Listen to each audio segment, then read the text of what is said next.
Greetings from the new Simply Hearing. Like everyone, we've made a lot of changes. We've always loved telling you about the teamwork and rapport that you find here, but now, for the sake of medical safety, we offer 4 types of services by appointment only. There's lots to be happy about with a new, more precise appointment plan made just for your needs. We also have a new, more transparent pricing structure. Start your path for better hearing and better life.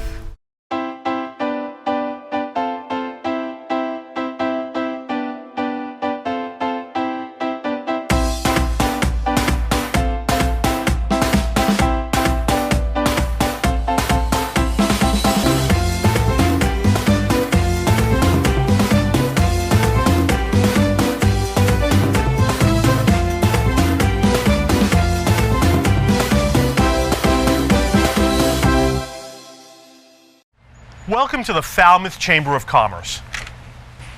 The Falmouth Chamber is dedicated to working on behalf of our members to make Falmouth a better place to live, work, and conduct business.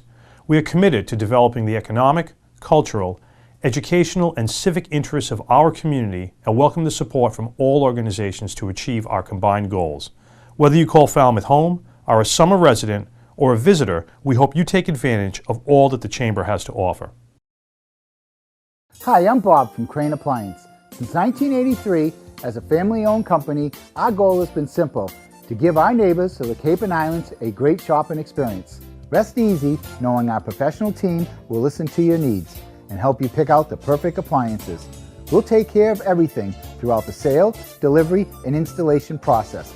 And we even have our own in-house service department. Crane Appliance, we call the Cape and Islands home. Carlson Printing for all your printing needs. 508-548-7303 or toll free at 1-800-696-7303. Our email address is carlsonprinting@aol.com. Carlson Printing for all your printing needs. Hosting services for fctv.org are provided by Meganet Communications. Meganet offers a wide array of internet services including Mega Backup Cloud Service, server colocation, T1, fiber, Metro Ethernet, as well as telephone services such as hosted PBX and digital voice. Their #1 goal is to keep your communications network up and running and allow you to focus on growing your business. 877-634-2638 or meganet.net.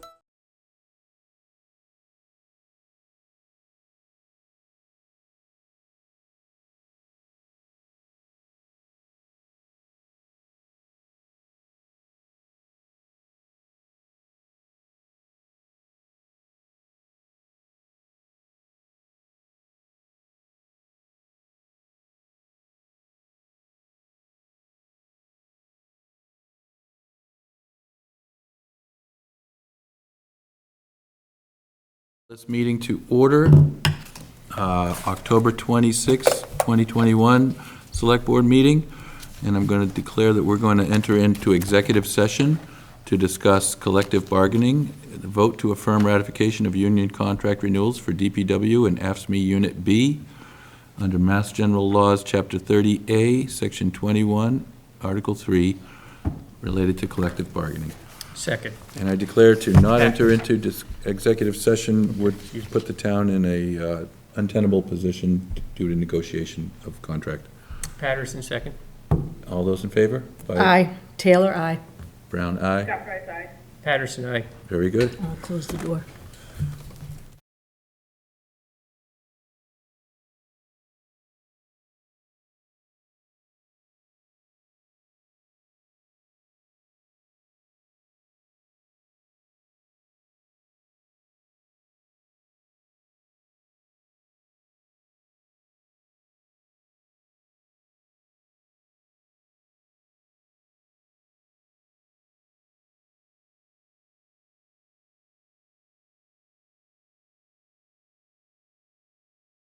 Order.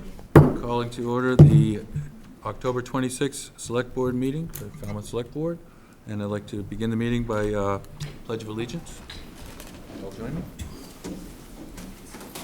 allegiance to the flag of the United States of America and to the republic for which it stands, one nation, under God, indivisible, with liberty and justice for all. These COVID and Zoom has got our timing off. Yes. I just wasn't sure. And we don't have it on the agenda, but I'd like to just have a moment of silence to honor the passing of our friend Bruce Magardo, who left us this week.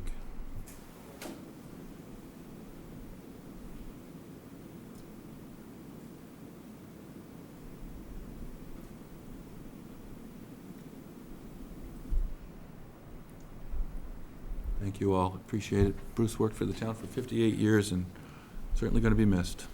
He's a good man.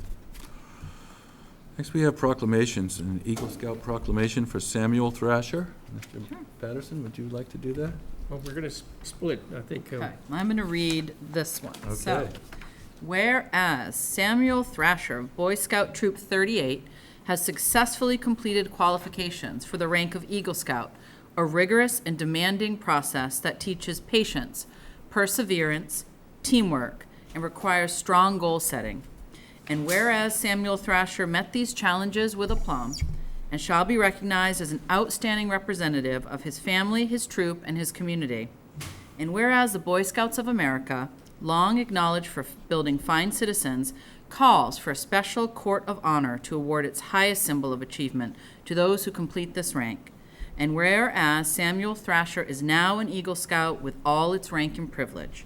Now, therefore, we, Douglas C. Brown, Nancy R. Taylor, Samuel H. Patterson, Megan English Braga, and Angela Scott Price, as Select Board of the Town of Falmouth, do hereby and proclaim Samuel Thrasher as Eagle Scout. In witness whereof, we have hereunto set our hand and caused the great seal of the Town of Falmouth to be affixed on this 25th day of October, 2021. Second. All those in favor? Aye. Aye. Aye. Aye. Congratulations. Usually give them a chance to. Come up and Yes. talk about. Thrasher, would you like to Yeah, join you us? thought you were getting off easy. Nice try. Come right up here. Tell us what you did and all about it, if you could. Yeah, so for my Drop Eagle your- Pod, You can Drop take that your off mask if you'd just like. for the sake of the FCTV on. Thank you. cool. So for my Eagle project, I went down the road from my house to the East Falmouth Elementary School, which is where I went when I was in elementary school. And the remodeling the courtyard into an outdoor classroom for COVID and after. So I helped them put in some raised garden beds for science class. I replaced the rotting wood on a couple of benches. I brought in some picnic tables for outdoor seating, and I made chess and checkers boards for the chess club there. Nice. Wow. Wonderful. Thank you very much. That's wonderful. Congratulations. That's We wonderful. got so many valuable projects and improvements in this town, thanks to the Eagle Scouts. I know. We are so lucky. Thank you so much. Okay, and the next one is for Dalton Watering. Whereas Dalton Watering of Boy Scout Troop 38 has successfully completed the qualifications for the rank of Eagle Scout, a rigorous and demanding process that teaches patience, perseverance, and teamwork and requires strong goal setting. And whereas Dalton Watering met these challenges with aplomb and shall be recognized as an outstanding representative of his family, his troop, and Falmouth. And whereas the Boy Scouts of America, long acknowledged for building fine citizens, calls for a special court of honor to award its highest symbol of achievement to those who complete this rank. And whereas Dalton Watering is now an Eagle Scout with all its rank and privilege. Now therefore we, Douglas C. Brown, Nancy R. Taylor, Samuel H. Patterson, Megan English Braga, and Angela Scott Price, as Select Board of the Town of Falmouth, do hereby proclaim Dalton Watering as Eagle Scout. In witness thereof, we have hereunto set our hand and caused the great seal of the Town of Falmouth to be affixed on this 25th day of October 2021. Congratulations. Is there a second? I'll second that. All those in favor? Aye. Great. And congratulations for sure. Come on up. Come on up and introduce yourself. Tell us what you've done. Doug, do you want to send around the things to sign? Yes. So, my Eagle Scout project was at Wacoit Bay National Research Reserve. It's a nice little park down in Wacoit Bay. And my project focused more on their trails down towards South Shore Beach. I did a parking lot there. There's a big trail kiosk there. I don't know if you've seen them. It's like tells you about the native life around there. So I spent my day basically building the kiosk, assembling it, and then we cleaned the trail that went through the path. And there was a parking lot which was pretty messy with trash and dirt and debris from the past winter. So we spent the time cleaning that up. And actually the day we spent most of it cleaning. Then towards the end of the day, the kiosk, we assembled it, lifted it up, hoisted it, set it in stone, and the trail was all clean. Because beforehand, the trail, you could barely walk on it. Like, you had to, like, kind of shimmy to get through some A lot of parts. us can't shimmy anymore. We appreciate that. So I was, Made it accessible. Yes. yeah, so I was like, might as well widen it so it's easier for someone to walk through. Well, thanks. wonderful. That's a Thank good you so much. project. Congratulations.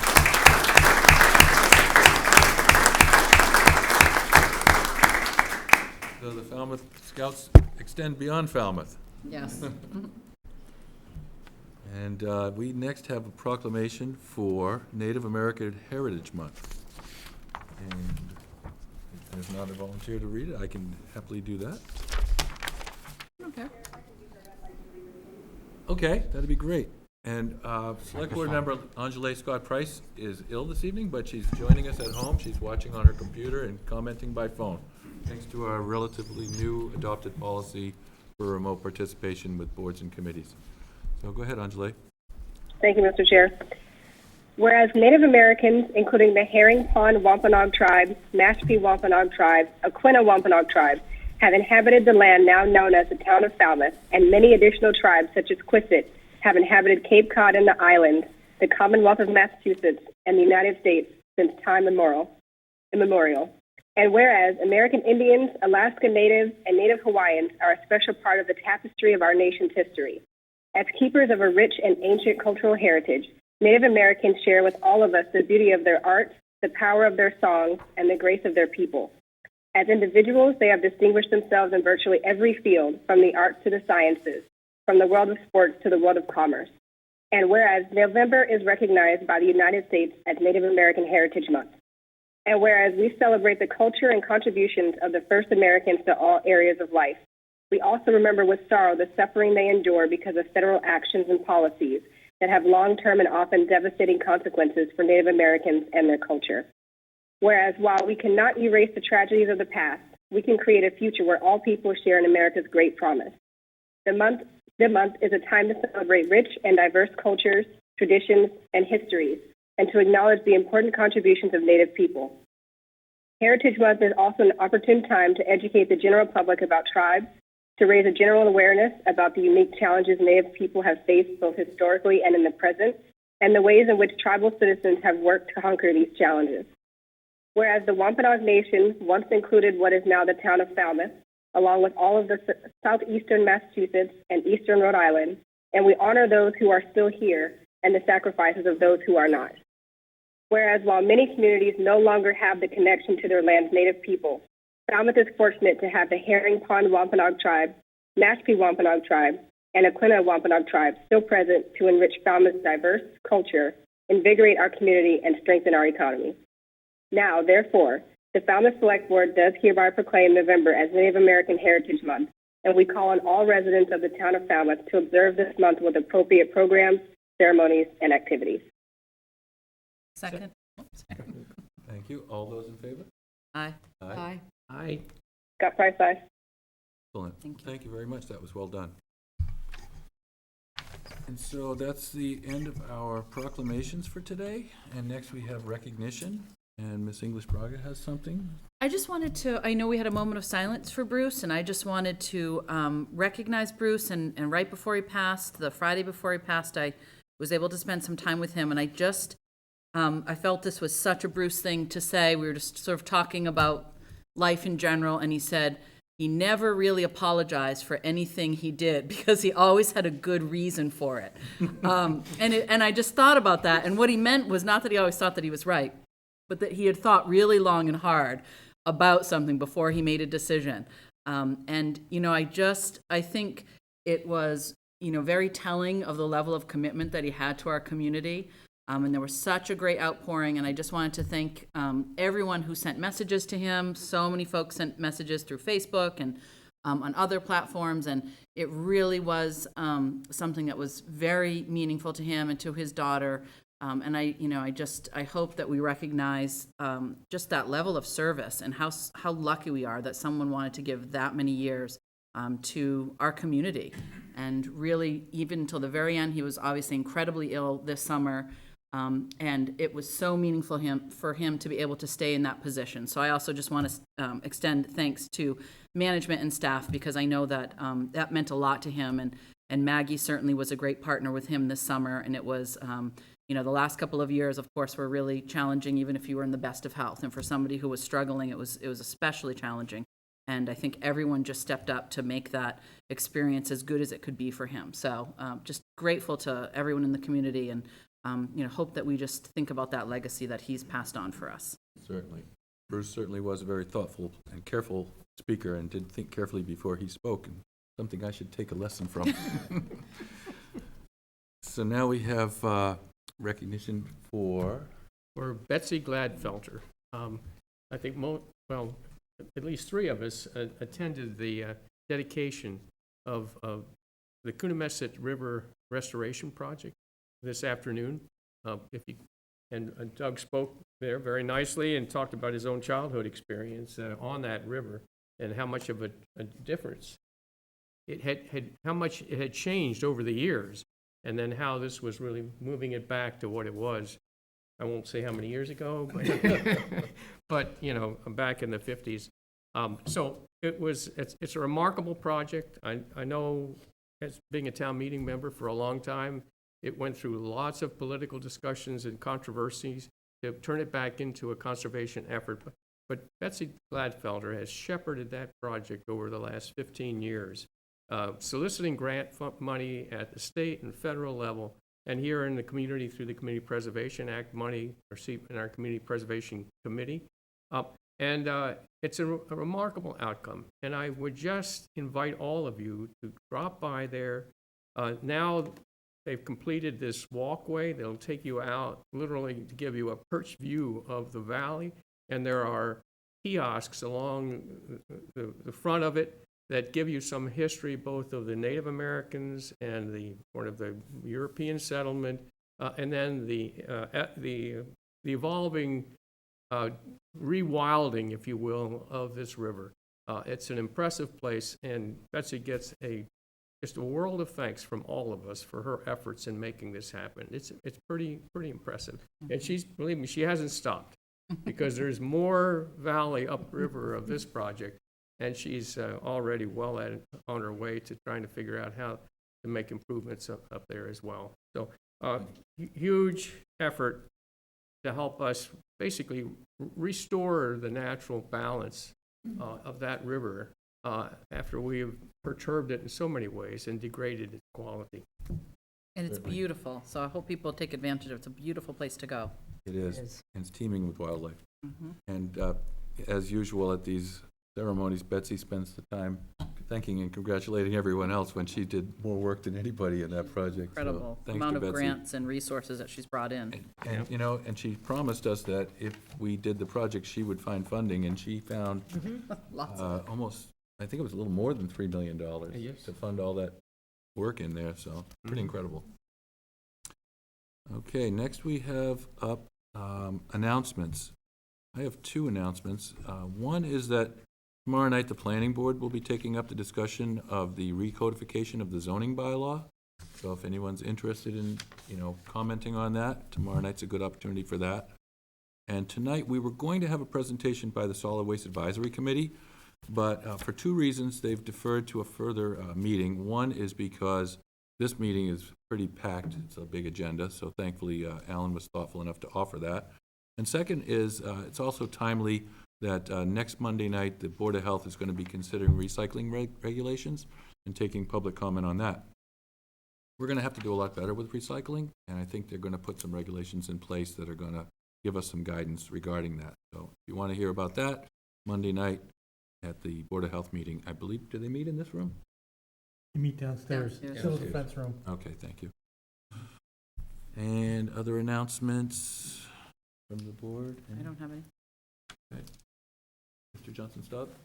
Earlier this evening, the Select Board met in executive session and approved union contract renewals for the Department of Public Works and the AFSCME Unit B union, which represents some supervisory staffs. And that is an agreement for the fiscal year FY22 through FY24, meaning retroactive to this past July.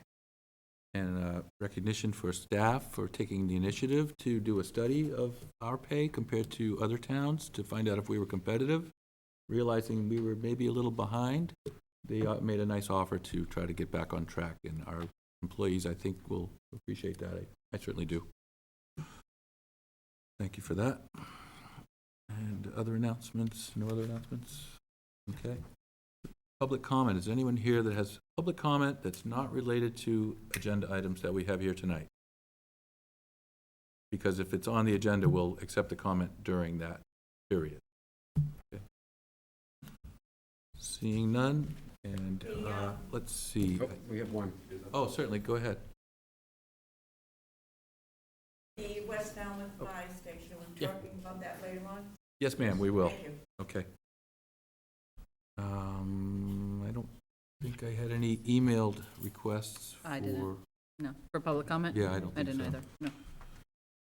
Okay, summary of actions, licenses. The first thing under licenses, granted application for a special one-day wine and malt liquor license for Shipwrecked at 263 Grand Ave, Sunday, 11/14/21.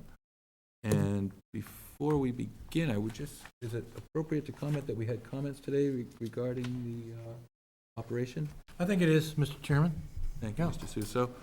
So we did receive a comment from a neighbor. I don't know if this agenda item prompted it or if it was just lucky timing, but there's been some concerns about the outdoor music at the venue, and that even beachgoers are commenting that the music is causing them to move further down the beach. And when we did issue that license, we did request that they try to maintain the outdoor music on the property, to the property line, knowing that that's not practically exactly possible, but that was still the intent, so. It was not to be amplified either, Right. to be acoustic, and the impression is that perhaps it's been expanded beyond that. And I just, so the board's aware, I did send out a note today to the manager, bringing that to the manager's attention, and it's appropriate that we bring that up tonight to alert them as well. Certainly, thank you. And I understood that we were going to have the assistant manager here. Is that, yes, would you like to come up, please?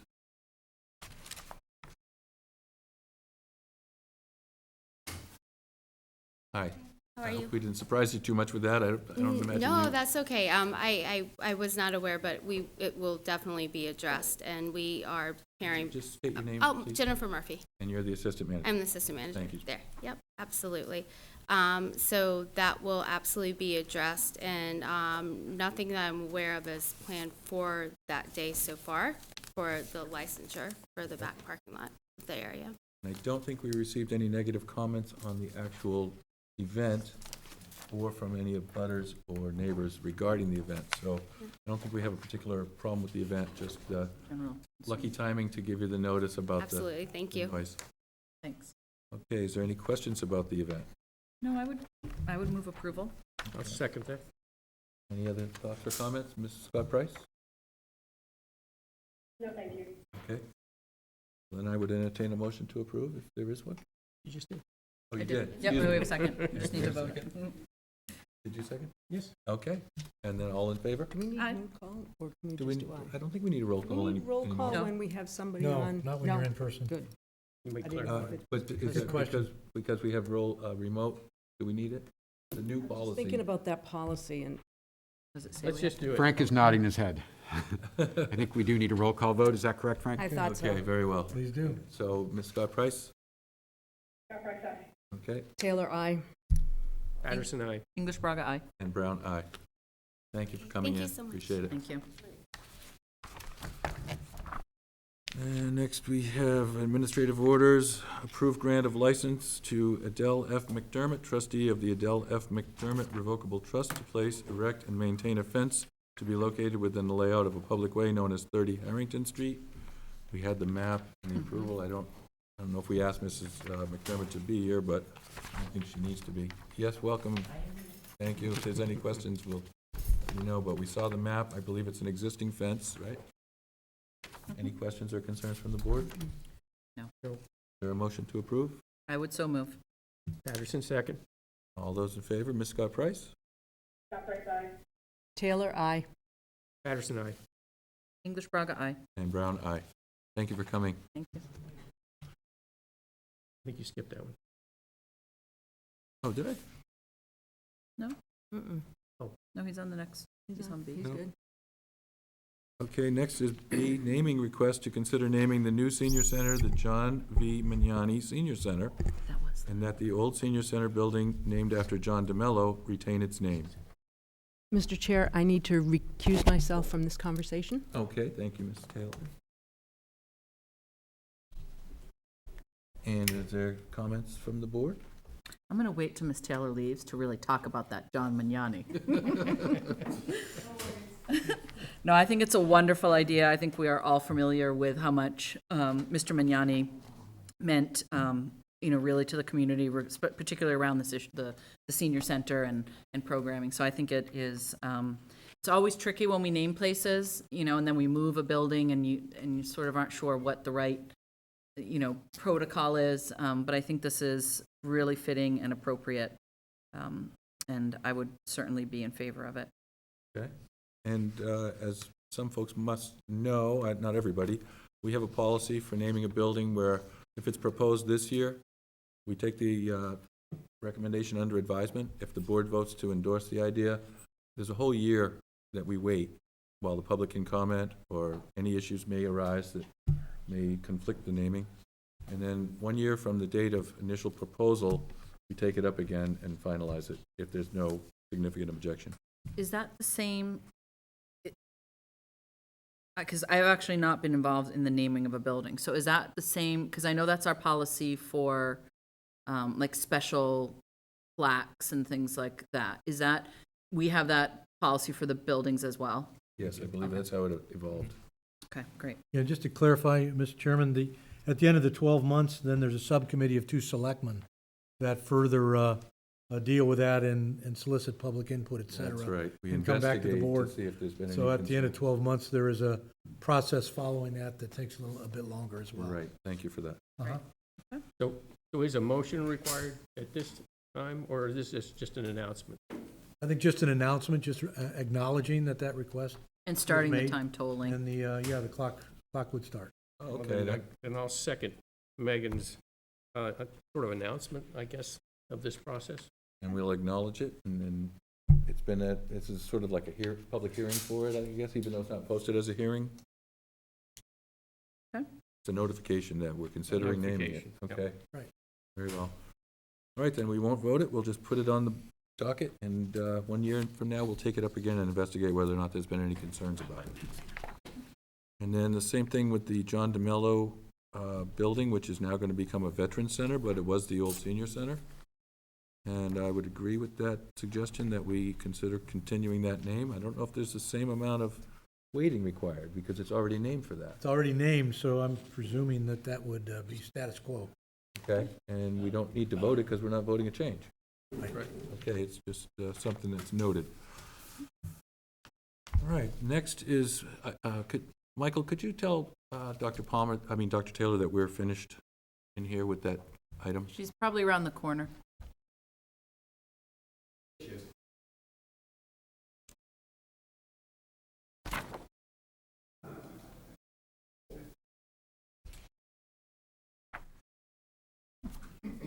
Yeah, it's right over. Well, it was right here, but. You didn't vote. It's all good. You clarified that it's just an announcement. It's not there 1 year anymore. from now, or slightly later than a Yeah, year. Shortcut, I that had to put it policy on up here is- unless somebody took it off. I have a thought that would. Okay. So next, we have item C is vote to accept the 2020 re-precincting plan for the town of Falmouth as prepared by the town clerk. And town clerk Michael Palmer is with us to explain if any changes are needed. Okay, let me throw the map up here. I'm Michael Palmer, I'm the town clerk.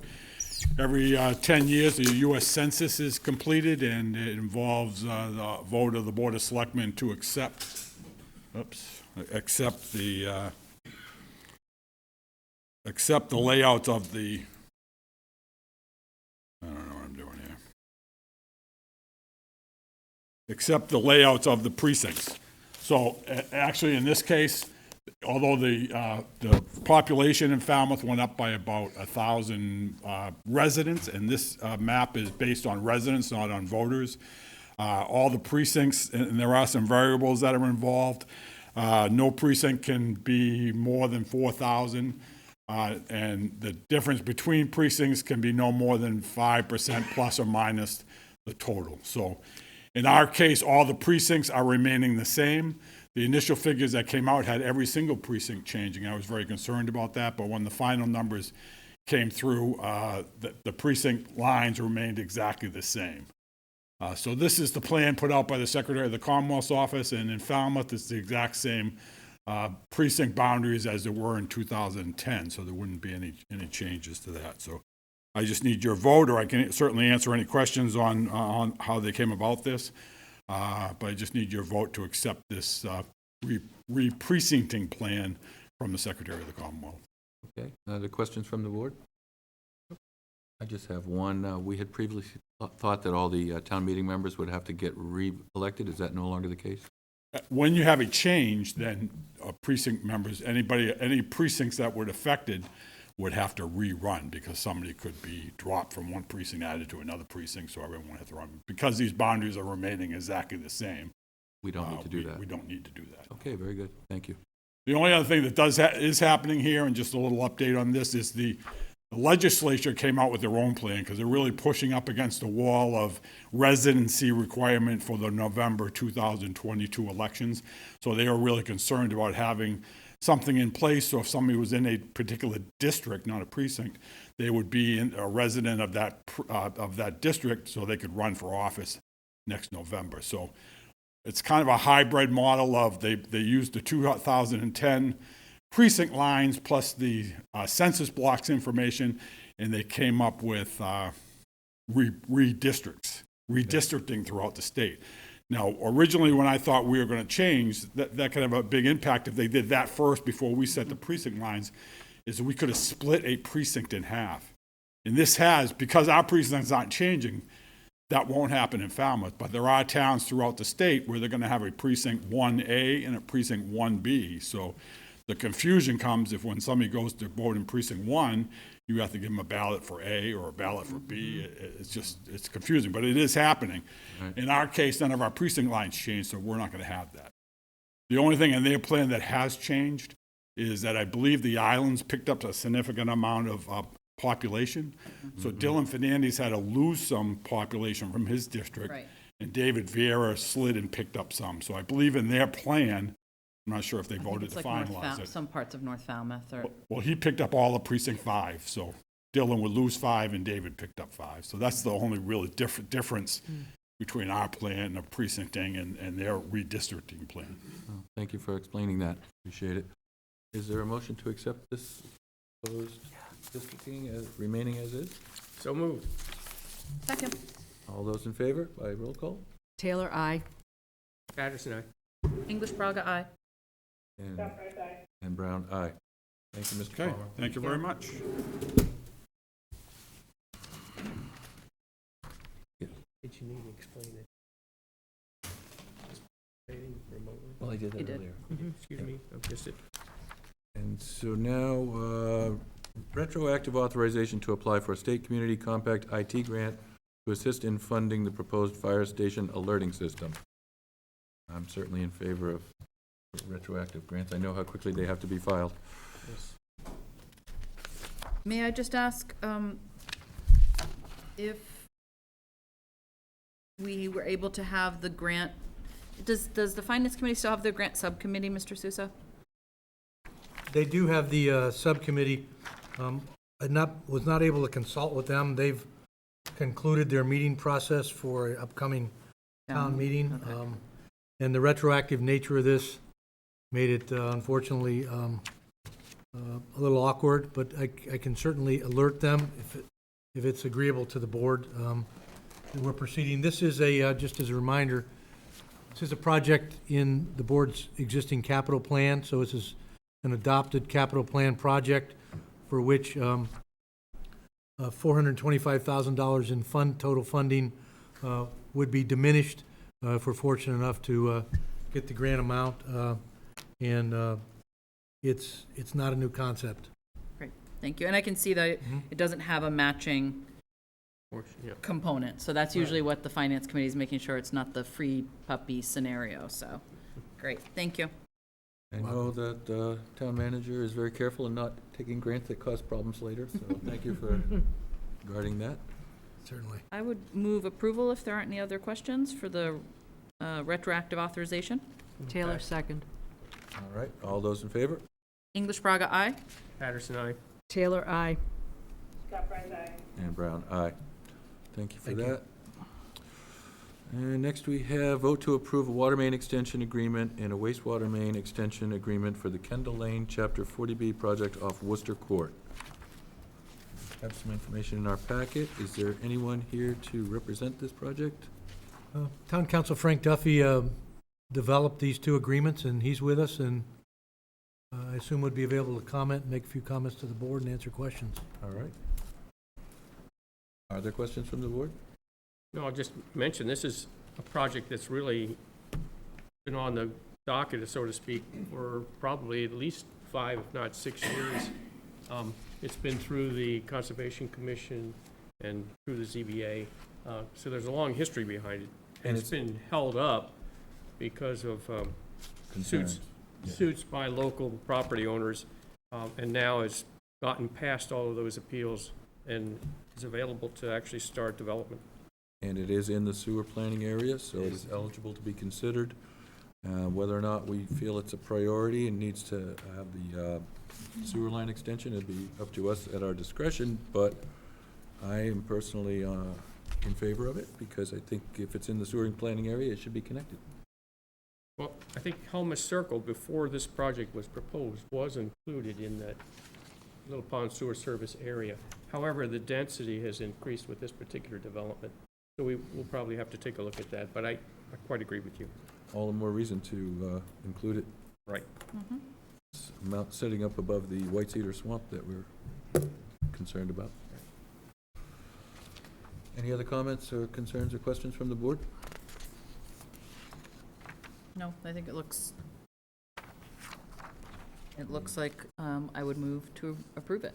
All right. Patterson, second. We have a motion and a second. All those in favor? Taylor, aye. Patterson, aye. English Braga, aye. And Brown, aye. Thank you very much.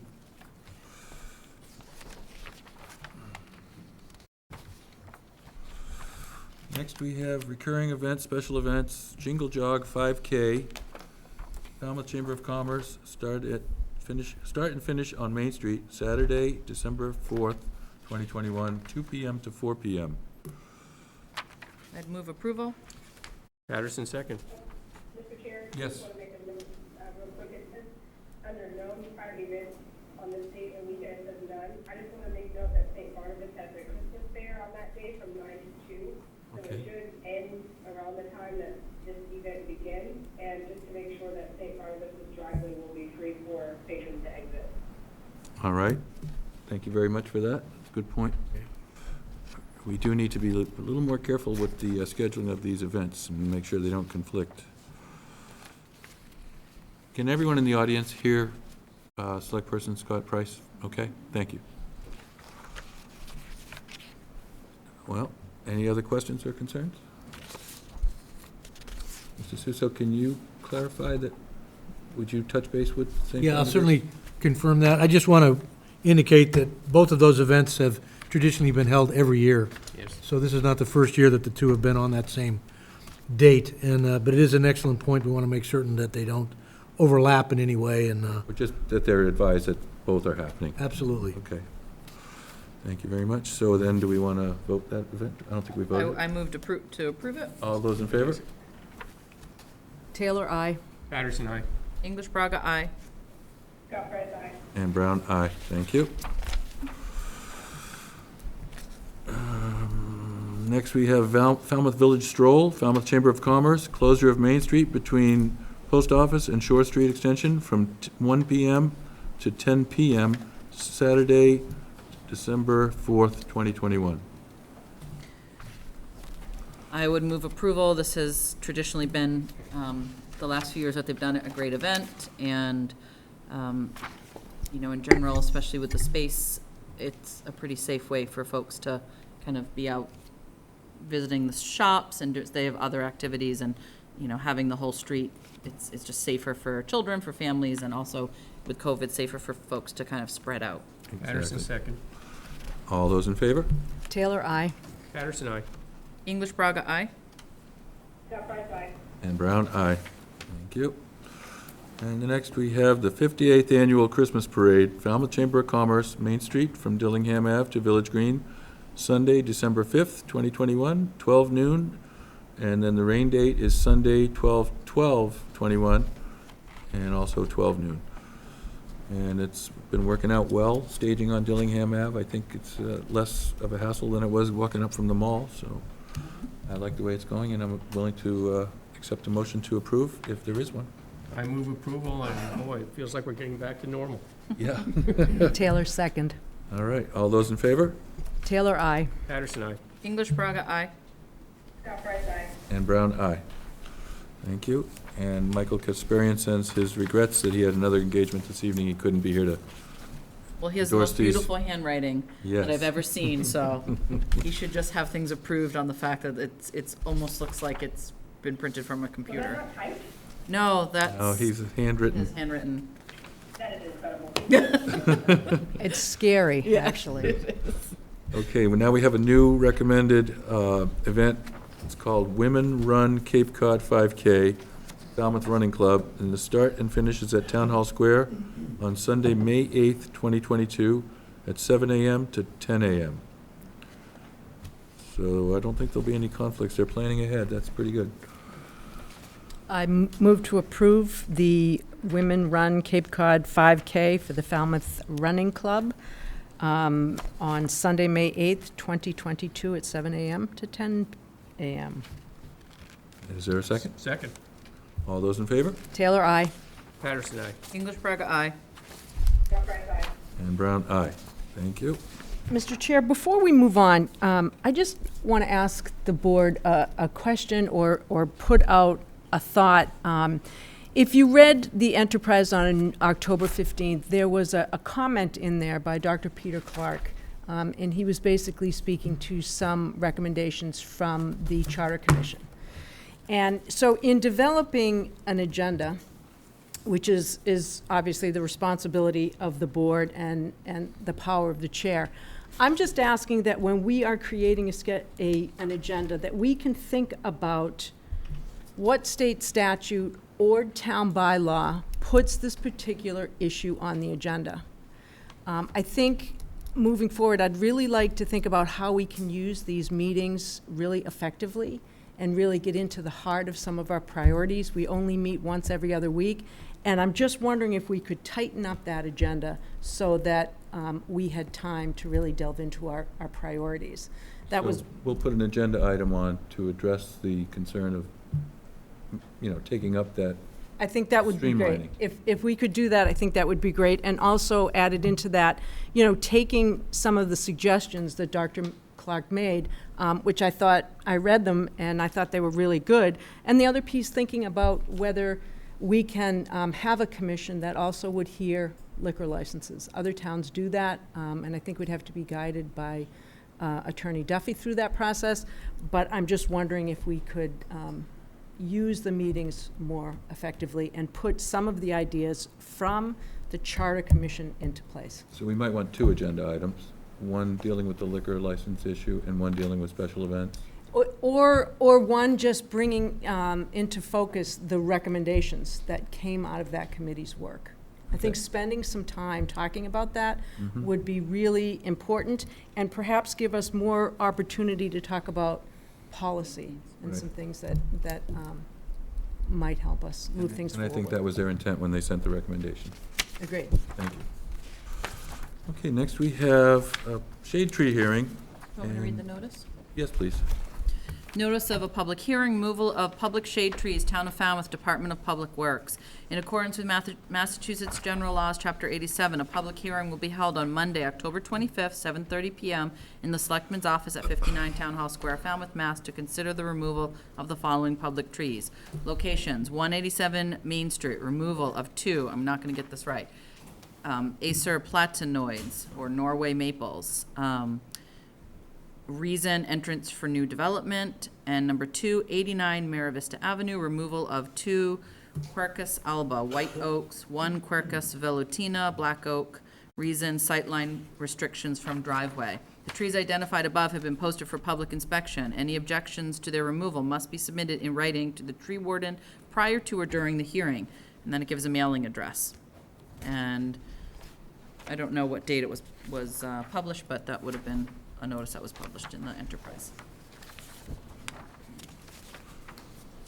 It's true, we do usually have the date of publication.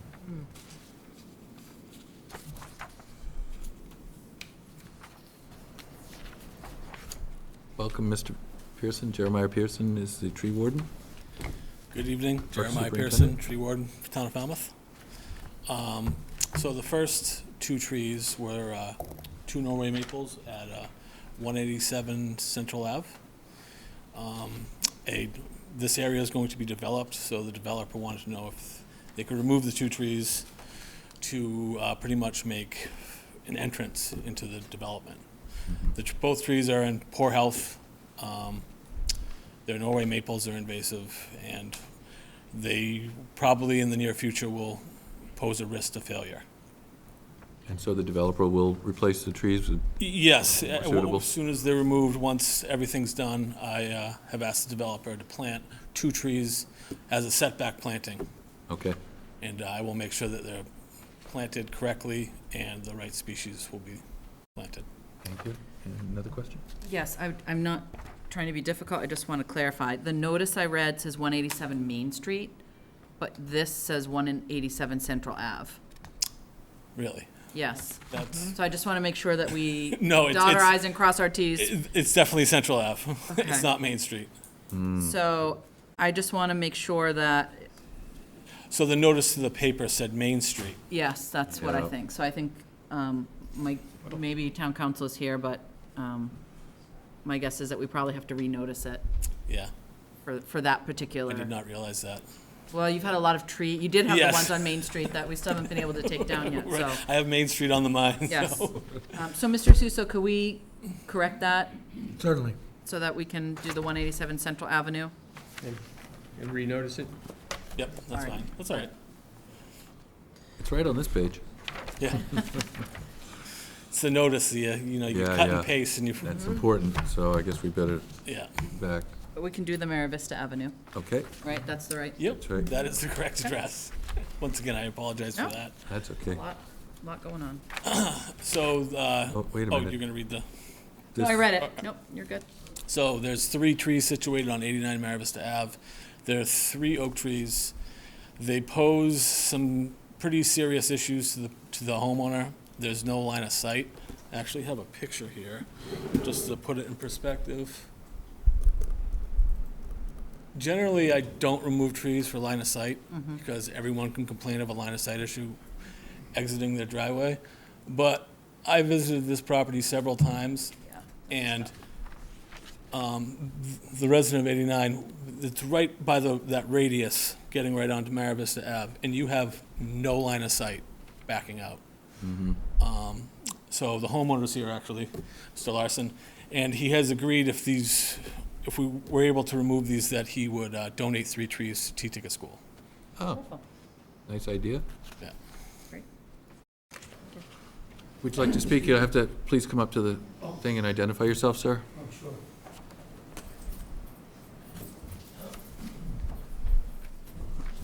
The only thing I would add about the donation of trees or the location is we thought of it today. Worcester Court had lost a lot of trees a couple of 3 years ago due to storms. And we thought if the school was the place to put them, that maybe Worcester Court would be a good Okay. location. And could you just state your name for the Oh, record, I'm sorry, sir? Frank Larson, Thank you, Mr. 89 Larson. Mira Vista. Okay, Great, thanks. Thank you. Thank you so much.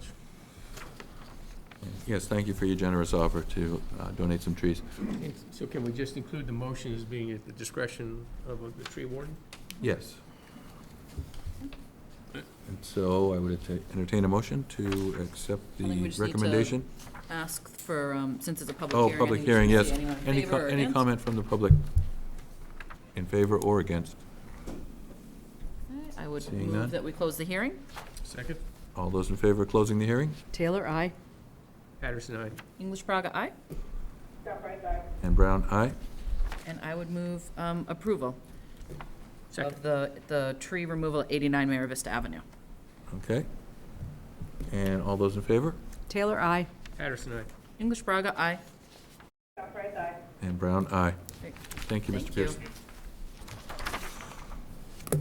And next, we have vote to adopt new mooring regulations related to house floats and houseboats, 10 minutes. I can read this notice if you... Yes. Oh, go ahead, Nancy, Oh. go ahead. The Falmouth Select Board will hold a public hearing under Section 231-15-1A, mooring regulations on Monday, October 25th, 2021, at 7:30 in the Select Board meeting room. The purpose of the hearing is to amend or otherwise modify the mooring regulations related to house floats and houseboats. Interested parties may review the draft regulations at the Harbor Master's office or online. And it looks... FalmouthMA.gov. FalmouthMA.gov, 233 Harbor Master, per order of the Select Board, October 1 and 8, 2021, which I assume that's when it was Publication. published in the Enterprise. Okay. And before we get going, I'd just like to comment that I'd received a text, and I said, if you want to request something of the board, send it to the whole board. And I didn't actually see that, but it was a phone call from a concerned neighbor in Woods Hole saying, gee, I didn't have enough time to prepare for this, and I hope you don't vote it tonight. So I said, well, that'll be up to the board, but we'll see. Just want to put that out there. Thank you, Mr. Frazier. Welcome. Good evening. To give you a very brief background on why we're here, we've had a policy that the office has been working on for several years regarding house floats. They're essentially only allowed in Great Harbor and Eel Pond. No other town harbor do we allow them in. This summer, we had a new house float that was constructed, a very large one. It showed up, and the owner of that proposed to put it on a mooring that he had, which was outside the traditional zone of where the houseboats go. That did cause a lot of issues with some of the property owners who did not want that house float there. We were able to find the individual a temporary location within the house float zone. But Frank and I have discussed these policies and the town's ability to manage the house floats. And based on his recommendation, we wanted to move forward with changing policy, the current policy, into regulations, because regulations are stronger and easier for the town to enforce should we have to do that at the Division of Waterways. You should have a copy of the policy that is currently in effect and will remain in effect until it's replaced, and the new regulations, and you'll see that they're similar. The regulations have been tweaked a little bit based on the discussions with the town council's office. And so we're hoping that we can move forward with this. It really doesn't change or won't change what's happening in Woods Hole within the zone. All the house floats that are currently in the zone now, they're 600 linear feet from the two islands. They would remain there as part of this new regulation. It also addresses somebody that were to propose a new house float in the future, that if that mooring happened to be outside the zone, we'll do our best to relocate inside the zone, but it would have to move inside the zone in order to adhere to the regulations so that we can control where they go and the time of year where we're allowing these. Okay, questions from the board? I have one question, is how many more of these can we accommodate? Well, right now, to give you an idea, I did check the as best as I could. The mooring layout now, we have 19. And those vary in sizes, obviously. There are some very small, what I would call shacks, shanties, and then there's some very elaborate dwellings down there, so the range is quite wide. We also have 3 aquaculture floats, and those are attached to permitted aquaculture sites in Woods Hole, and they fall within this zone as well. There is a total, currently there's 45 moorings identified within the zone. So those could potentially be house floats. However, most of those moorings are used for traditional boat moorings. I don't see a giant run on house floats coming. It's been very stable for the last, for decades it's been stable. We get 1 or 2. We've gotten some, another one this year was actually they did it the proper way. They took a very old one to the town landing. It was destroyed, removed, and a new one was put in its place right back out into the zone. So they did it the way it should have been done. But so the overall number has not changed dramatically. And these things have been a part of the fabric of Woods Hole for decades. And I don't think the town, and my own feeling is they should remain there. We just need to be able to control where they go. And potentially put a limit on, so we don't have too many jammed in. Right, and at some point. And that would be, that can be self-regulating as well, because house floats are large and they take a lot of swing room. Mm-hmm. So, you can't obviously put a large amount of them in there. You could, if they were small boats, you can't do that with large house floats because they do require a lot of swing room. I do have another question, if nobody's waiting. I saw that the new regulations are going to require a building permit if they're above 200 square feet. That provision, essentially, in discussing with Frank, the current building regulations for sheds in town, if it's over 200, requires an inspectional services permit. So that's Right. where that came from. But then I'm wondering if we're going to actually ask the building inspector to go out there and inspect them? Well, Frank can probably talk a little bit more on that, because we did have that discussion. Okay. Might be a fun day, but, might cut back on his ability to inspect the other jobs. And in many respects, it's important that we do inspect some of these larger ones, because they're very elaborate, and we don't want obviously somebody building one that isn't seaworthy or is going to cause any of its neighbors any problem or end up on someone's property. Right. And I can't imagine that we'd have more than one a year that would really be, one a summer in terms of it being built. It's a pretty large undertaking in You terms of. just never know, though. Now that we've talked about it, it's going to be in the enterprise, and people might say, hey, I'd like to have a houseboat, too. Yeah. Just like when the trail to Black Beach was put in online, it became swamped. Mm-hmm. So. All the more reason to get ahead of it in case we, Exactly. need to deal with it. Yeah. But I agree with your take on the fact that these have been here for a long time, and I don't think really that they've been causing any problem, other than now that it's been one person that was out of line and put it in the wrong place kind of caused a concern. So, Mr. Yes, please. I'm curious how much discussion that this has had with any of the houseboat owners. So are there any concerns that they've brought up that we should consider? Well, we're going to have some comments from some tonight, I would imagine. And if not, are there some, I'm going to ask the board to consider tabling the vote on this until the next meeting, just to give people a chance to comment. I know that there was a hearing at the Waterways Committee regarding this, but that's less of a public venue, so I'd like to give this at least one public hearing if the board would be in agreement. I know we have it on for a vote. Is this timely that we need to? Yeah, as I say, the policy's in effect, so that certainly, I don't expect my door to be broken down tomorrow with people applying to move these things in, so we have some time. You already have your existing policy. Yes. Yeah. Thank you. A question around the safety of these. And that's, we're likely to see more storms, and we certainly had Hurricane Bob as a data point 30 years ago. How well secured or moored are these houseboats? Because if we're going to have increasing storms, there's going to be a liability issue. Well, a lot of the existing houseboats are on very large moorings.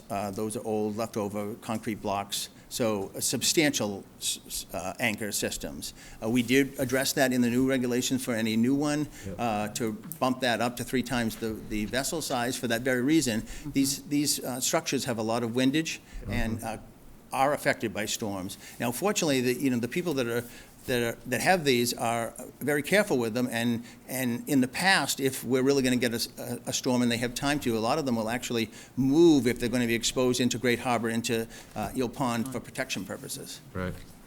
Scott Price, did you get your question in? Yes, Okay.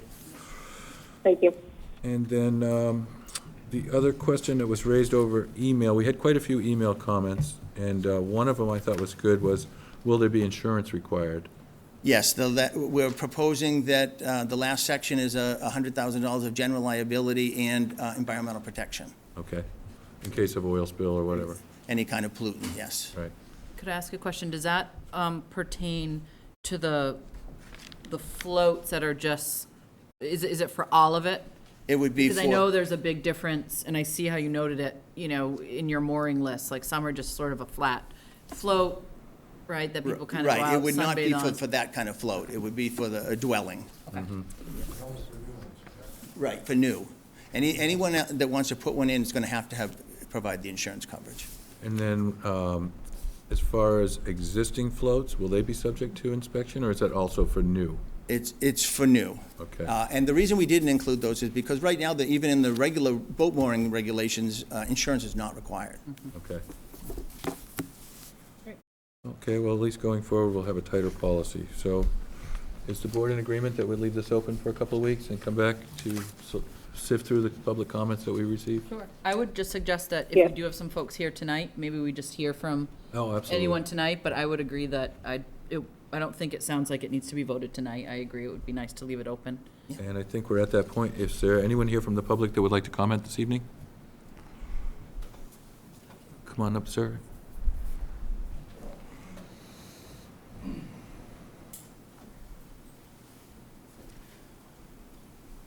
And for the record, if you could state your name and... My name is Jonathan Goldman.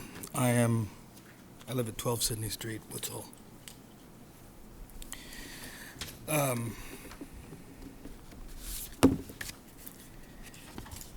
This has been a very, very, in Yiddish we call it tsuris. It means agita, provoking, problem that basically renders use of our harbor in a very acrimonious way.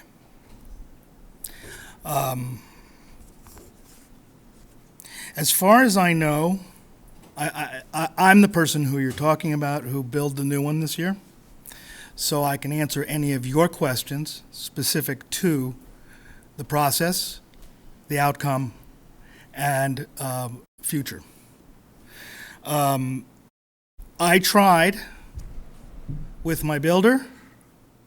I designed it because I'm an architectural designer as well, to make this thing, one, beautiful, two, of a kind of character that would fit with the nautical nature of the harbor. And when I moved the boathouse from its construction site on Penzance, at the only boathouse that's on Penzance, I moved it because we were having a gigantic windstorm in the spring. You probably remember. A lot of people moved their house floats that were already out there into the pond, as you've noted. We moved it over to my mooring, okay? And it was always my full intention, and still is, to create this boat, which is not a loophole, although it may be worded that way, to be a registered vessel by the state. Okay, and the purpose for that was simply because I have moorings near a dock on Penzance, which we've had for 60 years, and it's convenient for me. To great expense and inconvenience, I ran around with very much helpful harbor master in consultation The two of us were talking about it for almost a year, actually. So I was trying to cross my T's. I was trying to dot the I's and make sure that it is, abiding by all the rules. The need for overregulation, I should say, runs kind of counter to the culture of these house floats and the history, of which there is substantial history. If you go back to the 60s when I was a kid, Dan Clark had a huge house float out there. It was on a barge, and it had multiple floors. It was where he had his crews live. I know many people who lived out there. Okay? So the point of this being changed via Richard Pierce's letter was a confrontational approach. Carried on, he says, from his father and the previous generation, battling against what he considers an eyesore. We could, please, let's just focus on. Well, this is the whole process. This is part of what happened. So it's important to understand the details. I know it sounds like I'm getting in the weeds, but I'm really not. This often happens that a person has a concern, it comes up, and we all talk about it. And That's often fine. That's how regulations get improved. That's fine. But I'm just saying that I'm not quite sure I understand how a inspector who is used to rigid structures on the land have the same kit of parts, so to speak, to assess how these things are built. Now, most of these things are built by builders. So it means that they know what they're doing, okay? Now, in my case, I put in a composting toilet, which I know also happens to be part of the regulatory aspects of this. How do we put holding tanks in boats? How do we put holding tanks into any of these floating structures that could potentially solve any issues regarding the health and safety of the harbor? We only take the harbor as a sacred place, and we only want to be able to environmentally and socially make it possible, so that everybody basically gets along. That's the point. So I went to find one of the different moorings via the harbor master's suggestion, via what was in the field, and we could basically identify them. I found one that was more than enough. I had a diver who has been doing this for 50 years go in and upgrade both my floats, my moorings, and the one that I was ultimately to move to. When I moved, it was actually a much better circumstance, and I'm glad that I did, just because the people who were around me were very supportive, and it was a community, and that was what I was looking for. Right. I brought the letter, which I would like to submit to you, that will encompass, I think, also the specific nature of how the complaint was done. Well, and I'm not saying that we can rent them. I get that. I get that, Doug. We're I get at the it. point now where we're considering a revision to an existing mooring policy, and Okay, we are but- going to consider it regardless of what the initial, Yeah, I get that. was, so. Well, particular to that point, in support of the harbor master, who has 14 harbors to oversee, I get the feeling is deeply underfunded and needs help in trying to police 14 harbors. Okay, I don't know what the staffing situation is, but I know it's an overwhelming task. And I was going to suggest, and this is also a suggestion of another neighbor and another house float owner who couldn't be here because they're out of state, that we try to make sure that the existing laws are upheld. For example, pump outs. There was a pump out. It doesn't seem to exist anymore. So if that is one of the major environmental complaints, let's get that thing back online. Let's figure out which of the laws concerning that may be overlapping to where we are in the neighborhood, okay, the little region. I should also say there is one other house float. I'm not sure how well, I'm sure that Greg knows this, but there's one house float that gave me the idea that it was possible to do what they did and put it on my mooring closer to Penzance. And that is the simple fact that this is kind of like an Alabama house float that is has two engines on it. The engines actually make it into a vessel. And therefore, they are not required to be within the 600 feet limitation that the policy denotes, which is why I was trying to be able to set up the same thing for mine so that I could really put it where I put it. When I moved that, the float house was not finished. So the response to my neighbors were, it's ugly, it's an eyesore, and even worse, I think, it will be contributing to a, what was it called? Basically, a slum on the harbor. Okay, which is derogatory and which is really what caused the tourists, to go back to that word. So it's very important that respect is part of all of this, that nobody owns the moorings. They are assigned them by the town, and nobody, therefore, can tell somebody else what to do except the harbor master. So that's very important to be able to say that, and I think it should be part and parcel of the policy. Okay, well, we're going to leave this open for 2 weeks. Yes. And you can certainly submit emails with detailed comments. Well, maybe I'll just send you the email.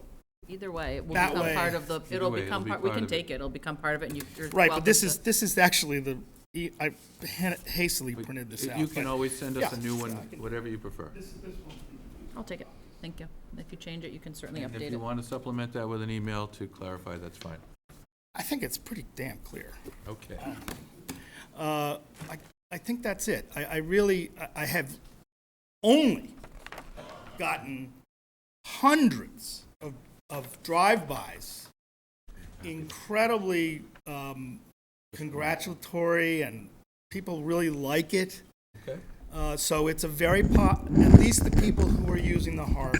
It won't be a beauty contest anyway, it's just going to No, be it's not a beauty contest, although It's gonna be making sure they ugliness fit the is how regular- this started. So I want to go away from that, All right, okay? I think that's, very good, thank you. Anybody else like to make a comment? Yes, sir. Good evening. My name is Richard Pierce. I'm a resident of Woods Hole. Thank you all for your service and for having this hearing to discuss this issue of the houseboats. I came out in the Waterways Committee meeting that you referenced earlier in opposition to all houseboats, really, in the spirit of the 1980 bylaw that prohibits houseboats from town-owned marinas. By extension, I argued that it should apply to town-owned marinas in the sense that the harbors that are controlled by the harbor master, revenues collected, constitute, in a very broad sense, a marina, with very limited services, obviously. So I'm not sure how that's going to be received by the public, but I'm happy to have the opportunity to start this dialogue in a very public way with regard to the appropriateness or the inappropriate use of these recreational mooring fields, which I believe their intent was, in spirit, to accommodate recreational boaters, commercial fishermen, and commerce. The barge that Jonathan referenced, Mr. Clark's, was a commercial barge, right? It was a dredging operation, and they lived out there, I guess. We arrived in 1979, and my father, God rest his soul, he opposed the houseboats and made it quite obviously clear to the harbor master at the time that he opposed. He thought, too, that it was an inappropriate use of this scarce resource. We've got a 20-year wait list for people who want to use this resource for pleasure boating. My argument is houseboats don't meet that criteria. They're primarily designed for habitation. They're not designed for navigation or for transportation, in my humble opinion. They're floating houses.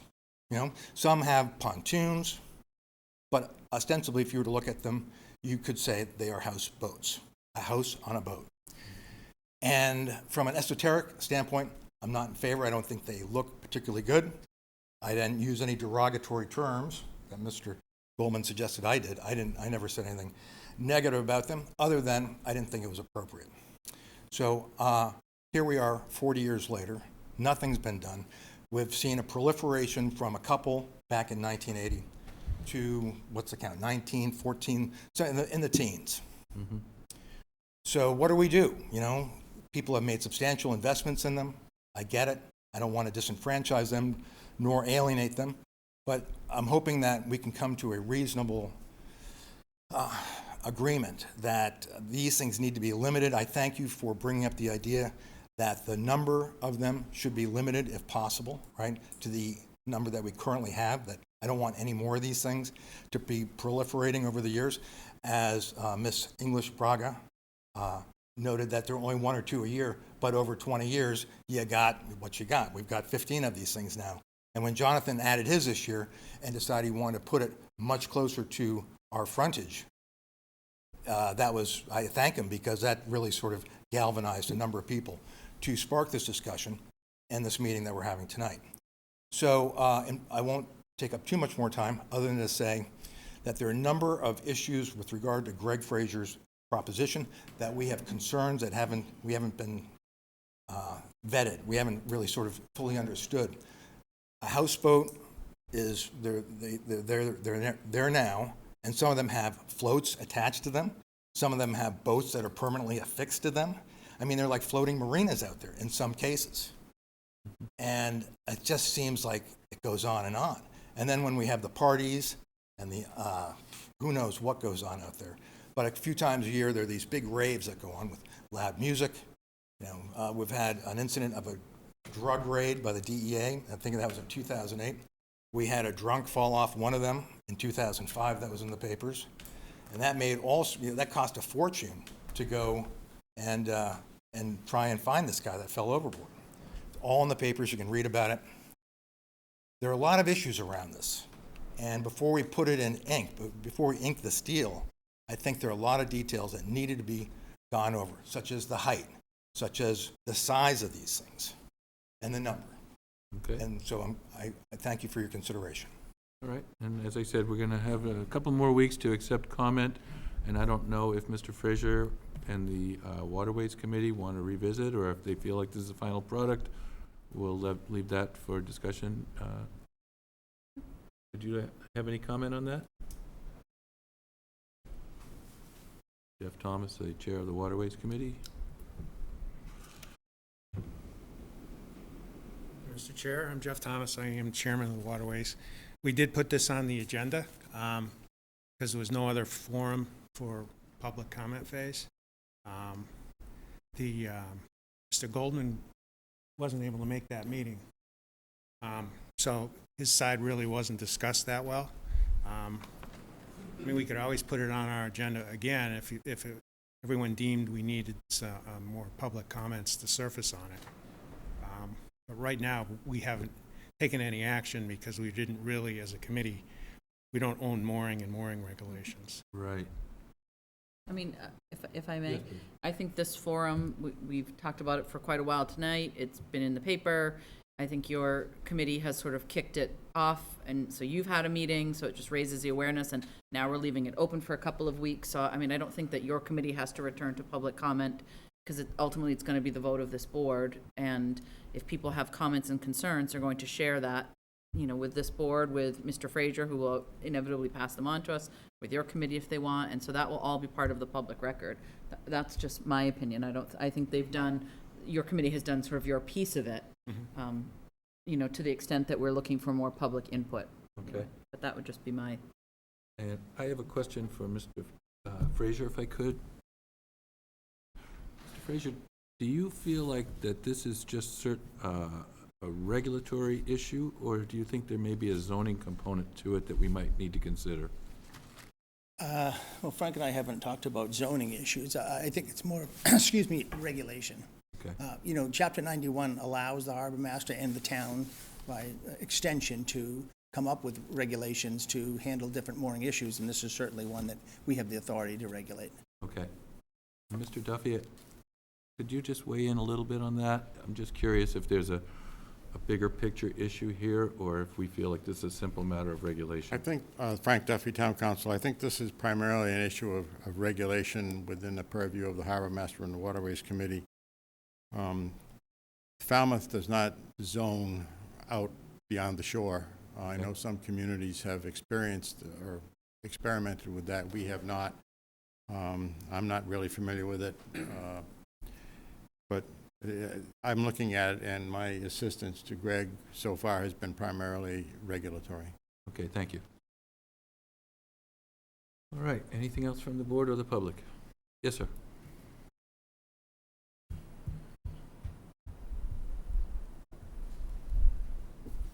Chris Warner, 293 Gifford Street, and I was for 2 terms on the Historical Commission. And we had what were called guidelines. And that's what we referred to when a case came before us. And what they have is titled currently a policy, so it's been referenced as a draft. And they're talking about taking it to the next level of regulation. And you know, I only hope that you know, what we experienced with one project where the guidelines were not considered when we determined on the project. And so the amount of tooth that this type of document and this type of regulation would have, I think, needs to be a little clearer maybe than what we had with the Historical Commission. Okay, thank you. Any other comments? Yes, sir. Oh, ma'am, excuse me.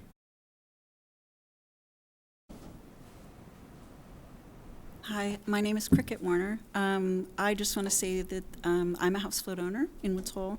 I saw this document for the first time this summer in August, the draft that Mr. Fraser put together, and my first thought was, this is all very reasonable. Everything in here makes a lot of sense, and to me, and I know everybody doesn't agree with it, it seems really reasonable and makes a lot of sense for the health and the safety of the whole, everybody in the harbor. And, you know, it was really great to read some of these. It makes so much sense. There were a couple small details that I felt needed to maybe be clarified.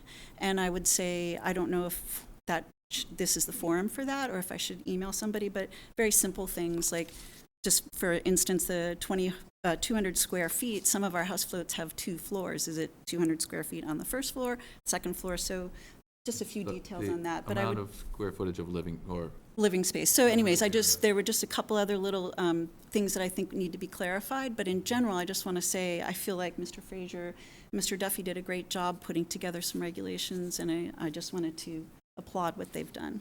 Oh, that's good feedback. Thank you. And certainly feel free to send us in an email the things that you think need clarification. That's always helpful. Okay. Yep. selectboard@falmouthma.gov if anyone has comments that they want to forward. Is there anything else to be heard at this time? Yes, sir. Okay, good evening. My name is David Bruce. I'm from Woods Hole. School Street, Woods Hole. I have a house float. Been there a long time. I couldn't be happier with the conditions out there. The other people that have house floats care for one another. We look after things. The parties that happen, they're fun and their legacy. They were going on before 1979. No offense, sir, but Woods Hole, this is part of what makes Woods Hole unique. It's a great community. Everybody's nautically minded and careful. I do want to thank the harbor master this summer. We had pump out down there. I think every house float should have have a holding tank system. I love that regulation. I think that should stand. Insurance, I wanted to mention that insurance is a little bit tough for a wooden structure.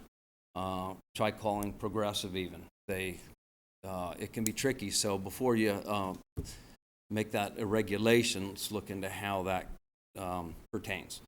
But think about all the places in the world, and there are very few really, where houseboats exist, and they're unique. San Rafael, California, Seattle, Portland, Oregon. There aren't many on the East Coast. They work. I think, accidents do happen, but they happen on boats as well. Anything's going to have a cost. The houseboats are no different. I think there should be a good taste committee before something gets too radically, an eyesore out there.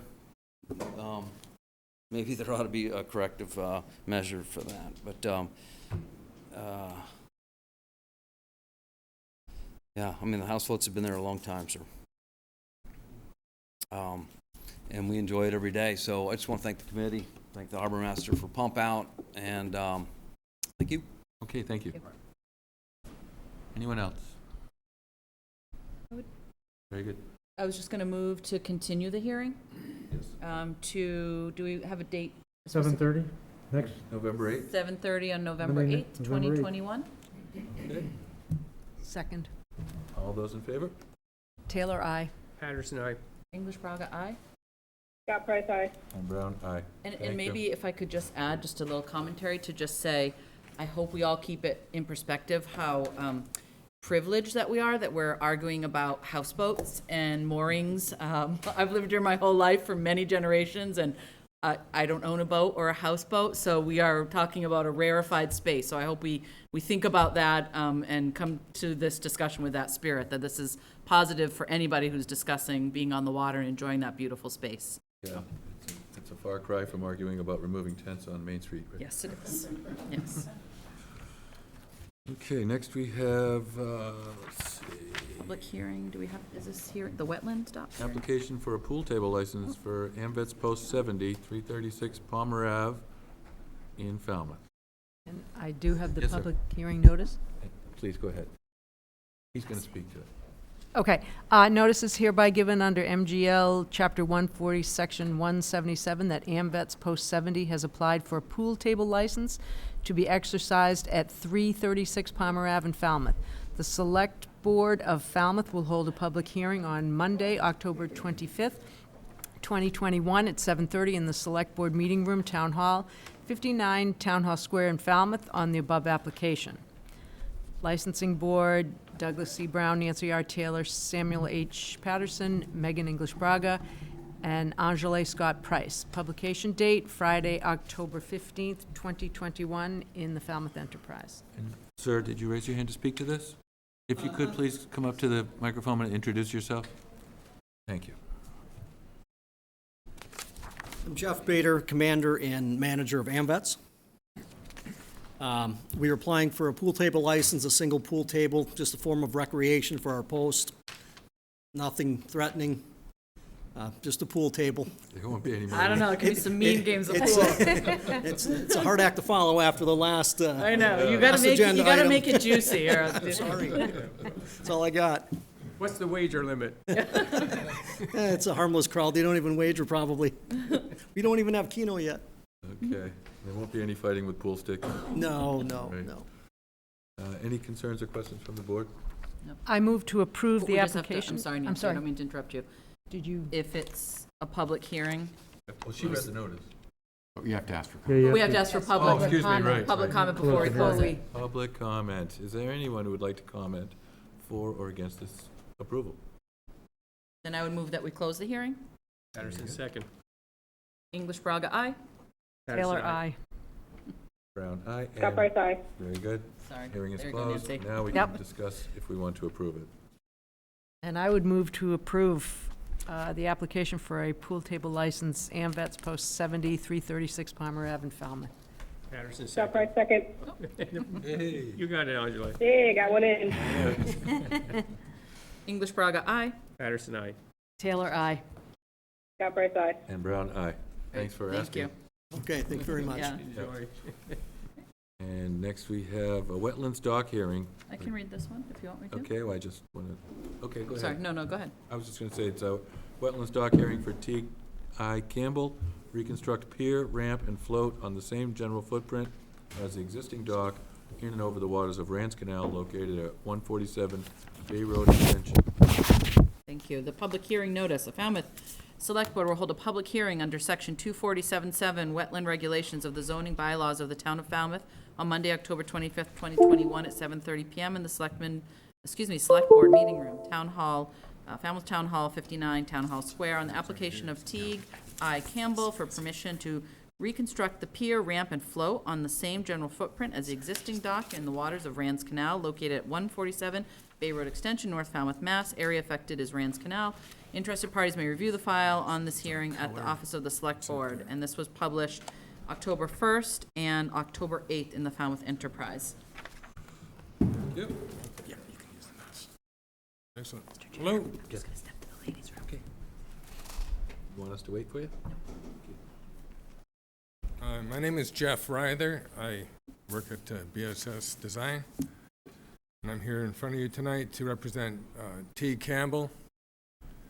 Teague owns this property at 147 Bay Road. Basically, we have a licensed dock. It's about 4 feet wide or so, and it comes down to a small float. Maybe I can show you that. I haven't used this before, so. Up at the upper right near you. Where is it? Up there? Whoops. Drop it down. There you go. It's right at the top. It doesn't work well.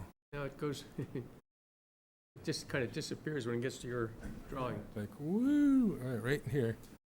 Anyway, you'll see that here's the existing float. It's a little in dark pen here. Anyhow, that's, let me read a few more things into this prior.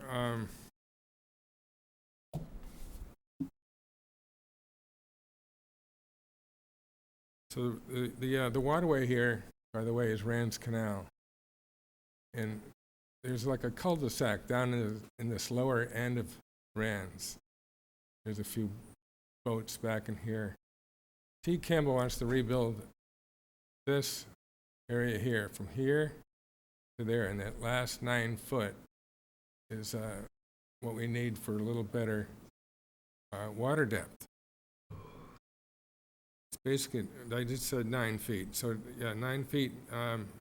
So we have more water here on the outside of the float where this boat is. You say you're going deeper, 9 feet? 9 feet, no, not deeper, 9 feet out from this float to here. You see that distance? Can't see the cursor, but Oh, I'm sorry. I understand where you're probably at. So 9 feet. So it So you're extending 9 feet into extending deeper 9 water. feet, but otherwise in the same footprint, or on top of the other. In fact, the pier portion of this is a little bit narrower, 3.3 feet wide, whereas this section here is now currently 4 feet wide. So by the time you iron it out, there's no larger structure than the other. It's just, dock over dock, little extension to get us into little deeper water. You'll see some soundings are sort of peppered all over the waterway. Yeah. And those are in feet. So if you see 5.5, that's 5.5 feet. So we have some sections in a profile up top here that shows not only the details, but it shows you that we have lateral access of at least 5 feet to go underneath that dock where there's no access today. On my copy, I can't quite read the depth of water, but I'm wondering what percentage of the canal are you projecting out into? Percentage. I'm wondering if there's any blockage to navigation and considering the water depth. Army Corps has a regulation on that. 5%. No, 25%. Right. Yes, it's right at 25%. You'll see the 19-foot dimension here, and then there's a 76-foot dimension from low tide to low tide. Okay. Do you see that here? You see the cursor? Well, anyway, Can't really read it. it's but- from the light blue to light blue. Okay. So there's 76 feet there. And is there sufficient depth in the outlying area for vessels to here? pass? Just considering that 9-foot extension and whether or not it's Oh, it'll be no problematic. problem at all. You just go right down through here. This boat seems to be more of a trouble than anything.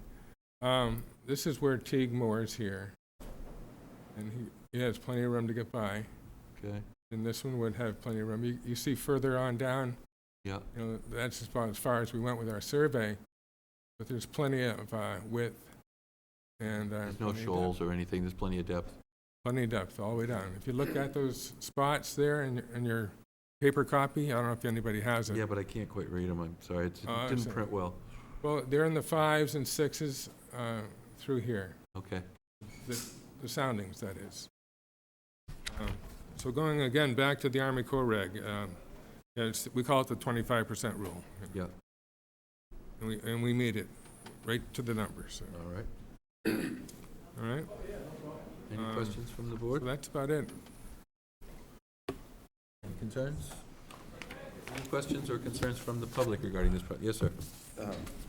Yes, please. Yes. My name's Keith Tortorella. I'm from 126 Bay Road. I'm an abutter. Also have a boat myself at the end of Rance Canal, which the gentleman was referring to as the cul-de-sac.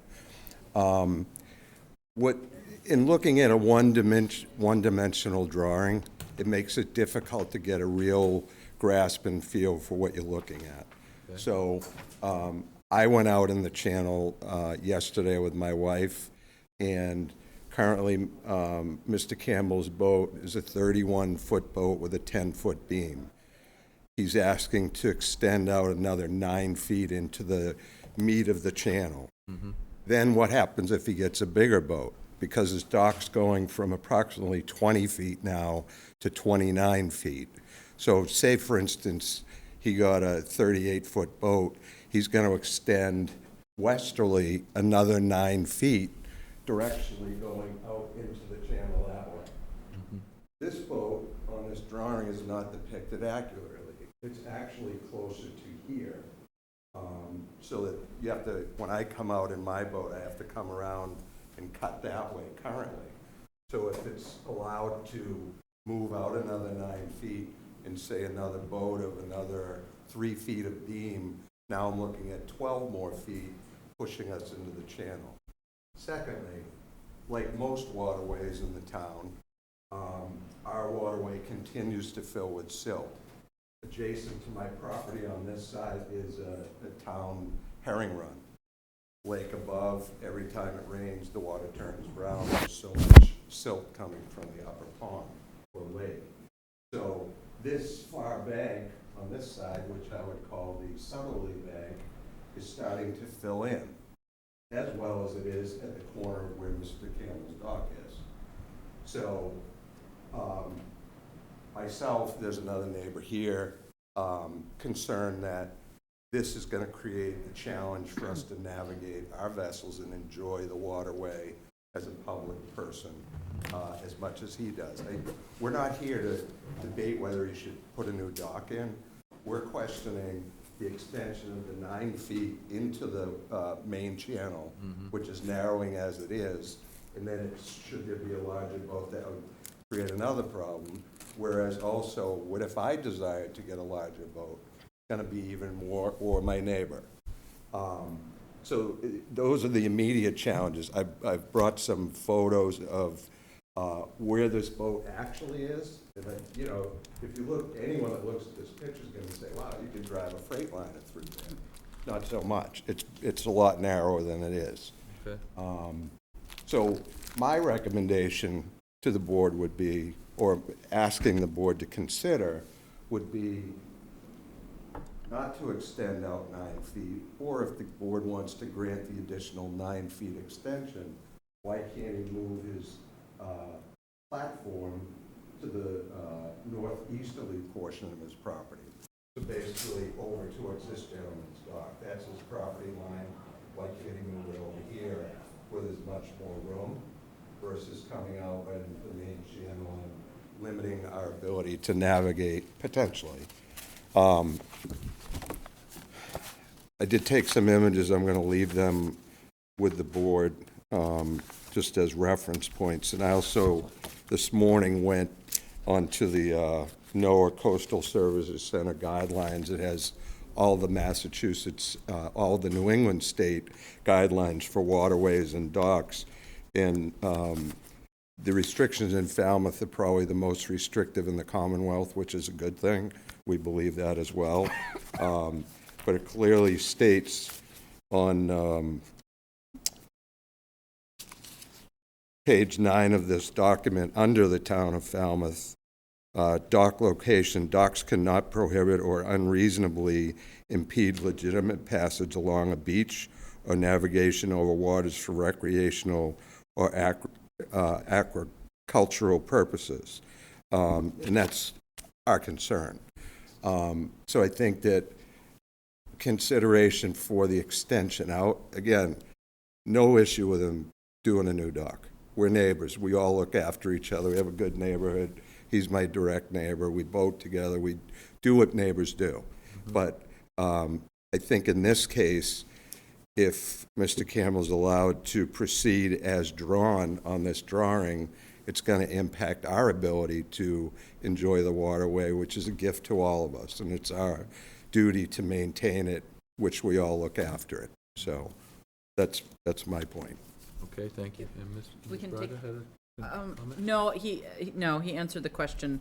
I was going to ask him what his suggestion was, but he answered it, so. Okay, But we thank can you. take the pictures if you'd like. Sure. Yep. Okay.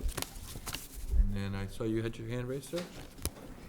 I can take them and pass them down. Great. This is my first official duty as an American citizen. Excellent. Well, welcome. My house looking that way. And We're still waiting for the official flyover and the fireworks. Yeah.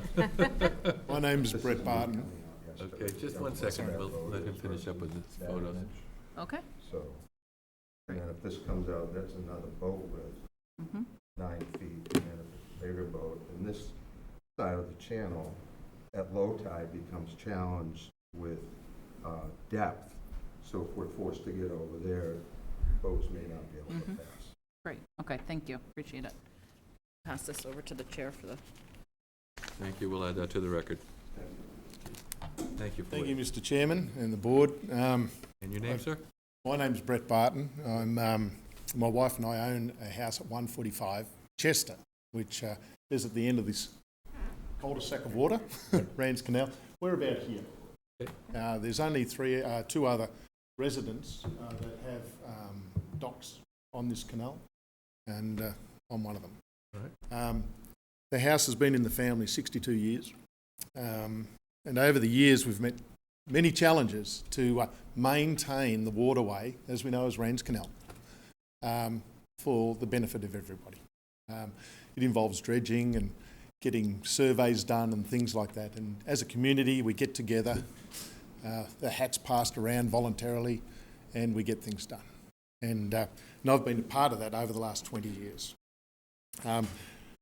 And I think it's great with Mr. Campbell putting a dock where it is. It's an upgrade from what's been there over the last many years, and it's great to see him stabilise this part of the bank too. Because prior to that, a lot of the erosion, the build-up in here, not only coming from the herring run, but it was also the collapse of this bank into Rands Canal. But there's also on the other side too, and I understand that the resident on this side who has, that's their boat ramp way up there, shared with another neighbour. I understand that I think he put a permit for mitigation to maybe plan how to do something to stop the erosion happening there, but it didn't happen. And as a result, a lot of this bank has fallen in. You may be privy there, I don't know if there's a few older images there taken over the years from Google Earth to show water channels like this are continuing changing. We don't know what's going to happen in the future, but based on the last 3 or 4 years since the new herring run's gone in, we've noticed a big change of the deposition of silt, accelerated, to a point where there's 2 choke points on the canal. One of them just further north to where that northern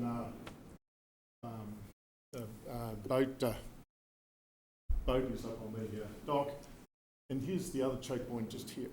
So to give you an example, when I'm coming in from fishing or a pleasure cruise at night time, sometimes 1 or 2 o'clock in the morning, it's more fishing at that time of night. When I come in and navigate this waterway, I have a boat that only has 18-inch draft. The purpose of a boat that size is I can't afford anything larger. But I pride myself that I can get out on most tides. So even a low tide, I can still get out there and I can still get home.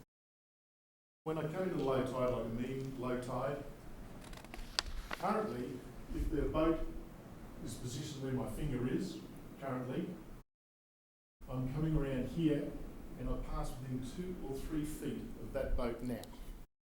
Okay? In order to maintain, I have my prop up, there's probably only 2 feet of water at that point. Okay? And so I had a look at the measurements that were drawn up in the survey, and not only is it just a point in time, but it doesn't take into consideration the evolution of a channel like this. It's not always been like this, and I feel that in the future, having this the dock 9 feet further out into the channel, plus a boat, whether it's got an 8-foot beam or a 13-foot beam, would make it quite difficult without damage to come in. So in terms of question of I'm Australian, Navigability. so my English is not that Navigability? good. That's correct. I think into the future, I think it's going to be difficult. And remembering, these waterways are precious. We have to, we're the caretakers for the future. And it's a public waterways. I'm concerned as a local that know the waterway. I know where every rock is, as we get out into Buzzards Bay. I'm coming in and out all times of day, and I have to be very careful coming into Rand's Canal. Mm-hmm. That's during the day, and at night. And with something like this, I just think it would be, affecting the ability to get back into a dock on any tide. Can I just ask a question to clarify, sir? The photographs that you sent are of the dock in question, right? With the boat keeper attached to it? Is that correct?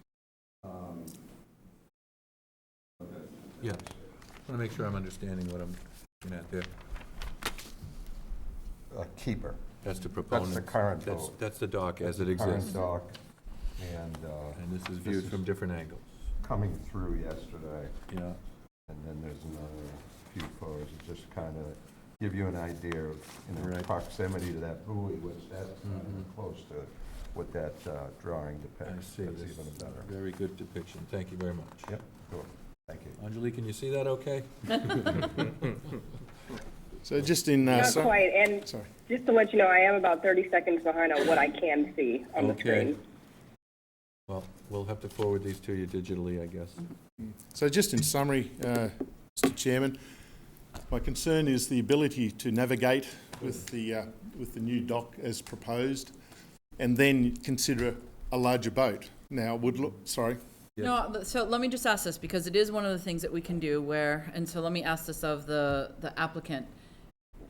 We can, one of the pieces is that we can, make a ruling about the size of the boat that's on there. We've done that in some other hearings because there are exactly these, waterways are not enormous on Cape Cod. They're small and they're meandering. And so I would like to hear from the applicant as to whether or not that would be a condition, the current size of the boat. I know it doesn't solve all the issues, but I think it would be helpful to know if the applicant would still go forward if that were a condition. I have a different question, which is that is the location serviceable now? Because I do have a concern about adding the 9 feet, given the photographic evidence and as well as the initial concern I had about being right at that 25% limit. Yes, sir. Got something else to add to it, and that's with the current moorings there, the buoys that boats will tie to. It's going to be like a maze travelling through there on a good day, considering, as the other neighbour Keith pointed out, this boat is currently here, and you've got moorings here and maybe 2 down here as well. And during the swings of tide, at low tide, you won't be able to get out. Again, I'm not considering just for me, I'm considering for future generations of anybody who wants to come down that canal and park up and whatever. That's what we're supposed to be looking out for, is making sure it's Exactly. navigable. So, thank you very much. Again, my first official duty, and Well sorry done. everybody for talking Good to job. me. Thank You you. got a long future as a citizen here. I hope so. If I could ask the applicant, Mr. Reither, please, could you please explain, what is the depth at the dock now? The depth existing, On the face of the float? where the boat is positioned? Do you have 3 or 4 feet there for draft? You got 2.2, And that, 0.2, is that low tide? 1.3. One thing I wanted to mention about this is, you know, we don't have but 1.5 foot of water, and that's on the face. So what happens is there's a section up at the top of the page that shows you how the water drops off at the float. On the map? And that's at the top of the page under, you know, plan and profile. And so that shows the design. We want, you know, we were going to have 5 feet of water with this design. If we bring it back to the existing, back to here, basically the float sits on the bottom twice a day. So. Yeah. And I know the conservation would like to have it And in the there with commission 3 feet of starts, you know, water. we go in and speak with the commission. You know, they have a big, long list of rules. Yeah, I know they want 3 feet of water there at least. Right. So that's where we're at with that, and, let's see. Talking about these moorings, there's a pair of moorings here that we located. Notice that the spot grade, each one of them, that means that our survey crew went up to the mooring and put the rod in, and got the measurement and location. That's where that is. If it looks different, I'm sorry, but that's the location. Mm-hmm. Yep. And so, I mean, if you look at this, I know that it might be tight. It's just as tight all the way down. And, does meet the rules. Mm-hmm. So, Would you like to speak again, sir? Yes, please. Please come on up.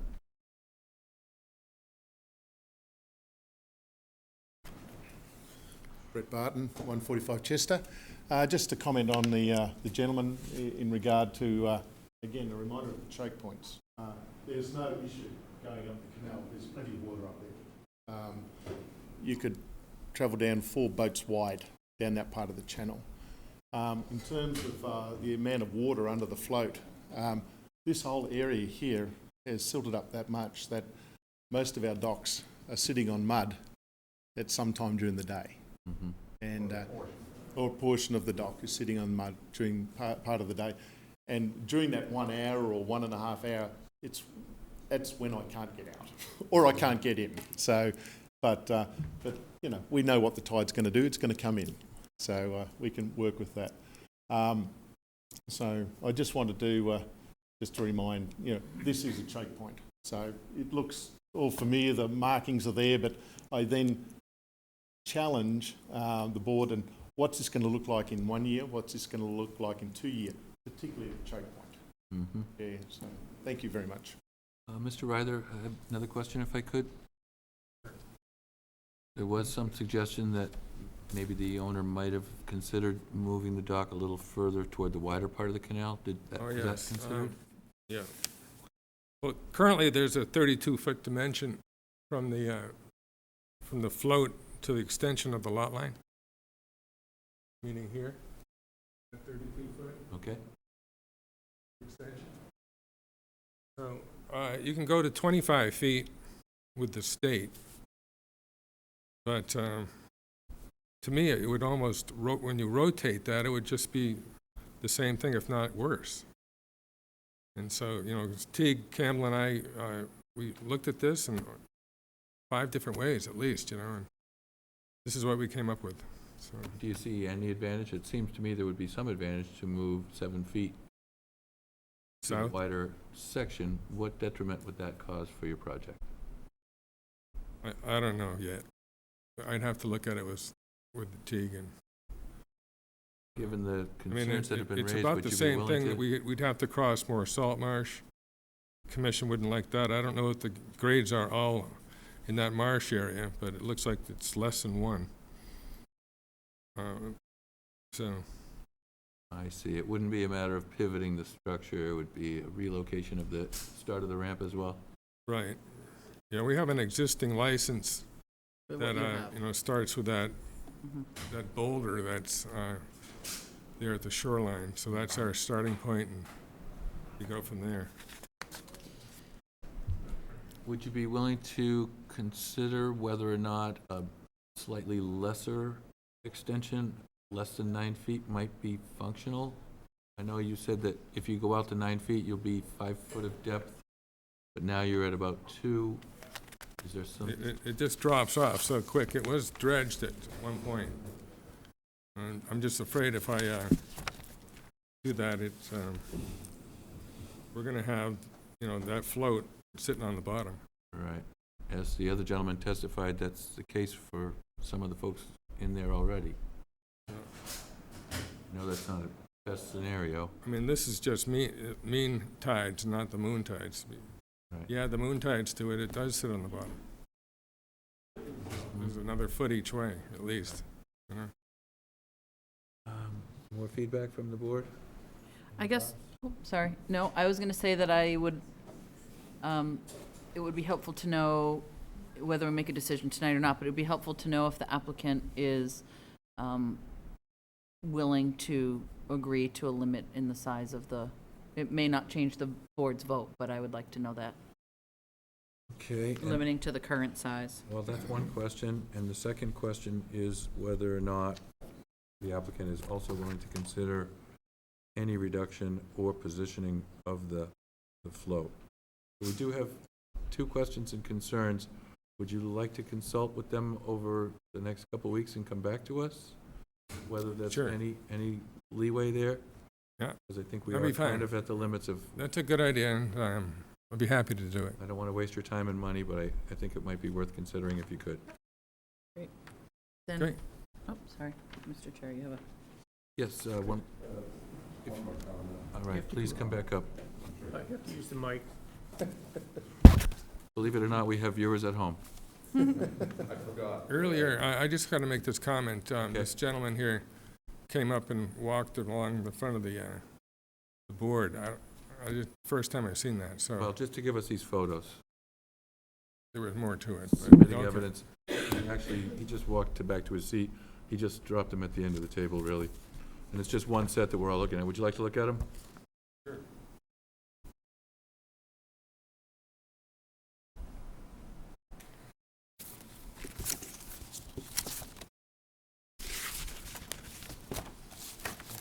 See right here, these are the 2 moorings that we're talking about. Yes. And there's a boat that sits in the middle there. Like the boat.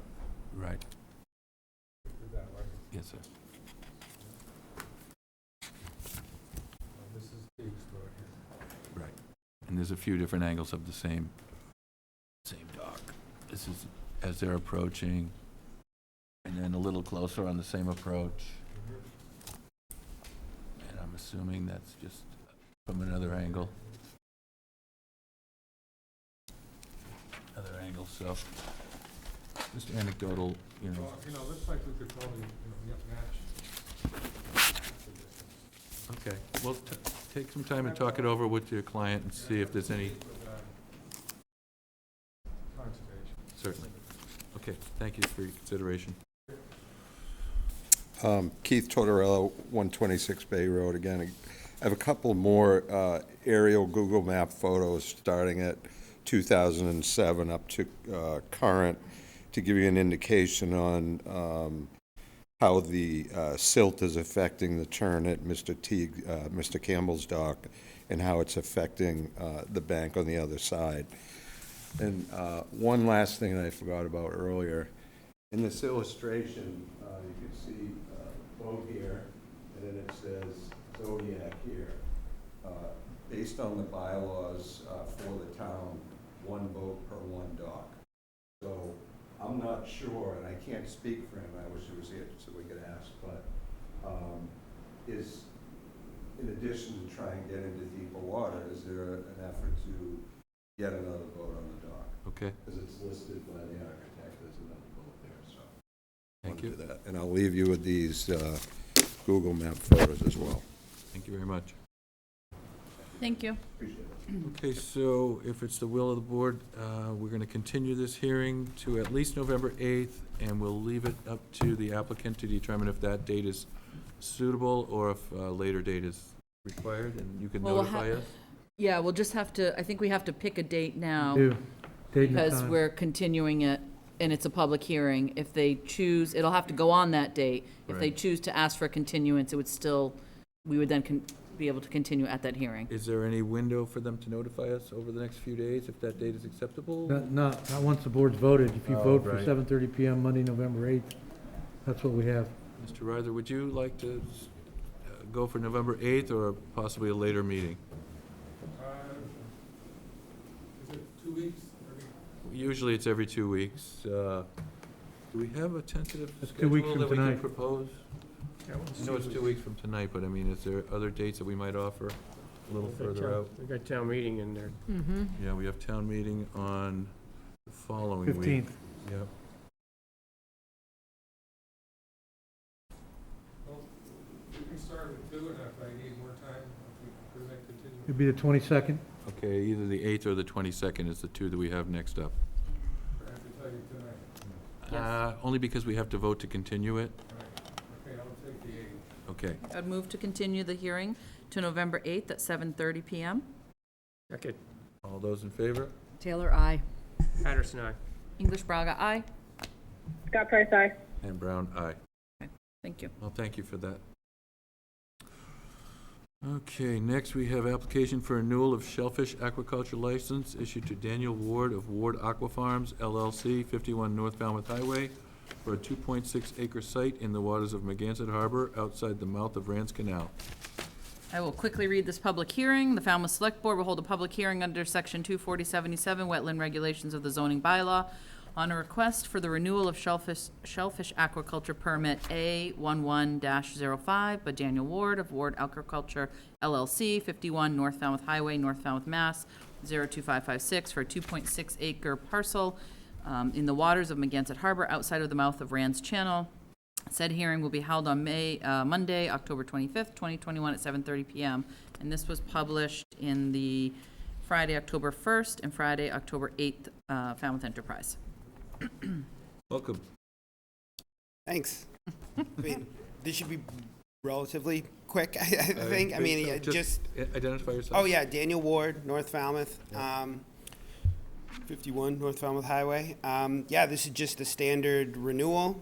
We have I got this license first 10 years ago, and it was my first license in town. We now have 4, and it's going great. Just I'd like to keep it going. Have there been any changes since the original start?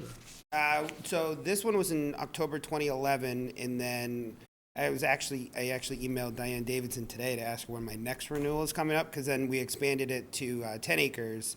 I want to say 2 years later. Okay.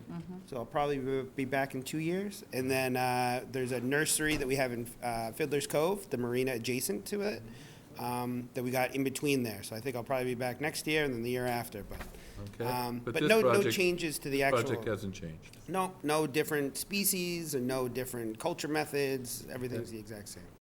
Why don't we ever get the oysters? Could somebody just tell me in all these years? Well, we work with the town a lot on. No, I mean us here for a Oh, snack. At 9 o'clock at night. That's what really like pep us up, I think. for Samples. Samples. yeah, but, we might need to work that out. So, any questions from the board? Any questions or concerns from the public? I would move that we close the hearing. Second, All those in favor? Taylor, aye. Patterson, aye. English Braga, aye. Scott Price, aye. And Brown, aye. And is there a vote to approve? I would move that we approve the license. Second, All right, all those in favor? Taylor, aye. Patterson, aye. English Braga, aye. Scott Price, aye. And Brown, aye. Thank you. Great. Thank you very much. Have a Thank good you. night. Okay, next we have a discussion and vote on Special Cables Council's recommendation for a friendly preliminary denial of renewal of the cable license. I think we have COVID first. Do we? Yep. There's a Oh, common that's right, that's victular, not in here. common victular license Yeah. on there as yet, on a public hearing. Pickle jar. And we have to continue it, Oh, right? It it's says rescheduled. continue to November 8th. Yeah. You want to announce the continuance? So we're going to discuss alteration of licensed premises, all alcoholic common victual license, Pickle Jar Limited, at another date that, as requested by the applicant. November 8th, I believe, Is the date. November 8th, yeah. 7:30. Okay.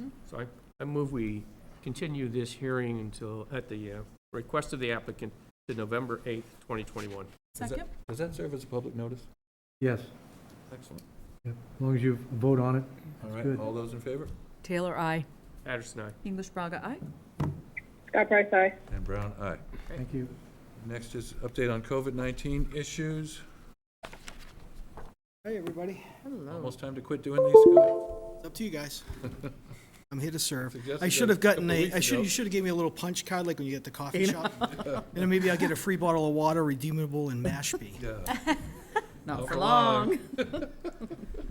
Sorry, let me just get this here for a second. Sorry Can about of that. water. That has become quite a subject. I'm losing my...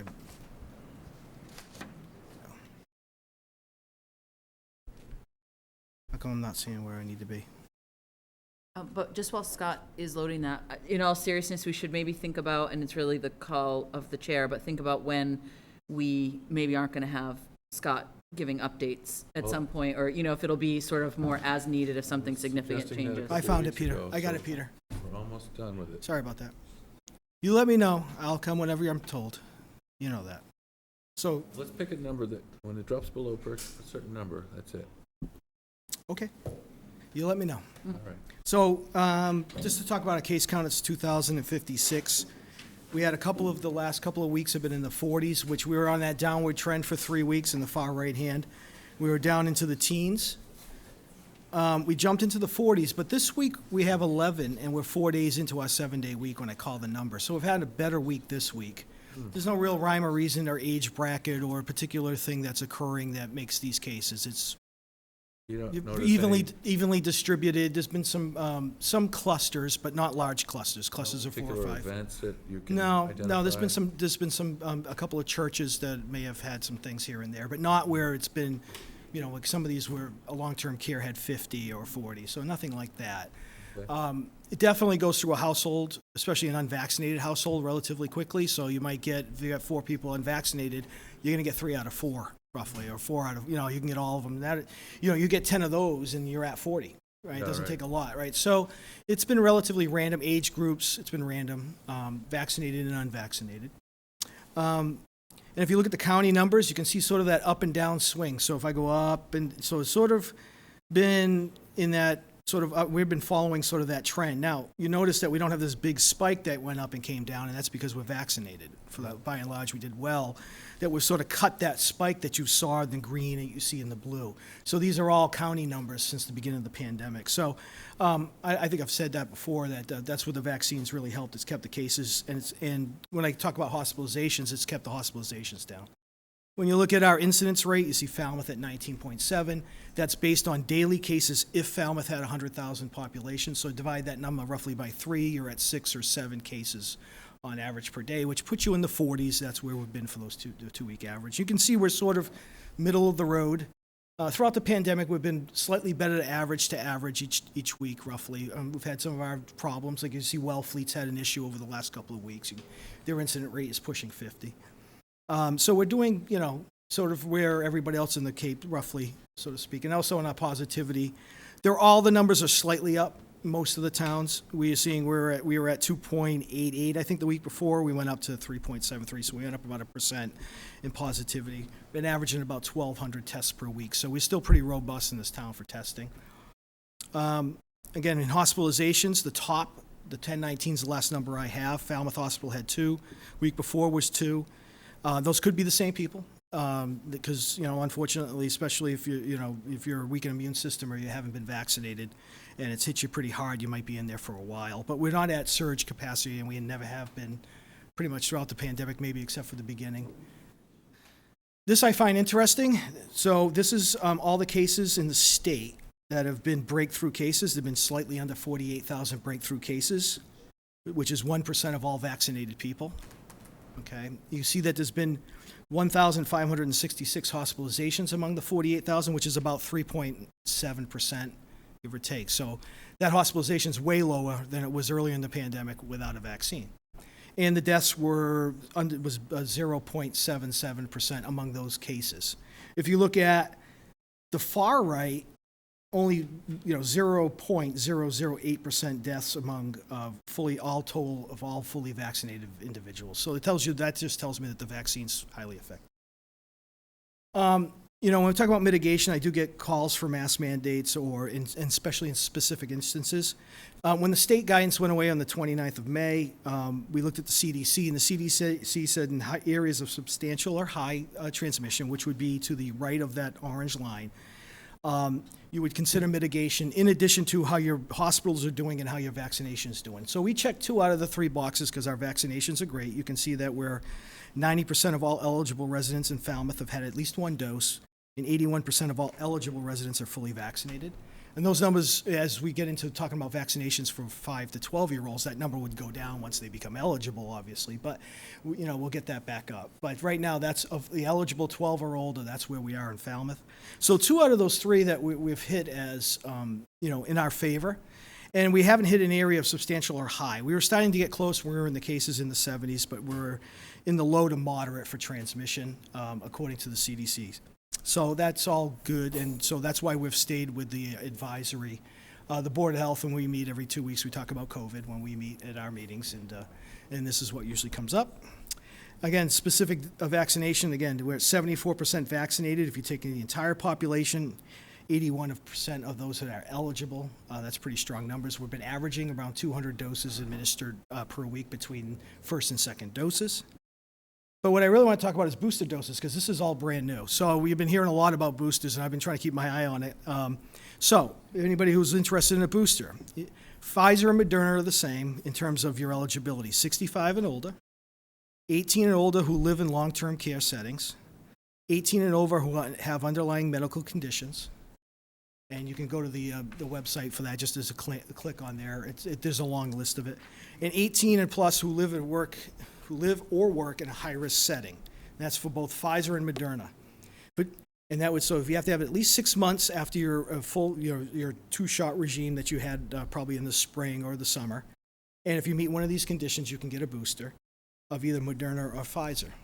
J&J, you're eligible for a booster dose 2 months after your initial J&J dose, if you're 18 or older. And now, this is brand new too as well, you can mix vaccines. So if you've got a second Pfizer-Moderna shot at least 6 months ago and I meet the eligibility criteria, I can get a Moderna, Pfizer, or J&J now. If you got a J&J shot at least 2 months ago, you can get a Moderna, Pfizer, or J&J. Any questions on that part? So that's brand new. I mean, the state hadn't updated that on Friday when I gave the PowerPoint. CDC had done it, so the state just did this over the weekend or today. So, if you want to get a booster shot. Now, as far as getting it, I check at least once a week at some of the websites. You're going to go on vaxfinder.mass.gov, and the pharmacies, I've seen appointments the same day. So that doesn't really lend us running the fairgrounds clinics like we did in running large clinics if you can easily just get it right down the street at any of the pharmacies. So we'll keep an eye on that. If there's a need, then we can do clinics. It's really nothing for us to do clinics. We've gotten pretty much old hat at it. Isn't that funny that we just asked you a few weeks ago, can we mix and match the... Well, they didn't, that information's, yeah. Okay. And as far as what is high-risk work settings that I had mentioned before, first responders, education staff. So we're going to be doing some at the schools, offering it to the teachers. Food, agricultural, manufacturing, corrections workers, postal service, public transit, and grocery store workers. And the list is probably going to be updated, but that's if you're in those high-risk work settings, you can get a booster if you choose. And again, this is new. We don't have, Pfizer last week, I believe, asked for emergency use authorization for 5 to 12-year-olds, which shouldn't be too long, I would think, in the next couple of weeks. I know that they have sent out surveys to all the pediatricians, so the pediatricians can opt in. That could be one place.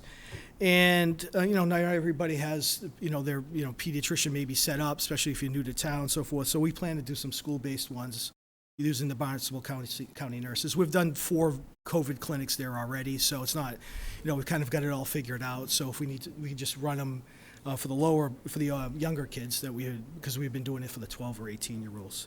So hopefully we get that pretty soon. And lastly, I just wanted to mention we do have flu clinics. So if you're over 60 and you want to go to the senior center, we have one on November 8th from 11 to 1. And we will have some high dose. Last year, we haven't been able to get, VNA wasn't getting high dose previously. The VNA is going to be doing that clinic for us. So you can get a high dose if you request it. You just call the health department. We'll register, get you all registered up. And our regular flu clinic will be just for regular dose for anybody 6 months or older. That'll be from 3 to 6 p.m. At the Gus Canty on November 15th. So we've got a couple clinics set up. It's also, if you don't want to wait then, you can, again, any pharmacy, they all have the little minute clinics and things like that nature, so it's relatively easy. It's not like it was maybe 10 or 15 years ago where, it was either the health department or you called your doctor, right? You can get it pretty much anywhere, just like you can get a COVID vaccine. And so hopefully I kept it short enough for you guys. Any questions? And now you've shown me there's still value to having you here with all this information. Well, I also do have CTV, so you can always I know, YouTube we me, see I that. guess, At some right? point, you may want to just submit this PowerPoint in the packet, and then we don't have to I keep do. dragging you down here. It's up to you. Yeah, I could do that earlier, because I just did this one just before Right. I came in, but. Remember, he's just coming from the Board of Health meeting. Well, no, we're off weeks now, because Yeah. something happened, you guys changed the schedule. We're off. It's a long day. So any questions? No, thank you. That's really Okay. helpful. Thank you very much. Thanks, Scott. Thanks, Scott. So next, now we're going to discuss and vote on Special Cable Council's recommendation for a friendly preliminary denial of renewal of cable license. Welcome. see. I see Deb Rogers here. Hello. Good Welcome. evening. Hi. Good evening, William Solomon, Hi, Special Cable Council. How are you? Good, thanks. How are you? Good, thank you. You're welcome to take that off or keep it on, Oh, whatever you still prefer. say, yeah, no problem, thank you. Whatever you prefer. So, as you know, I'm Special Cable Council handling the Comcast cable license renewal. Yeah. And the matter before you today is a friendly preliminary denial. Let me explain briefly. The Cable Act, Federal Cable Act, provides 2 processes. One is a formal process, sort of like litigation, where the cable company asks for renewal, the town responds, and has an ascertainment process to ascertain, as you know, your cable-related needs and interests, and to review the performance of the cable company. That can be a long process. It went very well here in Falmouth. As you know, the ended with a exceptionally fantastic public hearing where the true breadth of Falmouth was seen in terms of its needs and interests in the community. After that process, the cable company, regardless of what happened in the process, will file a formal license proposal. And within 4 months, the town needs to act on that proposal by granting it or doing a preliminary denial. Now, that formal track is different from the informal track also provided for in the Cable Act, where the parties, after determining the needs of the town, sit down and negotiate. 99.99% of all cable franchises, all cable licenses are agreed upon through that negotiation process and agreeing on a license and this board voting, or a board voting. But at the same time, because the cable company wanted to protect its interest, it has that formal track, like litigation. And the town responded by also following that formal track. But just like litigation, if the parties are close to settlement, what you do is you make sure that that litigation is put off because it's unnecessary. You're going to reach an agreement. And that's what we have here. We've had a agreement on the fundamental terms of the cable license. It's a strong license for the town and a good license for Comcast. The draft has been written by myself, provided to the Cable Committee, which met this evening, and provided feedback. At this point, that we're looking to proceed ahead on that track of providing that draft to Comcast. But because the deadline of the existing cable license is here, I was looking for a vote by this board to have a friendly preliminary denial. We're friendly because it shows we're doing it to protect the interest of Comcast, protect the interest of the town, and to protect the interest of the public. With that vote, now we have the time, and I anticipate it'll take a month, maybe into December at the longest, to have this license completed and presented to the board so you can review it carefully. Have me here or the committee here. The committee will provide their opinion and give advice as to that agreement. So this tonight is solely to cross the T and dot the I, to protect the interest of both parties, to continue that formal process and continue on and finish up the informal negotiation to an agreement. The agreement's a good agreement. The process has worked well to date. I know the board's been kept up to date by the finance director and your representative, Ms. Taylor, on the to the committee and to the process. So I think we're looking good. I would just ask if there are any questions, please ask me, and if the board then would take a vote so we can protect the interests of the parties and finish up with the informal agreement. I should add that last time, and Falmouth had a strong license, it took a year and a half after license expiration to get a license. We're going to have this done within 30 to 45 days, and that's not only good timing, but more importantly, we believe it'll be a strong license. Questions from the board? So just a quick clarification. So as we move forward, you're not expecting any substantive changes on the license, correct? Well, we're not expecting any substantive changes to the fundamental terms, but it's a 50-page license.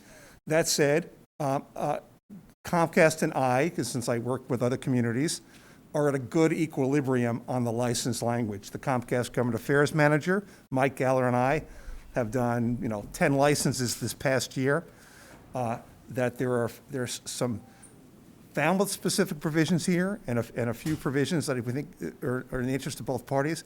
But fundamentally, what I try to do is not reinvent the wheel if what's been developed by my office works well. So, we anticipate a little tweak here or there, but nothing fundamental, and we think the process will go smoothly from here on. Great, thank you. So we've agreed on principle, and we just have to iron out the details? Yeah, the fundamental terms are the PEG access support. As you know, there's a percentage of gross revenue that's going from 4.4 or 4.5 to 5% of gross revenues. We've agreed on the PEG capital dollar amount to be paid in 10 payments over 10 years. That's a strong number. That's a very good number for the town because Comcast, having come to the hearing, realized the strong need and interest in the fact that what I consider the best cable access program in the Commonwealth, and I work all over the Commonwealth, there's none better. Falmouth is the best, and it reflects the community.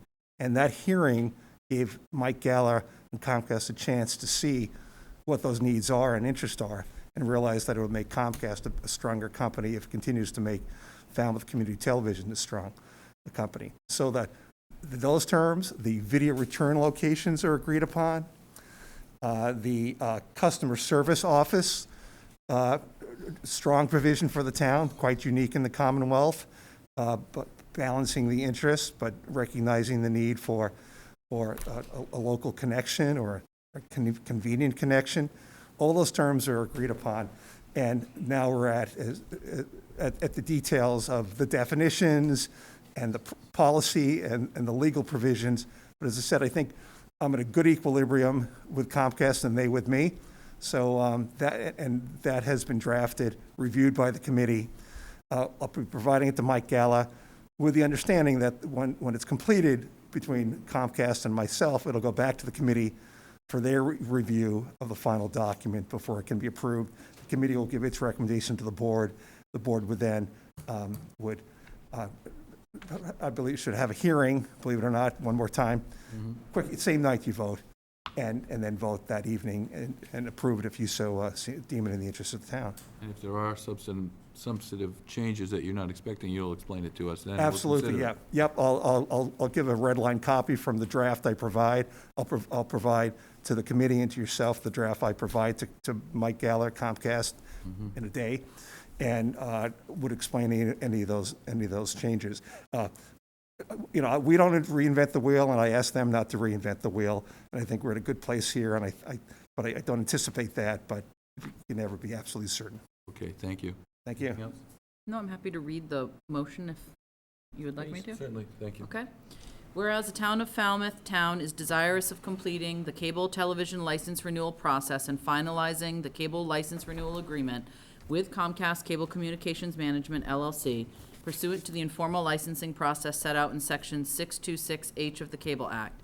Whereas Comcast and the town have engaged in a good faith cable license negotiation process and reached agreement on the fundamental terms of the renewal license agreement. And whereas the Select Board, as cable television license issuing authority, deems it prudent to protect the interests of the parties with respect to the formal license renewal process, now therefore, because the renewal license has not yet been finalized and issued by this board, and in order to protect the interests of the town and Comcast as both parties work to finalize the renewal license, the board, pursuant to Section 626C1 of the Cable Act, hereby votes to issue this friendly preliminary assessment of denial to provide additional time to complete the license renewal process and issue the renewal license. In order to provide the best opportunity for the parties to expeditiously reach an agreement regarding a cable television renewal license, the town's special counsel for this cable license renewal will file a request or motion with the Department of Telecommunications and Cable of the Commonwealth of Massachusetts to extend the time for the town to file a written statement detailing the reasons for its preliminary denial pursuant to 207 CMR 3.063. This will provide additional time for the parties to finalize the renewal license without the need to devote time and attention to matters other than the completion thereof. Second. All those in favor? Taylor, aye. Patterson, aye. English Braga, aye. Scott Price, aye. And Brown, aye. Thank you for coming in. Thank you very much, I appreciate it. Appreciate it. Good night. Next, we're going to have a discussion, follow-up discussion on the Northwest Fire Station. And that's a short title, but we're going to talk about staffing and the logistics of the Northwest Station as compared to what we have now. How would you like to start, Mr. Souza?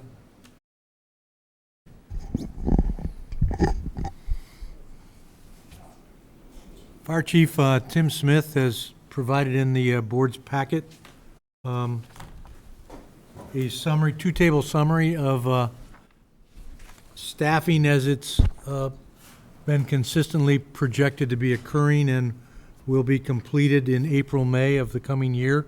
So that's about 5 months out. And then staffing anticipated upon the opening of the new proposed Hatchville Station, the Sandwich Road Station. Obviously, that design is not yet complete. That still needs to go to the Finance Committee, to town meeting, and ultimately to the voters of the town of Falmouth and a proposed debt exclusion. So that station is at least 3 fiscal years away from being able to be opened.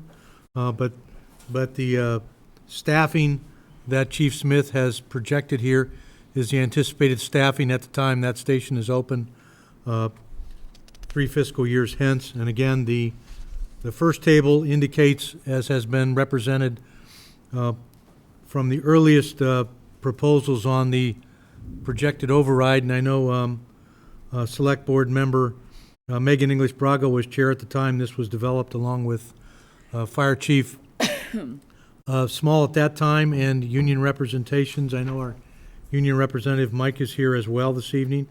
That anticipated voluntary staffing of the West Falmouth Station, which has been in motion. However, the need for voluntary staffing as portrayed in this table, when the override positions are filled and the remaining vacancies are filled, again, anticipated April, May of 2022. that voluntary overtime will no longer be needed, as there will be, in most general times, sufficient staffing to allow the chief and command staff to have 2 firefighters in the West Falmouth Station going forward.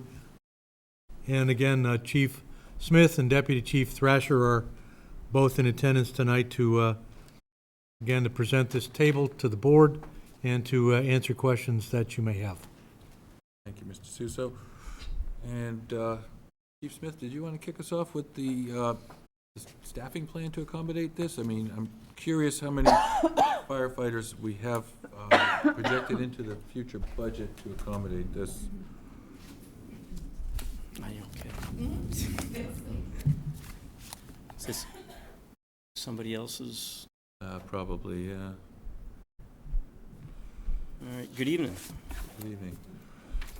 So as was indicated, we presented what we would look at as far as staffing is concerned with the new Hatchville station, and then looking towards the northwest combined station. And at that time, we looked at staffing consideration of at least 20 on staff at the beginning of a shift. That would accommodate the same model that we're utilizing right now in the East Falmouth station, which is 1 officer and 3 firefighters. We wanted to continue that trend across to Hatchville and also the Northwest Station. The Woods Hole Station, we could still utilize 2 personnel at a minimum as part of the agreement with the union, that any apparatus or ambulance that responds must have no less than 2 personnel on that vehicle. And we're still looking at a staffing of 6 personnel at headquarters. So that would be at the start of the shift. With regards to budget considerations, they're just beginning as far as FY23. We have discussed looking at increasing staffing to try to accommodate this 20-person staffing model. Once again, we're looking at the construction of the Hatchville station just in its infancy and moving forward. So we're still looking at a few years before we would be looking at this staffing model of at least 20 per shift.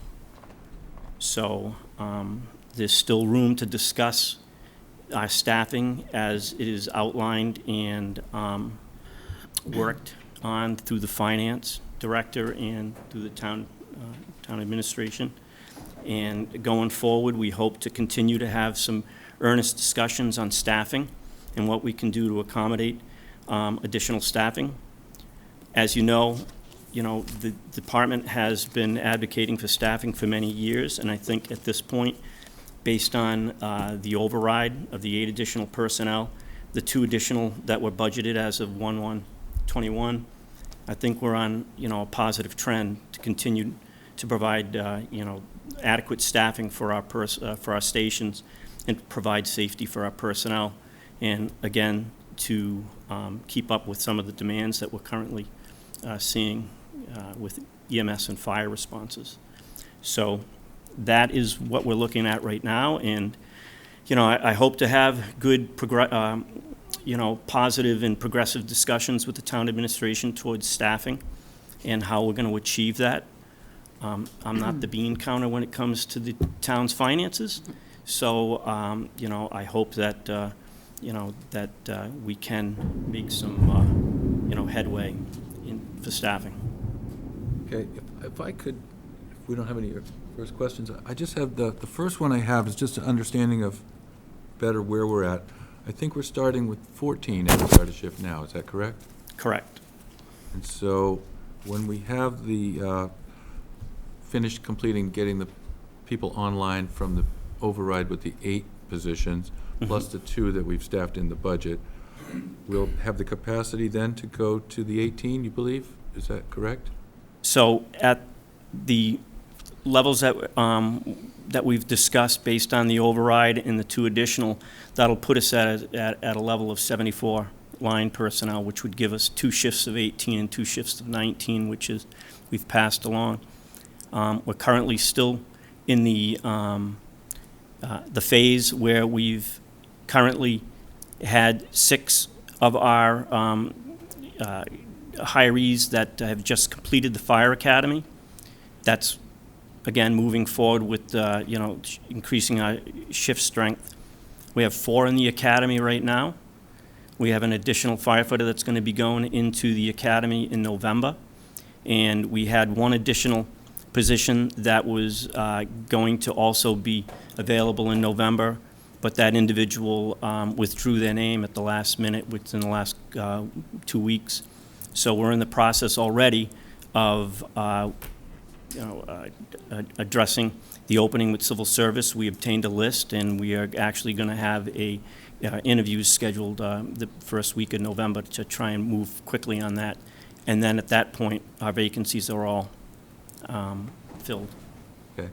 And then if I could, just one more thing to frame the conversation before we take the public comment, is that we've got the upper chart showing our existing condition, and then we've got the lower chart with the ideal future condition of the northwest combination with the 5-station model. But there's an interim, which would likely be where the Hatchville station would be built, but we don't yet have the northwest station. But what I'm getting at is the staffing won't really change because you're projecting 4 people in the northwest, whereas if we were still dealing with the 2 stations that exist, we'd have 2 in each. Is that a correct understanding of our transitional period? Correct. Okay. Okay, other questions from the board?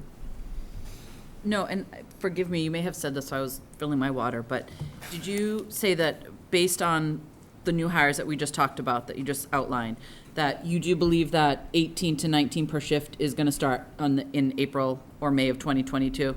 Barring any issues, we hope that their training will continue.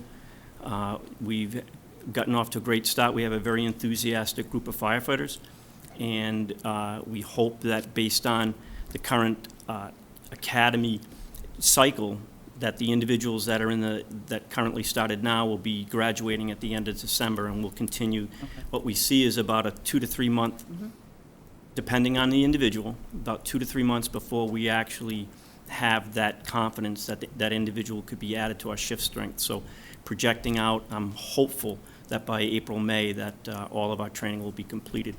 That one position, I thought it was a drop of rain. I was going to say, we got problems here. That one additional position that we're trying to fill is going to offset that by one. That yeah, individual. that's why it's either 18 or 19. Yeah, so in the perfect world, that position would have been filled, and they would be going to the academy, and we'd be looking at after the first of the year, after the 10-week cycle of getting them through. So, the other issues that we have at the start of the shift always revolve around, uncontrolled instances where somebody's out sick, an injury. Approved time off is also something that we take into consideration. So as we look forward, these personnel coming on board will be a welcome relief. And so that's a good explanation of the staffing. I appreciate that. The next question I have is going back in the history, even actually before you were chief, when we were first contemplating the Northwest Station, we were just beginning to take on the subject when we got this fire station location study from McGrath Consulting, and we had anticipated that the consulting group was going to come back with a detailed explanation of how the Northwest location was going to function and the response times, and we got more of I should say a less detailed analysis of that, and more of an alert that, hey, you've got a bigger problem, which is the Hatchville section of town is very underserved. So we shifted our focus, and rightly so, to address that big red zone. And so now we're shifting back to the second recommendation from the Fire Station Location Committee, which was, they said, first you need to consider the Hatchville station, and we agreed. And then they second said you need to consider the Northwest as your next priority. But we I feel personally that we didn't completely vet that idea of the northwest combination and the response times that would be the result of that. And when I was rereading the study this past week, I couldn't help but focus on the reminder from the consultant that the combination station is going to have a lot of 8-minute and some extremity areas larger than 8-minute. And I'm wondering if you could comment on that. I know it's been more of a serving the town in general percentage-wise kind of a philosophy, but that's one tack that we might have to take. But we might also consider that if the town wants to consider a larger investment in public safety, that we might consider a different approach to that response time scenario. So I wonder if you could just comment on that. I know it's a difficult question, but that's the next question, I think. Sure. So in all the discussions that have, come about as a result of the McGrath report, I think that the station committee did their due diligence and presented back to the board the idea that the Hatchville station was necessary based on the data that they put together over the 3 years. The other part of it is that they did recommend to the board that the also strongly consider looking at that northwest area and possibly look along the 28A corridor and combine the two stations.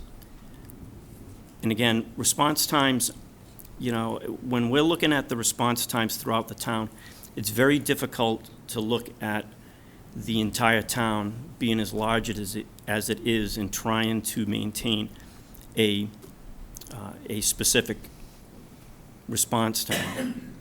Now, 5 stations over 44 square miles is quite a big area for us to cover. And the stations, as you know, run along pretty much 28 and back over to East Falmouth. And for us, we do the best we can with the resources we have to try and make the best with the current staffing in the stations. And when we do have the station under the current the staffing under the current plan, then we make that available to the west. And looking at the combined northwest area, I think part of the consideration too is the fact that the two stations are as aged as they are. You're talking about 160 years of building. And as well as the McGrath report, I went back to the report that was conducted in 1990. And under their major resources and assets of the fire department, they looked at all the stations. And at the time, they had labeled West Falmouth as being inadequate because it was unable to house any type of modern fire apparatus. They had 2 recommendations. The first one was to look at the space needs of the headquarters station, which was done. Second was the recommendation number 2 was should consider consolidation of 3 and 4 in the construction of a new station. And their comment was it may be possible to operate with 4 stations, but 5 stations are a better option. If there were 4 stations, disposing of 3 and 4, build a new station at 28A and Thomas Landers Road. That was recommended back then before Hatchville, because looking at Hatchville at the time with the growth and the run, it wasn't recommended.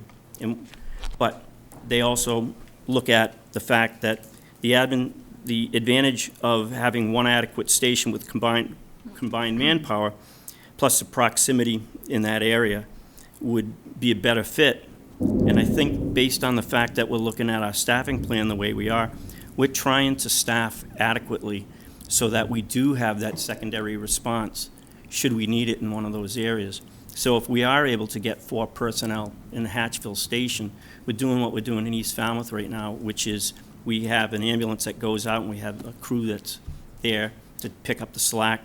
Same thing with the northwest area. And I think combining both the west and the north and finding that adequate sweet spot along 28A like they've recommended based on the data, that I think that, the recommendations by the committee and the discussions that have been had, I think that, I think that we should continue to, move in that direction. Questions from the board? No, I just wanted to make a comment, just to follow up on what you just said, just in the sense that I went back and I looked over this report as well, the McGrath report. And when I look at it, I agree with you that it appears that what they were commissioned to do was to specifically focus on Falmouth Fire Station 3 and 4 area of responses. So I think that's what I hear you're saying, that it went in that way, but it came out as Hatchville. Is that what I'm hearing you say? That's the way it went, yeah, because the ultimate revelation from the report was that we had a bigger problem than just combining those. Right. And so, based on the fact that they were faced with coming up with a 5-station scenario, their recommendation was that we had a bigger problem in Hatchville, and the amount of calls in the West Falmouth zone were so low that if we were going to stay with the 5-station model, it would likely be the West Falmouth that would go, because Woods Hole was so far down. Right. And they didn't get into the details of the reason, but what they said was closing either station would significantly increase response times to those areas, which just really caught me. And also the fact that it says the elected officials must come up with the amount of risk that's acceptable to their residents. That was another point I was going to make, that is it a policy that needs to be developed by the board that addresses acceptable response times? Well, I don't know if it's a policy as much as a vote of what we're doing. Of what we would think would be acceptable. And I would say that this is a practical and reasonable approach, and likely a very practical, safe approach. But I can't help but continue to think about, there may be another option that we might need to consider, is that even though the amount of response to West Falmouth is low, the geographical area is large, and the North Falmouth is an extremity of the town, but there's a lot out there, and there's a lot of long, narrow, windy roads, and I'm just a little bit skeptical of whether the northwest combination is really a good service, or if we should be thinking about maybe building a new West Falmouth station somewhere nearby, and then eventually someday rebuilding the North Falmouth, which is more functional but still old and a small lot. So I'm throwing it out there that maybe we want to up the ante and spend a little more money before we just decide that consolidating is really going to be the best thing. So I'm just putting it out there for discussion before we ask Mr. Suso to go out and put that initial deposit on a piece of land for the combination, just for discussion. Yes, Mr. Patterson? Yeah, I want to throw one more factor in, and that's the depth that you get at each of your stations. I mean, there's a huge benefit to having a 4-person station versus a 2-person station. Because if you get multiple calls in that area, you're relying on some other station to respond if they have the staff to allow that.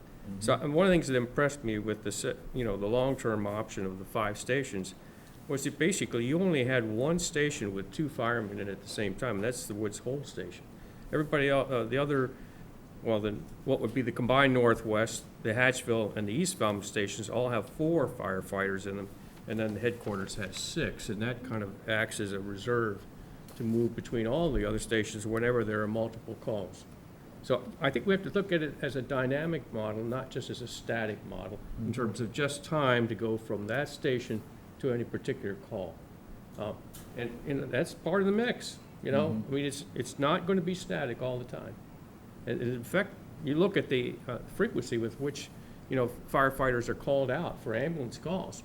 It's a constantly changing situation in terms of staffing at any given instant at any given station. So I would not get fixated on a static model, but remember, you need to worry about backup and how that backup can be shifted around in the town when you have multiple calls going on at the same time. Yes, Megan? Mr. Chair, I have a couple questions. Okay, go ahead. It's been mentioned already, the acceptable response time. Looking at the McGrath report, it would seem that it seems like an acceptable response time is 4 minutes. Is that standard? Is that something that the McGrath study came up with? I'm wondering where that 4 minutes came from, and if that's something that we need to adopt. That's my first I question. think it's the ideal, but Mr. Chief Smith can answer that better than I. You know, any of these response times, the 4 to 6 minute rule comes out of the American Heart Association for if somebody is suffering from, a heart attack, cardiac arrest. It's also mentioned in one of the standards that we look at, which is the 1710 standard, which is for career firefighters and adequate staffing for fire and EMS responses. And some of those response times are carried, in that same standard. And I think that in many instances, and I've talked to my fellow fire chiefs, everybody is in the same position as us with regards to staffing. And at any given time, you can be busy and your response times are going to increase because one particular district isn't being served because it's out on a call. And we run into that in town on a daily basis. We average 22 to 23 calls a day right now. So and the bulk of the calls is still staying alongside the McGrath data, which when they looked at the 2016 to 2018 incidences, there were over 22,000 incidences that were looked at. 50% in the headquarters, 29% at Station 5, 4% in Woods Hole, 12% in North Falmouth, and 5% in the West Falmouth area. For medical calls, it's the same, 52, 3, 12, 4% in West Falmouth, and 29% in East Falmouth. So we have predictable areas that we know are busy on a daily basis, headquarters in East Falmouth, and that's where our resources are right now. And we do what we can to manage the resources in the other areas. And West Falmouth is one of those areas, and we are able to staff that station to 16 above the 14 with the voluntary overtime. And it's not as as daily as we'd like to see it, but I think that our personnel are stepping up and they're filling that position as best they can. So far this month, we've done very well. We've had 14 day shifts covered. We've had at least 18 day night shifts covered. And that's as well as making sure that all the other positions are being filled. So, and throughout town, I live in an area, I Googled it today. I Googled my house. From the East Falmouth station to my house is a 9-minute response from East Falmouth station, and an 8-minute response, or 9 minutes by Google to drive from the East Falmouth station or from the Main Street station. So we are going to have areas of town that are going to be more directly affected than other parts where there's a station nearby. But again, I think in along the same lines as what Mr. Patterson was referring to, staffing is key to us being able to manage secondary calls or third calls for that matter. And if we don't, then we have a very difficult time with responses to those areas. And so for us, the key to all of this is staffing at the beginning of the shift. And I think that based on us looking at the future, what you have in front of you is where we'd like to be. We certainly are welcome to discuss it further and work with the administration, as I stated, and make improvements. And that's the next question is, could you just tell us, do we have 2 more coming on next year as well? We've been staffing additional 2, I think, per year, plus the 8. Right now, I don't have additional personnel. We're in the process. We just started our FY23 budget discussion, so we're working on, And for 22, did we put any more staffing in for 22? No, the last 2 budgeted positions started as of the 1st of 2021, and we don't have any for FY22. Well, the reason I ask is I'm surprised that you were able to project this 18 to 19 per shift for next May, because I thought we were struggling to get to 16, so I guess I was not fully understanding. Right, so once this hiring is completed and these personnel are trained, then that's what our numbers are gonna look like. Okay. Any questions from the board? Did Angela have I another? have- She had said a couple Yes, I questions. had another question. Go ahead. Thank you. Looking at the McGrath study, I understand what everyone was saying about how the Hatchville station is basically what came out of this. I'm wondering, is there a way to look at the projections of these potential green and red zones with the new Hatchville station included? That was another question I was gonna bring up later, is do we need another study or some more consideration of the information in the existing study at least to determine if we're actually creating a red zone over there in both the extremities of north and west, because it is such a large area. Well, Yeah, so I'm sorry, just to interject, I did see in here that they use GIS software to do this, and so I'm wondering if we need to have a new study, which would obviously be very lengthy and costly, Right. or if we can just put the information into a GIS map and have it give us what we need. Do you think that's practical, Mr. Chief? I mean, I don't have that capability, I don't have that software at my disposal. May I? Yes, Part of the please. problem with that is we don't know where this station would be. I mean, we can guess, there's not tons of free property, I don't mean free price-wise, but, you know, free available, maybe even to be on the market along this corridor, but we don't have a projected site at present, so I don't know how we would just be doing a lot of speculation.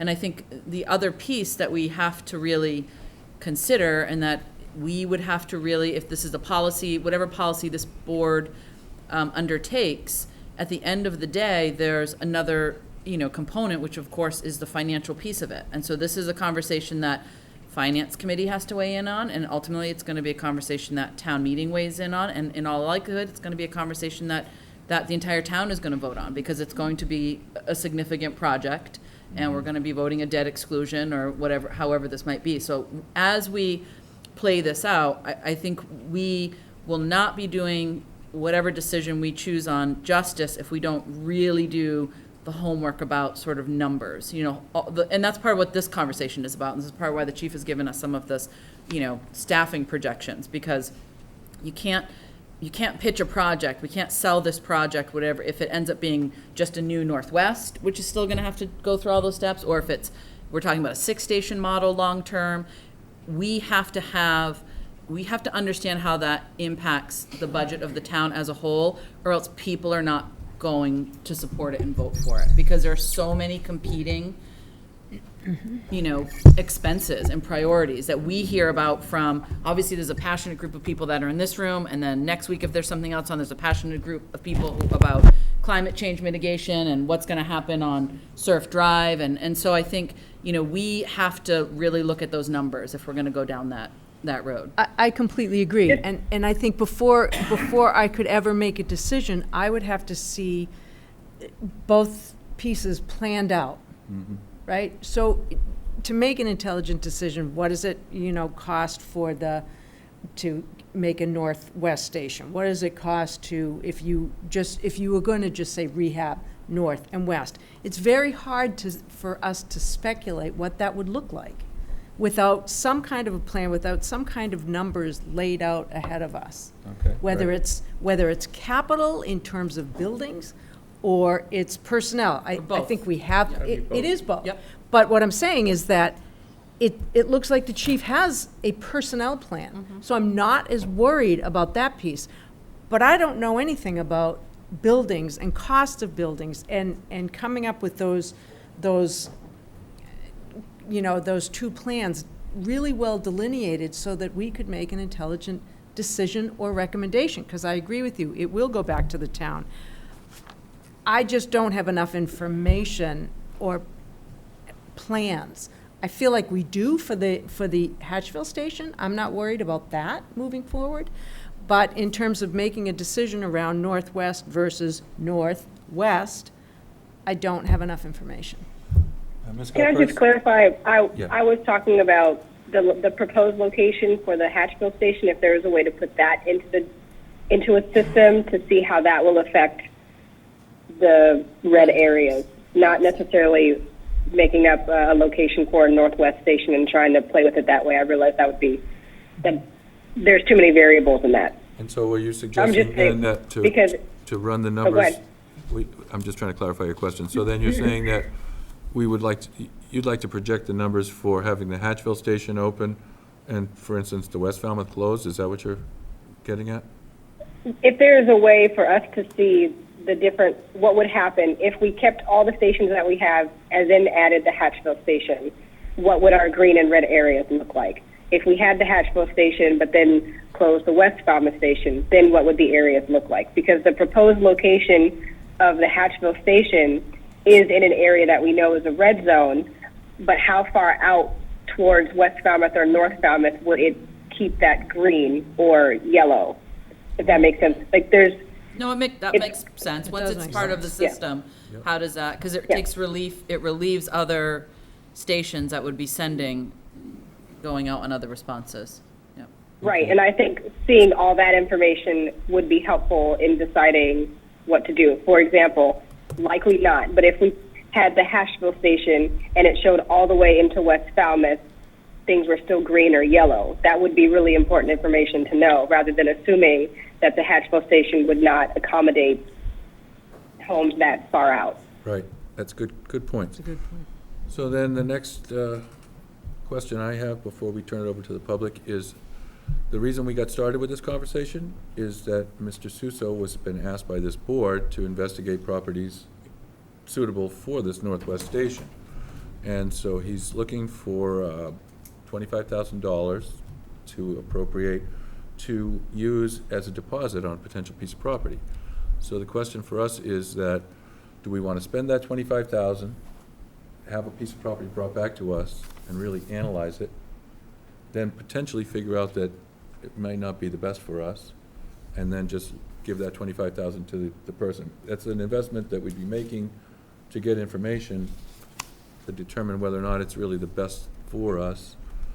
Is there another? Just wanna be cautious and say we might be throwing away $25,000, but it might be money well spent to come to the conclusion that you're saying, Megan, that's whether or not it's really going to work. Mm-hmm. Is there another process by which we could hold land, or is there another process? Is there with very another? generous people, you know, why would they tie up a potential real estate deal and not get some compensation? And not in this market, but I was just wondering if there was another process by which you could do that, and I didn't know the answer to I that. don't think Mr. Suso has any, if that's why he's asking for the opportunity to be able to have a deposit. My understanding is there's no other legal option available, which is why working with the chief and select board and bringing this proposal forward. The reason that we're able to move so expeditiously on Sandwich Road is that our good fortune at having an existing town-owned property in that area. Otherwise, we'd probably be 18 to 24 months further away from that in a very challenging real estate market. So we had put a proposal together some months ago that talked about the potential for a Northwest Station as early as fiscal year 2025 if the board wanted to pursue that. But obviously, the most time-consuming element would be securing the land, coming back to this board, and ultimately to the Finance Committee and town meeting to allow the town to acquire that and hold it so that we can move forward more swiftly. Even as it stands, we do not have a design yet, a final design for the Sandwich Road Fire Station. We hope to, we do have an architect. We're moving forward with the building committee, which this board appointed. We're moving forward diligently in anticipation of going to town meeting in April and going to the ballot in May of 2022. If we miss that window, we wait another year, subject only unless you want to pay for a special election. So we're really losing time in chunks of 12 months. So that's the good news, is we were able to move forward expeditiously. And in order to be able to do that in another location, we really need to have some land, but it needs to be land in the right location. And the McGrath study demonstrated, and the Citizens Committee deliberated on this and identified the Route 28 corridor, either north, immediately north, or shortly north or south of John Parker Road, as that area which, based on 36 months of run data, would best serve, with the 4 firefighters the chief has identified, that northwest area and its needs. So that's why we brought that forward. That's why this board, I think, has put it on as a warrant article, and that's why town meeting would. Thomas Landers. Yeah. Pardon me, Thomas, I misspoke. Thomas Landers, I misspoke, sorry. Either north or south of Thomas Landers Road on 28A, and that's why this is going forward to town meeting next month to determine whether or not they want to give us some authority to move that process forward more expeditiously or continue to discuss it. Can I ask Yes. one quick question? It's actually just a comment, I'll just throw it out there, it's given the hour. But can we just, at our next meeting, get an update on, for Hatchville, are we gonna do the same analysis around the space and programming that we did for the senior center? I think that worked out really well when we looked at sort of square footage, knowing what was gonna take place in there. Is the committee doing something similar to that before it goes over to the architect? No, in order to make the deadlines we have, the station model is fairly straightforward. I mean, there aren't a lot of options in a fire substation. There are plenty of examples around, and the chief has an internal committee that he's been working with diligently, and that information is actually going to the architect as we speak. We talked about that at the last building committee meeting, and then there'll be a report back to the building committee at their next meeting in November. Okay. And happy to have the chief expand No, on no, that I don't if want to go, it's I just, helpful. maybe on the 8th, we can put that on the agenda just to get an update of where that, we just haven't talked about that for a little while. Okay, given that, I'm going to open it up to the public if we are ready for that. And this lady was here first, so come on up. Thank you. Yes, sir, Thanks, thank you. Chief.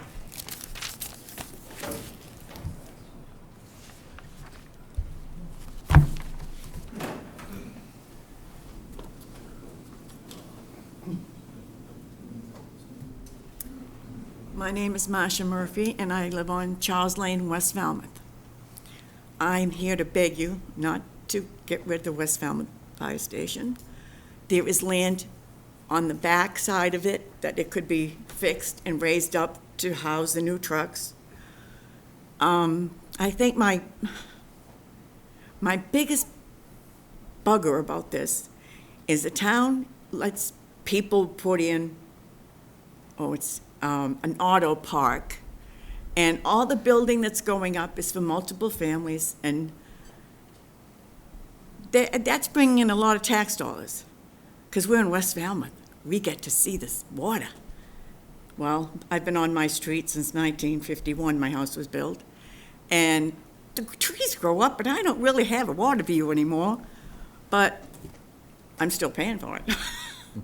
So I think as far as the financial thing, the taxes coming in from all these new people, there's going to be 2 new houses on my street, and maybe a third one if someone's silly enough to buy that lot, because it's right on the 28A. It's just, we need one. I'm losing sleep over this. There I am, telling the world. It doesn't seem right. It's a historical center of town, West Falmouth.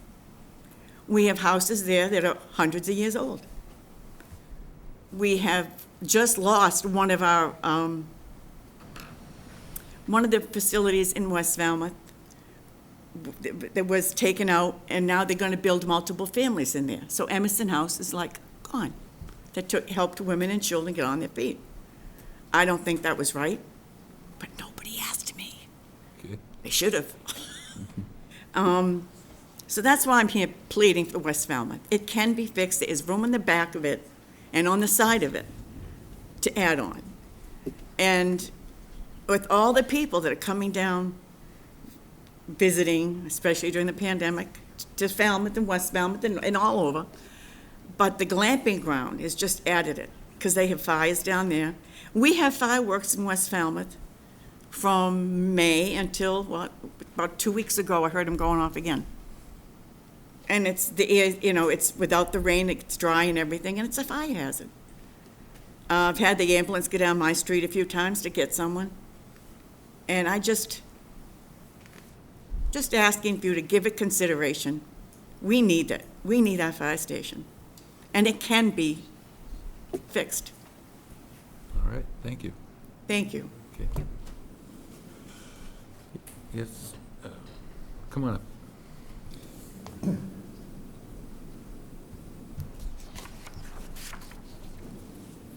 Good evening. I'm Jim Gray. I live on 25 Brantwood. I'm here to represent the West Falmouth Village Association. You've heard from us many times before advocating for issues other than West Falmouth-related issues. Obviously, this fire station is very, very important to us.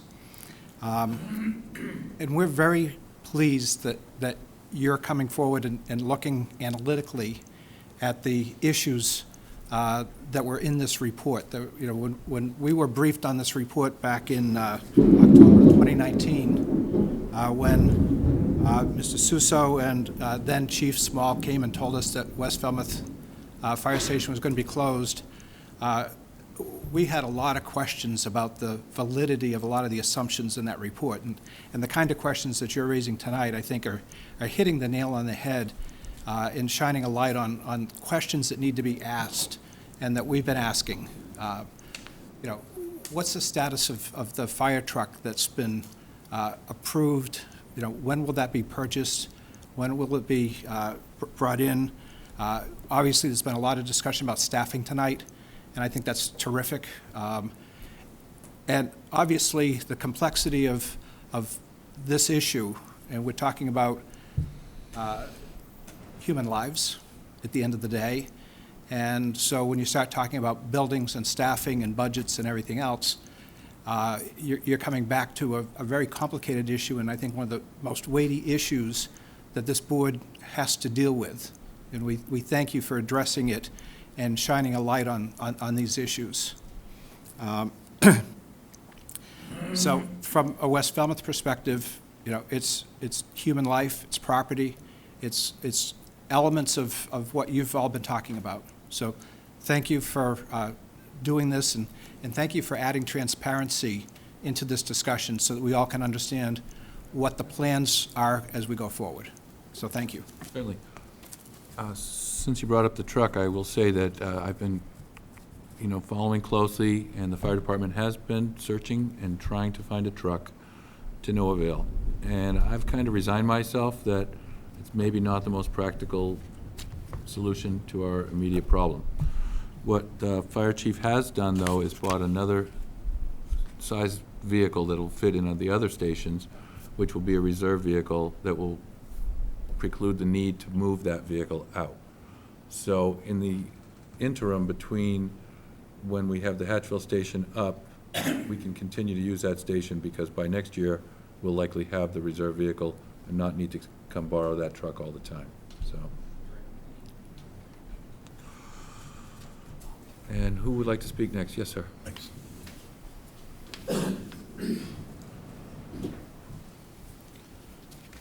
Good evening, Mr. Chair, members of the board. My name is Steve Cohen, 597 West Falmouth Highway.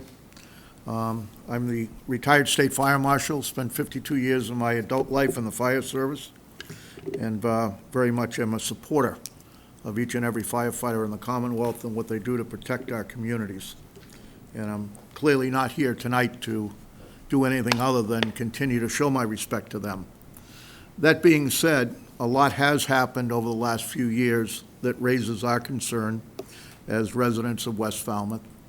It started really with the October 2019 meeting that the gentleman just referenced, where then Chief Small and the town manager very clearly reported that the station would close on July 1st. And since that time, many meetings have taken place, many discussions have come before the board, and at the end of the day, we have lost something in West Falmouth when the station became staffed on a voluntary basis.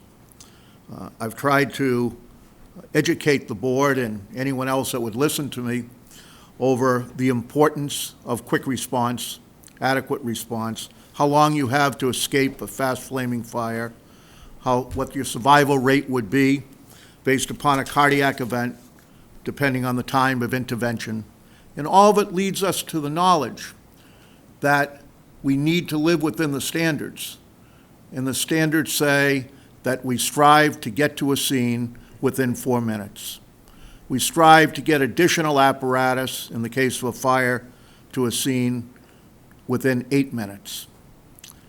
And with a voluntary system, we can't guarantee that, because there are days, there are nights that the station is shuttered.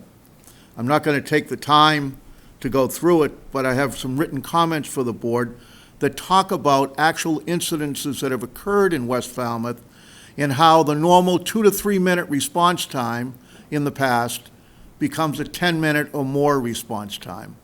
And I know that the fire chief and his people aren't happy to have to spend the extra time responding to a particular part of the community, but that's the reality today. It's a 10-minute response time for fire and EMS calls in West Falmouth when the station is closed. I believe that the voluntary overtime system has failed. It fails because fire doesn't know whether that station is shuttered or not. And on those days of sunny Saturday weekends in the summer or holidays, it's very hard to attract volunteers who want to come and work. They're burned out from a lot of other things and family obligations. So we're at the mercy of a firefighter willing to take an overtime shift in those days, or we have no nearby fire protection. I relate to you just incident of 2 months ago, or not even that long ago, I should say, when Tropical Storm Henri was going to make landfall around Buzzards Bay on a weekend day. During the morning of that time, the town manager was sending alerts to residents to limit traffic and transportation, that the expectation of down wires, down trees, that the storm was going to be more than what it turned out to be. When I went by the West Falmouth station, it was closed. And I thought to myself, this isn't good in a time of this type of an emergency. One of the residents of town wrote to the town manager and the fire chief responded, saying that he had every intention of having all 5 fire stations staffed during the height of that storm, but he could only get 1 firefighter to volunteer. So I believe that I hear the board say tonight that they support the continuation of the operation of the West Falmouth station until such time as either it be renovated, a new West Falmouth station is built, or a combined Northwest station is built. My concern is the wording of the town manager tonight in 4 words. The station will be staffed in most general times. What I really would like to know, and my neighbors would like to know, is right now there are 14 firefighters that must show up every day for a shift. Those 14 firefighters are deployed to the other 4 fire stations. The only way the West Falmouth station is staffed is with voluntary overtime. When the additional firefighters are on board that were hired by the override, does the minimum number of firefighters required to show for a particular shift raise to the number of 16? Or does it remain at 14 and the pool of additional firefighters have to make up the staffing, or the station once more is closed if there is not voluntary overtime? The town, quite frankly, could, if that's the case, the town, quite frankly, could go out and hire another 20 firefighters. It doesn't matter. The chief's authority rests with what the collective bargaining agreement says, and that says 14 firefighters need to be on duty. I know, or I hear from people that during the summer months, sometimes there's 5, 6, even more firefighters that have to be held over from the previous shift just to make up the 14. So do we, in fact, Mr. Chair and members of the board, have some commitment that the voluntary overtime will be eliminated when these new firefighters are back and ready to be assigned shifts, and that station will be treated, the staffing of that station will be treated the same as the other 4 stations in Falmouth. I will just finally add 2 things. I also reread the McGrath report over the weekend, like many of you did, and it's enlightening. I do concur with the comment that was made that the board really is charged by the McGrath report as the highest priority they list to discuss and set the response criteria for the community. And I think that is important, that the board spends time and look at what the community risk factors are and what risk you're willing to assume, depending on the answer of how many stations there are and what the response time is based upon those number of stations. Finally, I hope that, irregardless of what occurs, that as the town continues to grow and expand the staffing of its fire department, that it takes advantage of a federal program called SAFER, which provides considerable federal dollars to the community to do just what you're trying to do, strengthen the backbone of the fire department by adding staff to fill the vacancies that exist that cause that causes a longer response time to certain areas of town. This program was created in 2015, and to date, 8 of the 15 communities in Cape Cod have taken advantage of that program and leveraged more than $6 million in federal money. I believe that's a program that is very appropriate for the town to aggressively look at and to hopefully bring those federal dollars to our community too. Thank you. Thank you. Mr. Chairman, could I clarify an item, please? We've had 2 speakers now refer to a meeting in 2019 that I attended in West Falmouth along with then Fire Chief Small, and both those speakers have attributed a comment to me to suggest that I advocated the closure of West Falmouth.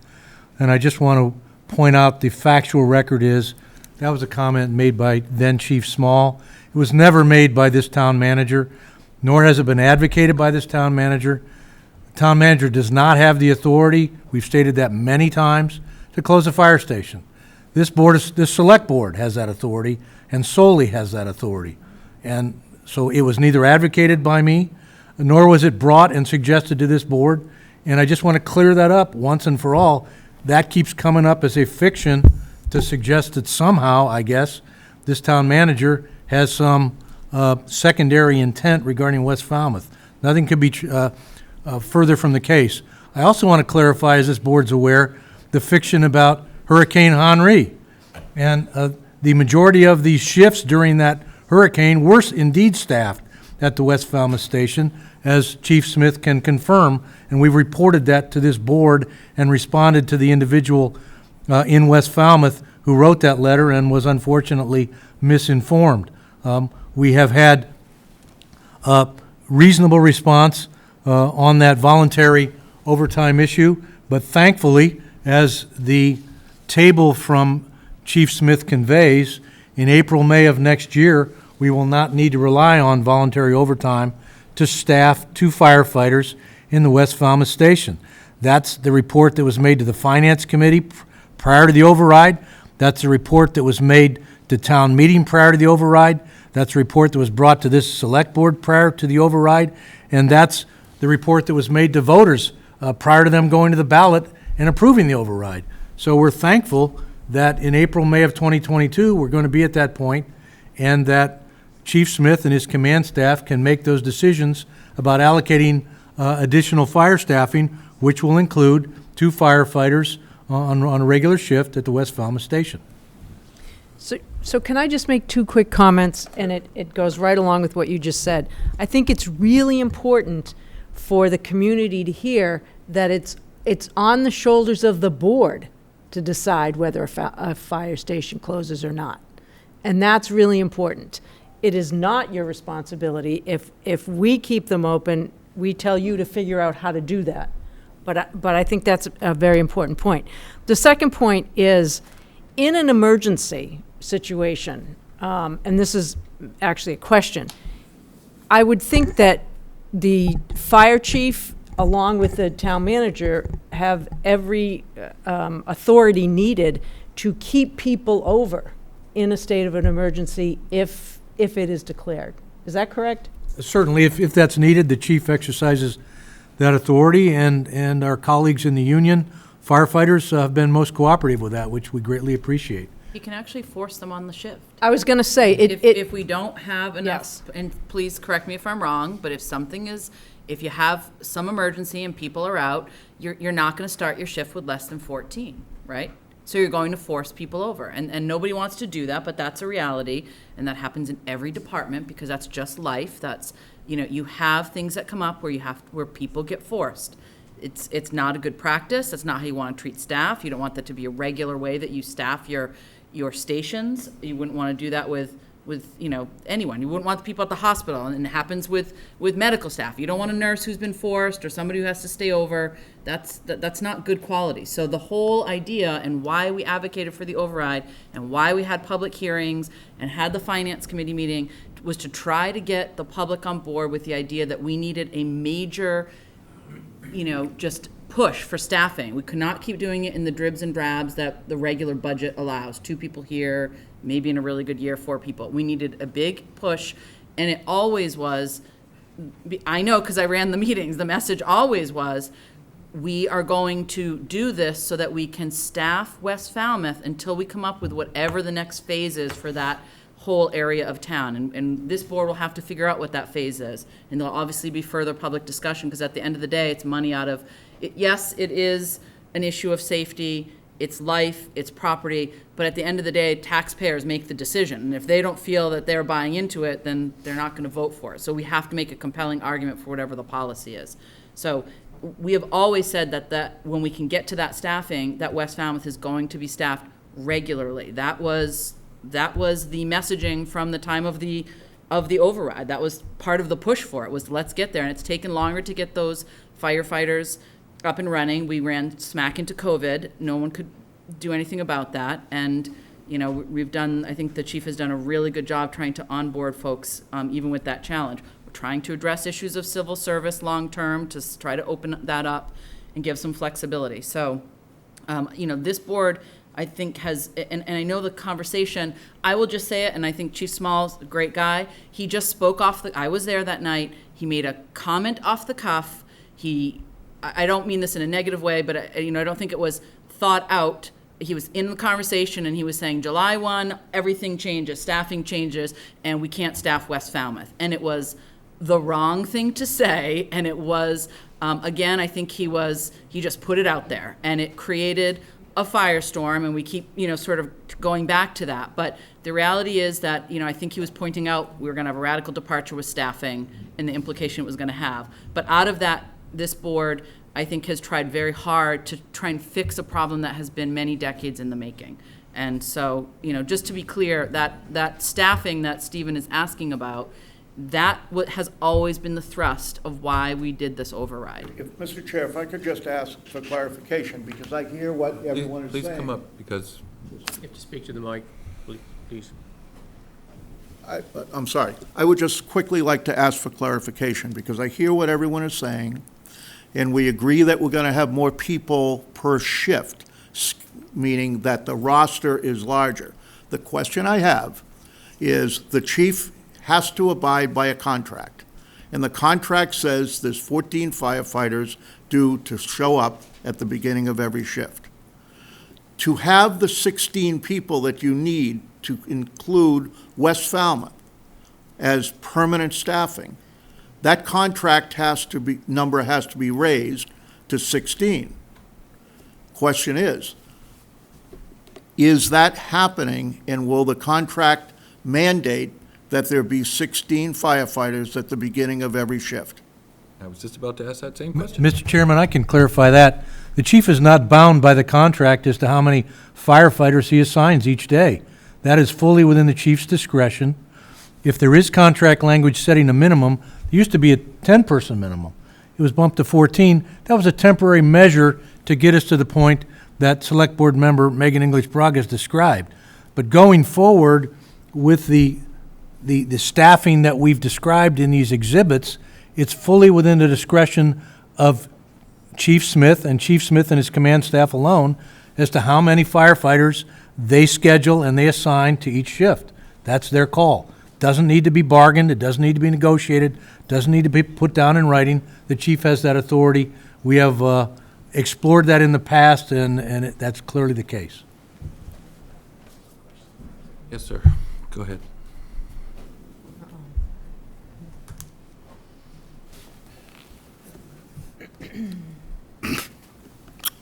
Good evening. Dan Shearer, West Falmouth. I've been confused for a long time on this, and I really believe we've been lied to, and that's a bad word. I won't use that. I will say so. Misinformed. Because a couple of months ago, I understand, and it was in the Enterprise, that we'd hired all the firefighters we needed, and they would be here within 2 or 3 months. Now we're saying, well, we have some coming. It may be next spring. I mean, do we have firefighters that are hired?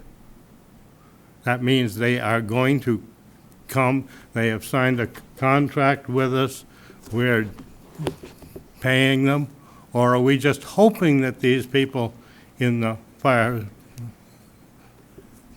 department are going to choose to come to Falmouth when their graduation comes? The hiring is just the beginning.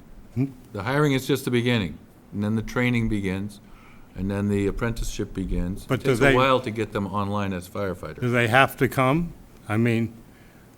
If they're hired? Well, anyone yeah, can resign if they choose to. What happens if they don't pass the course? That happens. And it's just a challenge of the civil service process that you have to start by at least offering them a job, and you have to be authorized to have the money first. So it is a long process. It takes a year to get a firefighter online, is that right? That's a good estimate, yes, and we indicated that at the time of the override, that it would take 9 to 12 months, not a month or two. So again, we have plenty of written material there that we have shared with the public, joint meetings with the Finance Committee, and this board. It's 9 to 12 months minimum. The pandemic has delayed things and stretched that out, unfortunately, but that number is very close to reality going through civil service. So not a couple of months, 9 to 12 minimum. And it's not just a small effect. How many months is it going to be before we have enough firefighters on hand to have 2 in West Falmouth every day? We talked hope about April or May 2022. I don't know, Dan, did you get our packet to see the staffing? Did you download it? No. Because we'll give you one. It might just be easier to just see it. Do you know what I mean? I mean, that's a long time. And then is it just enough firefighters if everybody's working or to get there? Or are you going to start when the summer comes and so forth, that you'll be stealing them from West Falmouth, which is where the low Priority? I'm not doing well. You're doing But very the well. low It's people 10:30 at night. You're fine. on the totem pole. I mean, is this going to be a constant thing that West Falmouth will be closed? Because of vacations in the summer, because of sickness, you get vacations? Are you going to take anybody from East Falmouth instead of West Falmouth? No, you're not going to. We're going to always be short. Chief Smith, could I ask you, could you come back up for a second, please? Just want to ask you one question about that 16 question that we had earlier. Do you mind, Dan? Are you finished for now? I just want to ask the chief a question. Okay, because fine. Huh?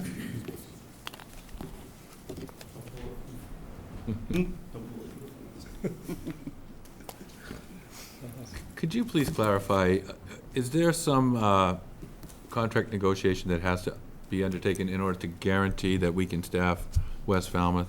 Or can you personally tell us that you are going to guarantee that it'll be staffed? When can we be sure that we can get away from the voluntary overtime and have committed staff? So it would obviously be desirable to have the 16 or greater at the beginning of each shift through our regular staffing, and then those 2 additional personnel above the 14 would be sent to West Falmouth. In a perfect world, that's what we will do, and we'll deploy our personnel as such. At the beginning of the day, we staff to 14, and anything above that, then yes, we will deploy them, and our plan is to put them, any one additional personnel above the 14 to the 15, we'd put them in North Falmouth, and 2 would go to the West Falmouth station. And if it can be a regular occurrence, then that's what we're going to do. Well, that's what I'm getting at, is how do we guarantee that we are starting at 16? What's the mechanism to? Right now, the contract is, there's a 14-man minimum, and staffing of West Falmouth is through overtime, through those that volunteer to work at that station. Yep. And, obviously, anything beyond that has to be, that's between the union and town administration. Okay, so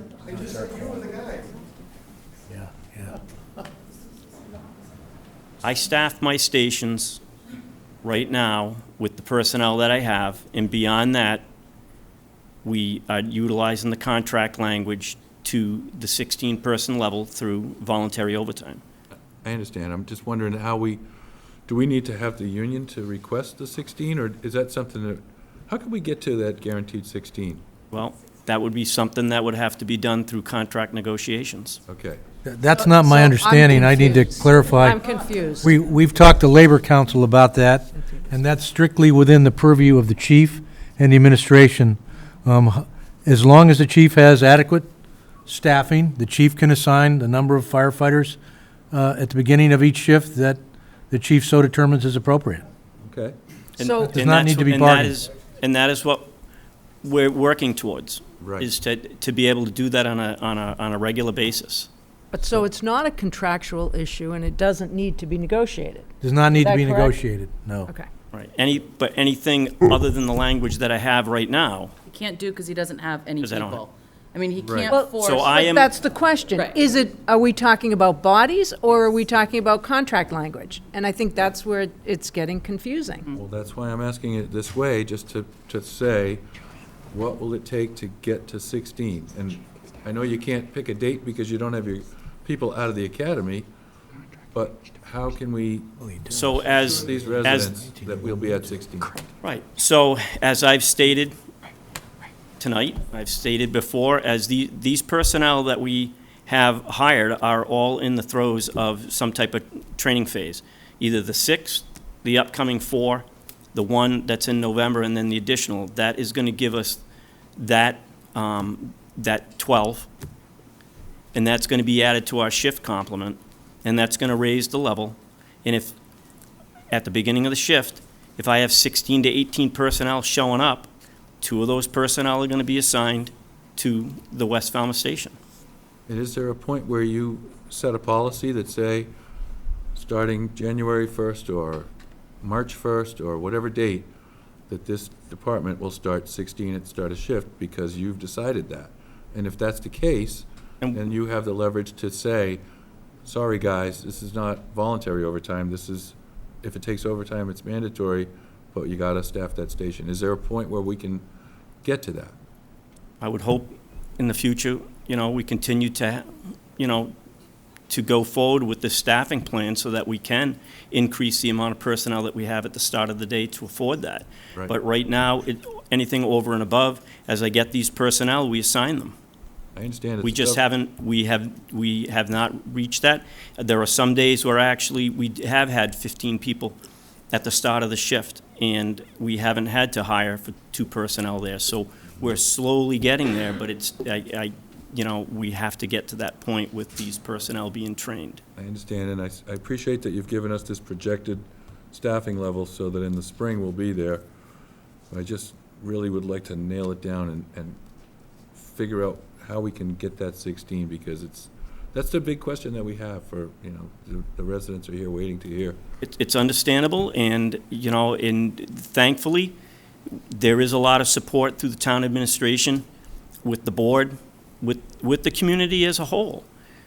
And, I'd be the first person to tell you, I'd like to have many personnel at the beginning of the shift, but as I think somebody said up here on the board, this has been going on for a long time, and we've run into, times when there were financial issues for the town, and there wasn't that available funding to put on extra staffing, whether it's the fire department, police department, or any of the other departments. But we've been seeing improvements right along the line of through the support of the town and going forward. And I look forward to continue to work with the town administration and the Board of Selectmen to try and keep making these improvements so that we do have safer staffing, not only for the community, but for my personnel. Right. And so I'd like to continue with hiring. I feel like even though this projected start of 18 to 19 per shift in April or May, personally, I feel like it might be optimistic, because we always have people out, as you've said, and there can be even deployments or long-term injuries, because it's not an easy job physically. So I'm wondering, Mr. Suso, can you comment, do you think that we might have to reconsider for hiring more firefighters for next year? I know it's not currently in the budget, but I feel like we're a little behind. Well, next year's budget is not yet set and brought to the board. It's in process as we speak. The FY22 budget is already approved, and we're governed by it. So all the hiring that you see on this chart is consistent with the budget and the override. And as noted, in April, May of 2022, we'll have 18 and 2 shifts and 19 and 2 shifts. And what needs to be bargained with the union, just to clarify, is if there is the need for mandatory overtime, that needs to be bargained with the union. That is a matter of collective bargaining. But when we have this additional staffing that is in the top table the chiefs provided, we will have sufficient staffing to start the day with 16 firefighters. That's what we've always anticipated. That's what we've projected. That's what all the information we've printed has indicated. But we have to get to that point, which is April, May of 2022. And Mr. then- Chair? Yes, sir. Oh. Ma'am. Whatever. I've been called much worse. Okay. But I just had a question. So to that piece, for the staffing component, for the budget, that would be, if we're planning on staffing at 16, because we actually have the people power to do it, that's going to show up in the chief's projected operating budget for the upcoming year. That fair to say? So, I mean, It one of can, the- yes. Okay, so one of the ways that this board, just, that this board, even though at the end of the day, Finance Committee is going to vote it, but, we'll vote it to send it to them. One of the ways that we can sort of follow up on this particular staffing piece is to look for some of that in the budget, to understand how that's going to play out. Because the folks are hired, and if we're going to assume that they're going to be staffing at 16 for start of shift, a budget is going to look a certain way. So that's what I would be looking for as the chief is putting his budget together, assuming he's going to be having these additional folks starting in the spring on a regular basis. Right. And the budget, recognizes the additional personnel Okay. now. For those number of shifts. And let's go back to the public. Yes. Thank you. Thank you, Chief. Todd Taylor from West Falmouth. I just have a question in regards to the staffing from 14 to 16. I believe it is a negotiable item, and the only way that the West Falmouth station is going to open on a regular basis if that number changes from 14 to 16. Now, the union president's here, maybe he can answer a question, whether or not that number has to be negotiated, but let's not kid ourselves. We've been talking about this. If we're going to have 18 or 19-man shifts, then that staffing should change to 16. I like the plan, and if you look back to the 20-man shift, one of my questions were, how many more additional firefighters are we going to need to hire to accommodate the 20-man shift? I don't think that question was asked tonight, but that certainly is a number. I mean, it looks great on paper, but how many are we going to need to actually hire to have a 20-man shift? We just, it has to go to 16 or you're not going to have that fire station open. The chief has his discretion to put all his men in one station if he wants to, but the contract, he has to have 14 of them. He can put all 14 at one station if he wants to. But they have to have 14. But if you're going to open West Falmouth, then you're really serious and transparent about it, you got to change it to 16, or it's not going to work. Okay. Some days it may be 15, but if it's 16, then you have to hold guys over. Nobody wants to get held over. I did it for many, many years, and they did it all summer long. 4, 5, and 6, I think one of the speakers said they were holding. Now, when we get to 18 or 19-man shifts, maybe we won't have to hold so many guys over, but it's not going to open unless it's a 16-man shift. Thank you. Mr. Chairman, can I just clarify that the chief has already confirmed that he started some shifts with 15 firefighters. Now, if somebody wants to suggest he's violating the contract because he didn't start with 14, again, I rest my case. It's fully within the chief's discretion. We just, our mission, our intent. Excuse me, please. Folks, if you could kind of keep the background commentary down, please. I understand some people want to express opinions that don't have any experience in these areas, but we have spoken to Labor Council. We've worked closely with the union, and again, as long as we have adequate staffing, it's the chief's call on how many he puts in at start a shift. As Chief Smith has said, we've started a number of shifts with 15, not with 14. Why? Because the chief was able to do that, and we didn't have to pay overtime for that one firefighter from 14 to 15. And when we fill out the full complement that's on the table, then we'll be able to start shifts at 16. But there was one question asked, Mr. Chair, that I'm happy to answer, to get from where we anticipate being in April, May of 2022 in your table to the future staffing in Hatchville 3 fiscal years hence requires 6 additional firefighters. 6. Okay. Over 3 fiscal years. And keep in mind that with the support of this board, the Finance Committee, and town meeting, we have been hiring anywhere from 2 to 3 firefighters over the past 5 to 7 years. It's varied in some years. Last year, because of the pandemic, we did not bring a number forward because we were being very cautious, as the board will recall, because of concerns about revenues. But that was an unusual year. So I anticipate bringing to this board, working with Chief Smith, the Finance Committee, Finance Director, and others, that you're going to be seeing proposals to bring on additional firefighters. And we have talked about this prior to Select Board member Doug Jones retiring from the board. He brought this very question up at a meeting of this board, asking if my intention was to continue working with the chief and the fire department in filling out additional positions. And the answer then was yes. That's exactly what we've been doing in the past and what we'd intend to continue doing in the future as revenues allow. And we're in the midst of that, as I noted, in the budget reviews right now that'll be coming to the board at the end of this calendar year for ultimately you to consider and take to the Finance Committee and town meeting in April. So, thank you. Sounds good. Thank you. Yes, go ahead. Hi, Maury Harlow Hawks, West Falmouth, 9 Old Dock Road. I really wish we had done this at a different forum because I feel bad for everybody in the back in the room that's waiting because we've been here way too long. And I hope this can at some point be like we did at the high school because I think there are so many people that want to talk. And I'm not going to talk long because everybody pretty much asked the questions. One of them was, what is the internal committee the chief is working with on the Northwest or the Hatchville station?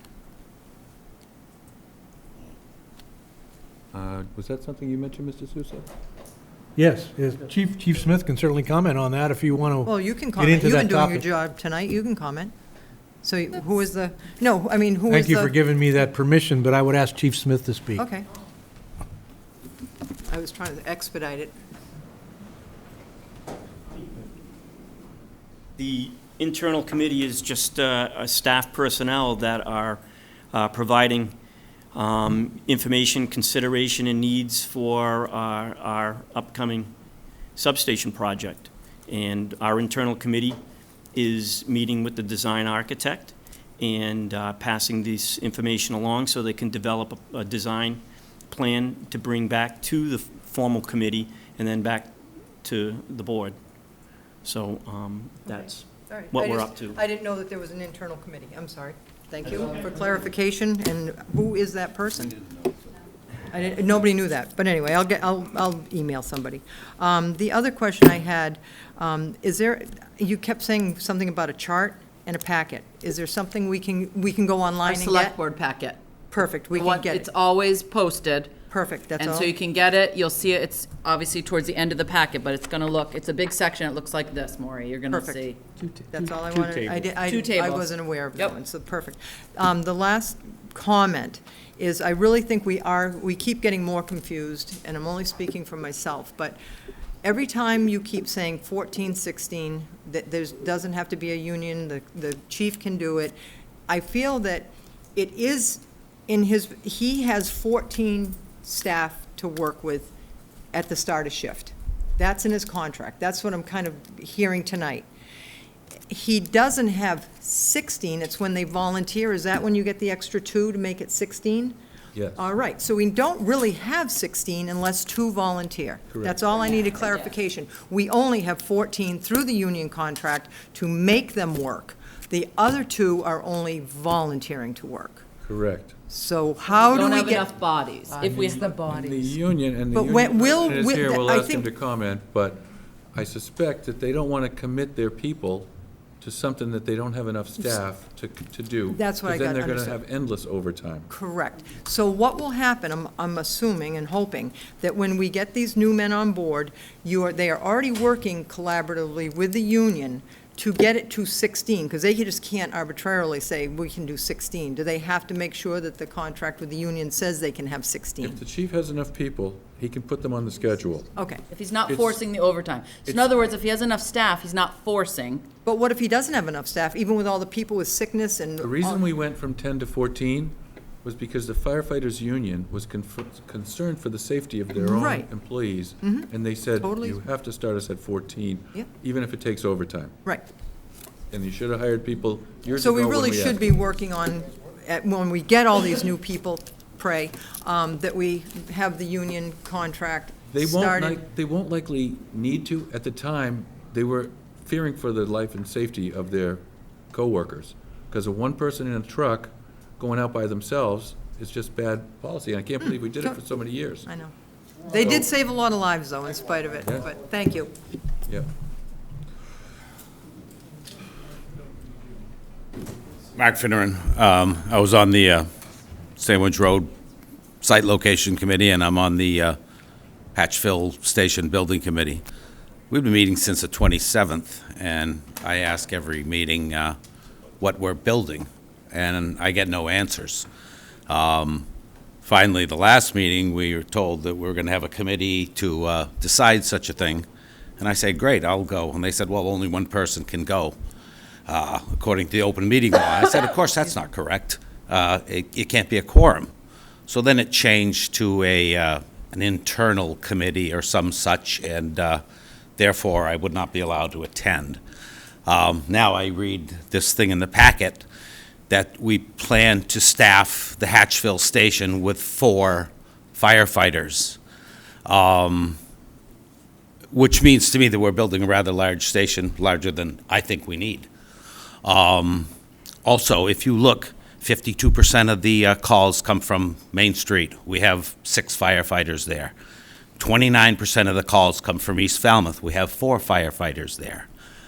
I suggest that this Hatchville station, the majority of the relief it's going to provide is from the East Falmouth station, because I'm quite sure that most of the calls in Hatchville in that dark area are coming from East Falmouth. I would, if Woods Hole is 4%, West Falmouth is 5%, North Falmouth is 12%, I would hazard to guess that this Hatchville station isn't going to service more than 8% of the calls. But if you add the 4 in East Falmouth and the 4 in Hatchville together, That's 8 firefighters doing the less work than the 6 do downtown. I'm suggesting to you that 4 firefighters at that station isn't justified. And I mean, obviously, we have a shortage of firefighters. I know it's not quite on topic, but it's just, it doesn't make sense to me. And I think you should look at those numbers again and try to justify them with the, like I said, they got 12% of the calls in East Falmouth. There's no, in North Falmouth, excuse me. There's no way 12% of the calls are going to be coming out of Hatchville. They're doing it now with 2 firefighters. Why do we need 4 in Hatchville? And why do we need such a large station, which they're obviously planning on building?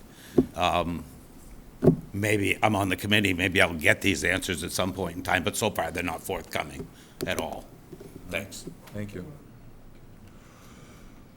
Can I ask one question? Yes, please. I've been sitting here all night, I'm a little confused. Sir, we need your name. Oh, Michael Harlow from West Falmouth.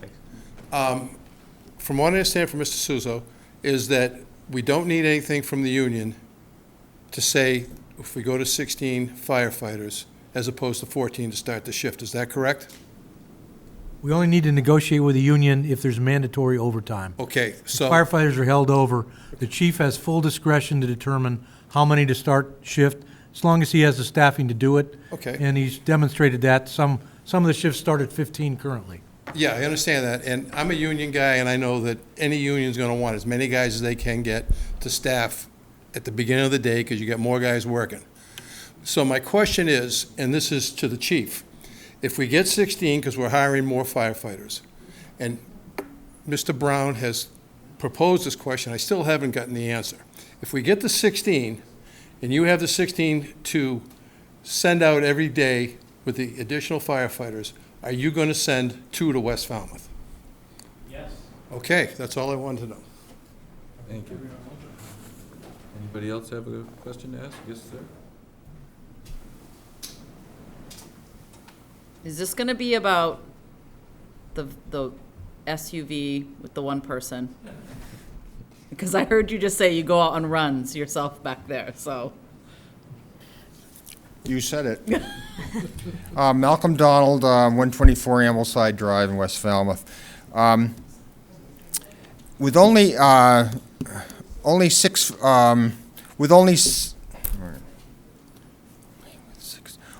16 required firefighters will West Falmouth be consistently staffed.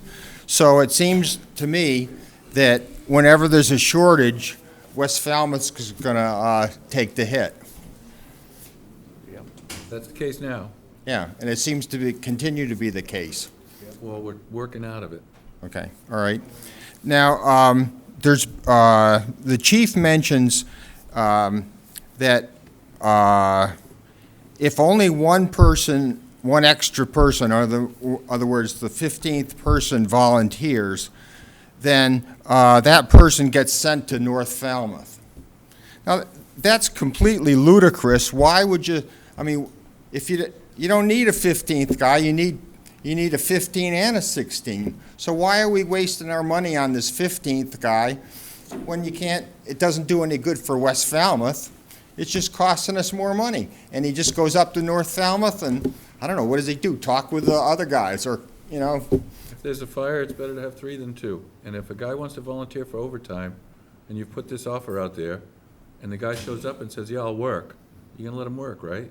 No. No? No. You say no thanks? No, you say it's not going to work. You say, and then if you say no, you put pressure on. If he really wants to work, he'll get a second buddy to volunteer. I mean, that'll be an incentive. Right, But well, it just that's doesn't make sense. I'm not gonna comment on that. Okay, and there's been questions about equipment for West Falmouth, and there are mini pumpers available. I don't know whether anybody knows that or not, but if you just go out and Google mini pumper. I explored that with the chief as well, and I got a pretty good answer that you really can't do a lot of firefighting with those little things because they don't carry much water. So that was the answer I got, and I accepted it. Okay, well, it seems like it would be a start anyway before the, I agree. you can, but, and it would carry two EMTs, which is what we need.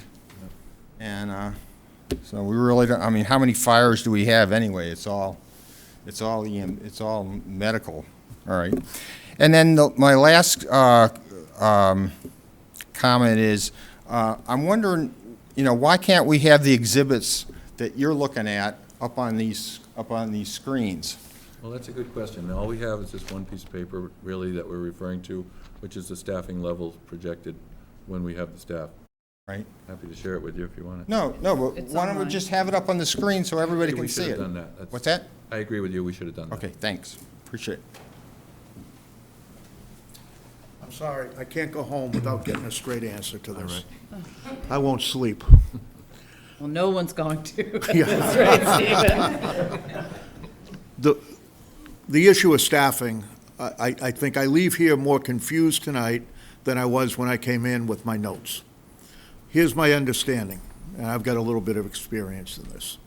There's a contractual arrangement between the Falmouth firefighters and the town that states that there'll be a minimum of 14 personnel assigned and have to report to duty on any given day at the beginning of the shift.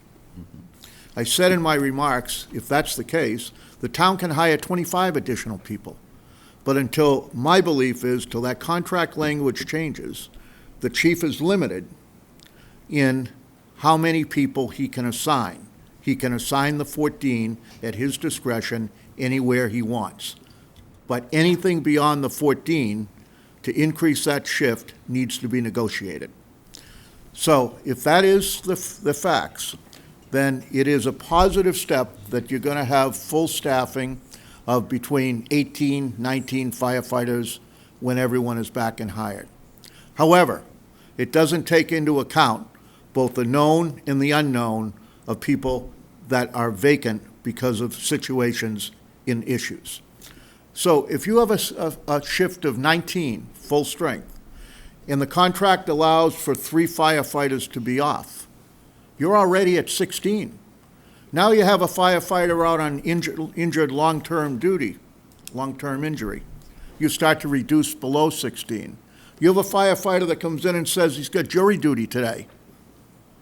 That person isn't there. You have a firefighter that's out on maternity leave. That person's not there. You have a firefighter that's in the National Guard and has military duty. That firefighter's not there. So the point is that does the chief have the authority come April or May of next year, without contract negotiations, to ensure us that 16 firefighters will report each and every day, and that 2 of those 16 will be assigned to West Falmouth? That's as clear as I can make it, but that's what I believe the issue here is. Where's the, Mr. Mueller, would you Chair- mind coming up and just clarifying? Yes, sir. Can I, perhaps while Mike comes to the podium, if you like, I thought I'd take another stab at it. So, and I think it's been said, but I'll just reiterate. Mr. Cohen just outlined correctly that we are budgeted for more positions at the start of shift than we get every day, right? So right now we have 74 firefighters budgeted, some of whom are still in training, so they're not floor strength. If we're budgeted for 18 and we only get 15, then the question becomes, can the chief force someone to work 16? That's the point that has to be in the collective bargaining agreement. If you're budgeted for a number of positions that's greater than the 16, which we will be, in order to get to 16 consistently, we have to be budgeted to 19 or more. If we want to have 16 every day without forcing anyone to work overtime, then we have to be budgeted for 19. So the point is, if you have budgeted for 19 and you get 16 to show up, then you don't need to force anyone to work. If you're budgeted for 19 and you have extraordinary circumstances such as Mr. Cohen outlined, and you only have 15 people show up, then you'd have to force someone to work overtime in order to guarantee that there will be 16. So right now, we have the ability to force, to guarantee 14 all the time. But in one of the examples Mr. Cohn outlined, if we hired 25 more firefighters, well, then you're pretty much guaranteed to get 16 on every shift But we don't. without forcing it. But we don't really have the authority to force that 16th person in that extraordinary circumstance, currently. Currently, correct, right. But contracts are But- negotiated all the time. I mean, we Right, regularly. right, and the other point is if you really overstaff and you have 5 extra firefighters above the minimum for every shift, then you'll get your minimum every time without forcing overtime. Right. You do get to that point eventually. So, Mr. Mueller, would you mind coming up and put you on the spot?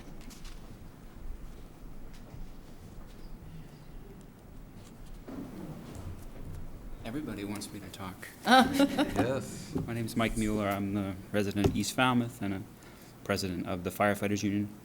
What Peter said is correct.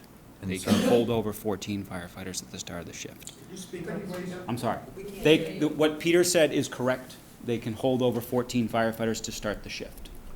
So the Yes. question is. So when there's more people available, the union is happy to arrange for more staffing. A union is never going to say no to more staffing. Right now, we don't have enough people to make the 14. Todd said he's been held over a bunch. These holdovers are nothing like you ever saw. I did the research. Chief, what was it? 40, 50 last month? 56 people got stuck for shifts when they were planning to be elsewhere last month. So that is our hesitation, because we can't, we have a hard time making the 14. We need these more people to be trained and count towards shift staffing before we can go to the 16. Come the spring, we're probably going to be in a different situation, so. So will you negotiate when this happens? Yes. But the next question is, I read Mr. Johnson-Staub's report that said there's a union negotiation going on now with the fire department. Is that correct? It is correct, and I would suggest we don't want to collectively bargain in public. We really, No, I'm just So getting at. let's not, Mike, don't feel like you have to answer if someone asks you what you're going to bargain and not bargain. Okay, so just take it under advisement that tonight. We're very excited to hear when we can get to 16 and start a shift. I'm sure no one's more excited than the personnel who have worked 54 extra shifts. So they need those, folks more than anybody, so All right. fingers Mr. crossed. Shearer, did you want to make another comment?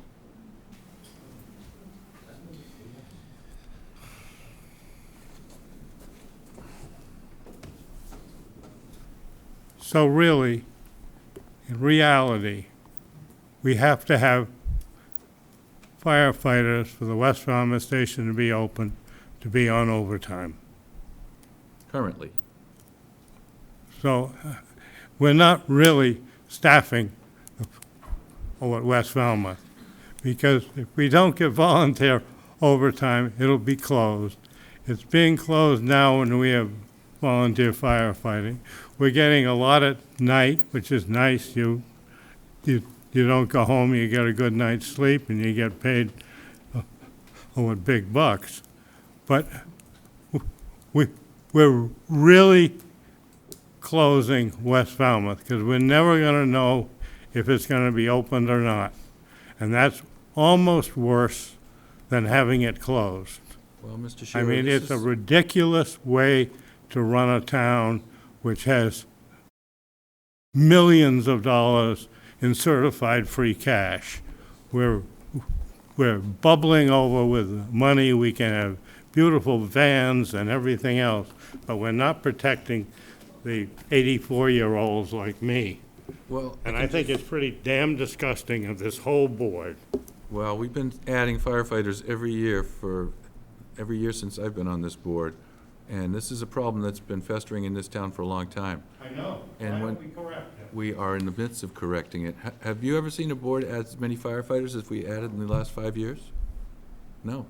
Have you ever seen, the union had to stick up for this town and say we need to start at 14, even though we didn't have the people, and they probably wanted to do it earlier. I'll go up there and I'll really answer you. Well, certainly, if you'd like to. I'm just trying to answer your question. I mean, but this board is not looking to take care of this town. And it's the one thing they have, the main thing is safety. And if they can't have safety for the person in West Falmouth and East Falmouth equally, or downtown, you're not doing your job, all of you. Okay, well, we're working on it. Well, and I'm going to strongly disagree with you, Mr. Sheriff. We are working diligently on public safety. Okay. No, you just made a broad sweeping statement. I'm done with answering him. I think he's out of line. I will take that statement back and say the Falmouth boards have not done their best job over the last 10 years because we've been short that amount. I'd say it's longer than 10 years. We just had a report from 1990 that the chief referenced where we were short on the number. This is decades. There are studies from, the 80s. There's a study from almost every decade, basically, saying that we don't have the right number of folks. We are trying to correct it. Everybody on this board lives, and we, all the members of that you've elected, live in this town. We don't want to have, to have the folks show up at our house in 10 minutes when we have an emergency. Everybody here cares, and we're trying to figure out a way to fix it. It is very frustrating. I get it. And, I've said this before. I live in Hatchville. I'm very afraid that there's an emergency. But the idea that anyone on this board or that the chief or anybody else doesn't care or just, shows up and collects their check, it's not accurate. We're trying to fix something that has been a long time in the making. Nobody's perfect. We keep having these forums to hear from people, to get input, to kind of hammer these things out, and that's what we're going to keep doing. And the idea is by the spring, we are hoping that all the people we hired will be good to go and shift ready, and that we will then be able to guarantee that West Falmouth has 2 people in it every day. That is the goal. So the goal is not to continue to worry about volunteers going there. The goal is to have 2 bodies to go there every day. And that's what we're going to work towards. And the chief has said it tonight clearly, and I hope you I know you will, hold us all to that, because that is what we want to do. Everybody wants you to be safe, Dan, and everybody else. Nobody wants something terrible to happen when, the chief doesn't want that on his watch. I mean, those guys and gals see enough horrible things. They don't want to feel that they could have done something different. So we're trying, and I get it, it's frustrating. All Can right. we Well, I'm keep gonna draw moving the this- conversation? I'm going to draw this discussion to a close. Thank you very much all for coming. Thank you. Next, we have, on our agenda was the Solid Waste Advisory Committee discussion, and they've postponed their discussion so that we could expand this discussion, which we did. No.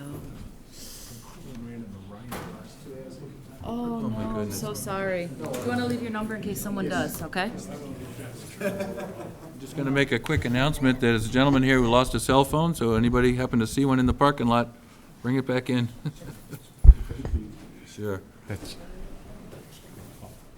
All right. And scheduled for 9:35, we have the Shellfish Advisory Committee report. And it's 11 o'clock. Do you still want to do it? You want me to go? Yeah, if you want. Here, you might as well. Okay, stay through Sat all here all that. this time. I know, sorry.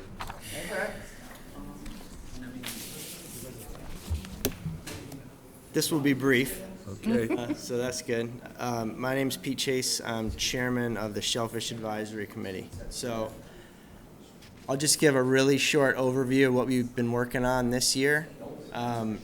We had another productive year, the Shellfish Advisory Committee.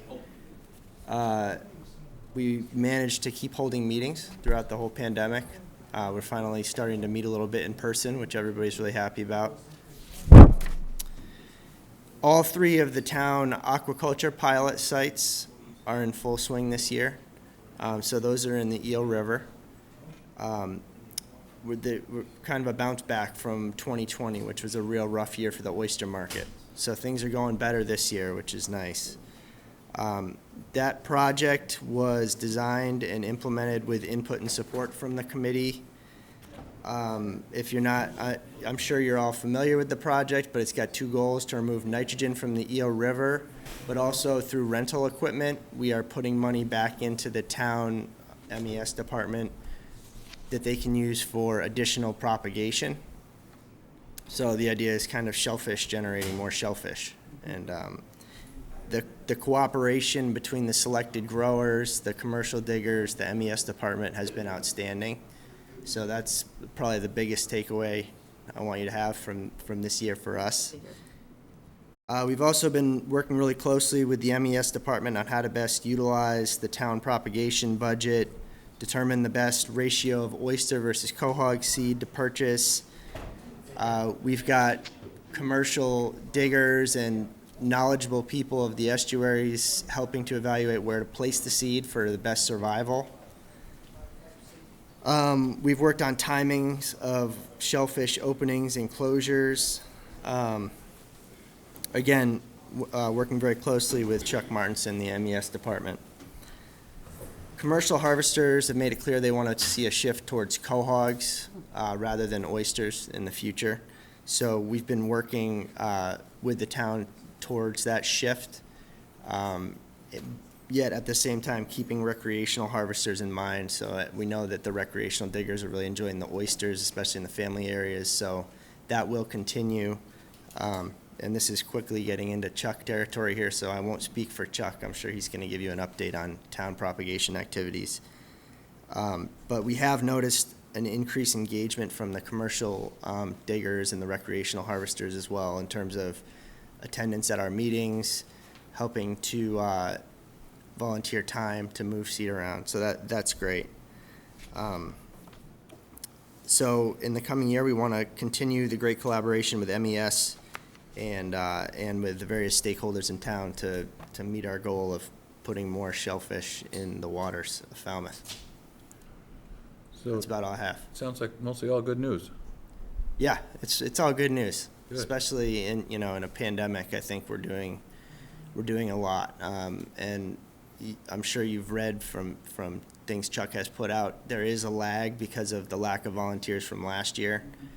So that was a big hit for oysters this year, but everything hopefully will be back up to speed with oysters for next year in terms of the family areas. And so no real disease or any kind of issues for the health of the oysters this year? No, not to my knowledge. Everything's been, I know in the Eel River, everything's been very healthy, growing really well. Good to know. Well, thanks for staying up so late to report that. I I'm appreciate going to it. bed. Have a good night. Thank you. Thanks, Pete. So next we have presentation from Eversource Improving Supply and Reliability to Falmouth and Martha's Vineyard. Rhonda Goldstein. So sorry to have you such a late hour. It's okay. I'm wondering, I just want to make sure we tee up our presentation. Yeah. Is it just kind of moving the mouse and it gets going? Yeah, are you already loaded on that? We're loaded on it, yeah.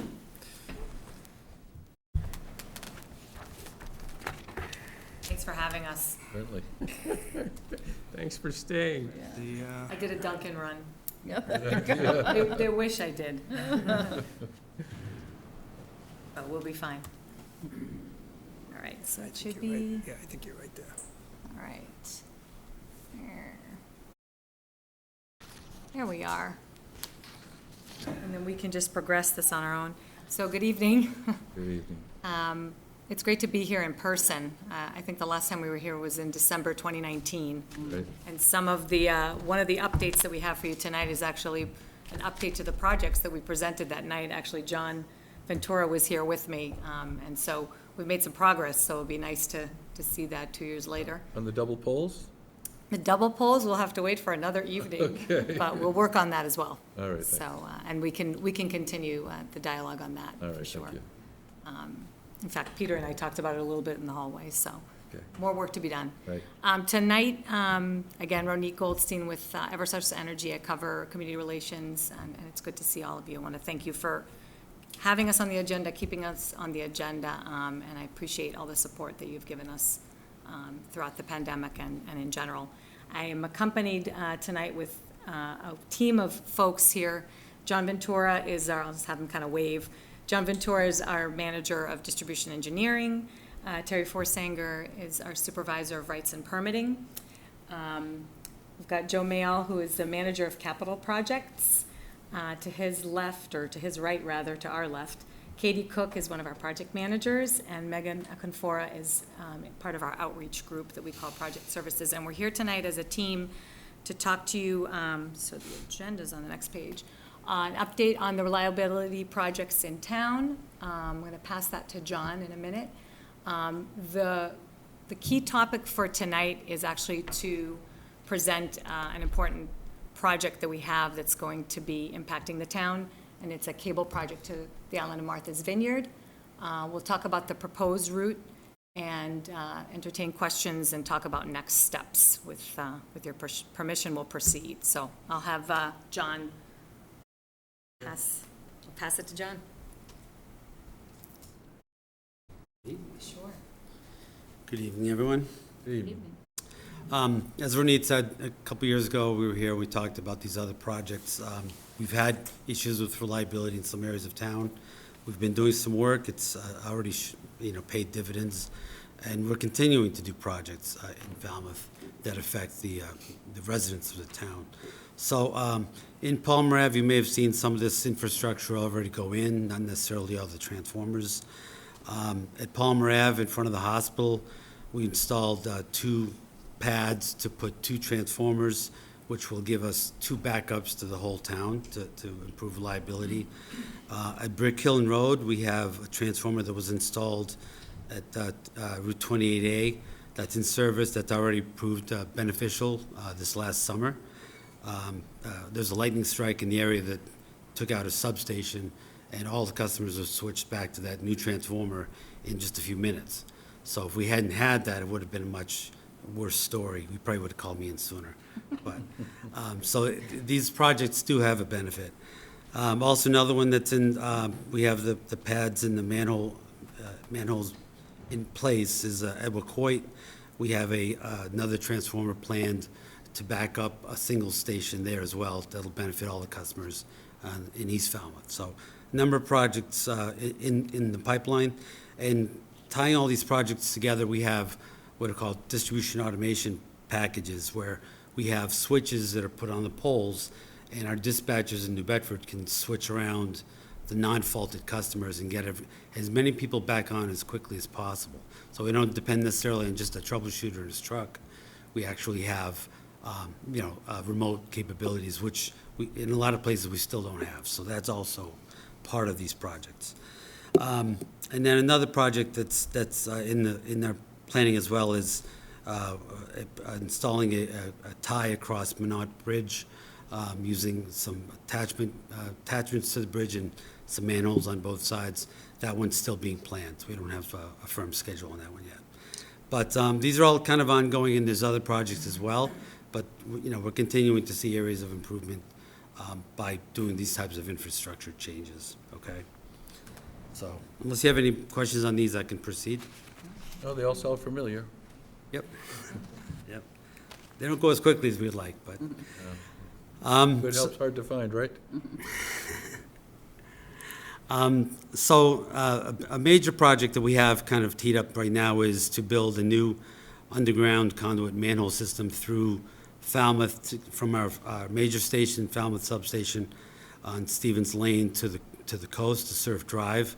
And that's going to serve a new 5th cable to Martha's Vineyard and replace an aging cable that's about 35 years old. So this ducted manhole system is critical to get the power from the station to the shore, where we have cable corridor for all our cables to Martha's Vineyard. So that's the general plan. Construction for the duct bank is planned to start in the fall of 2022. We expect to have that all done by the following year. And granted, we're only going to be working in the off seasons. We're not working through the summer. We can't work through dead winter.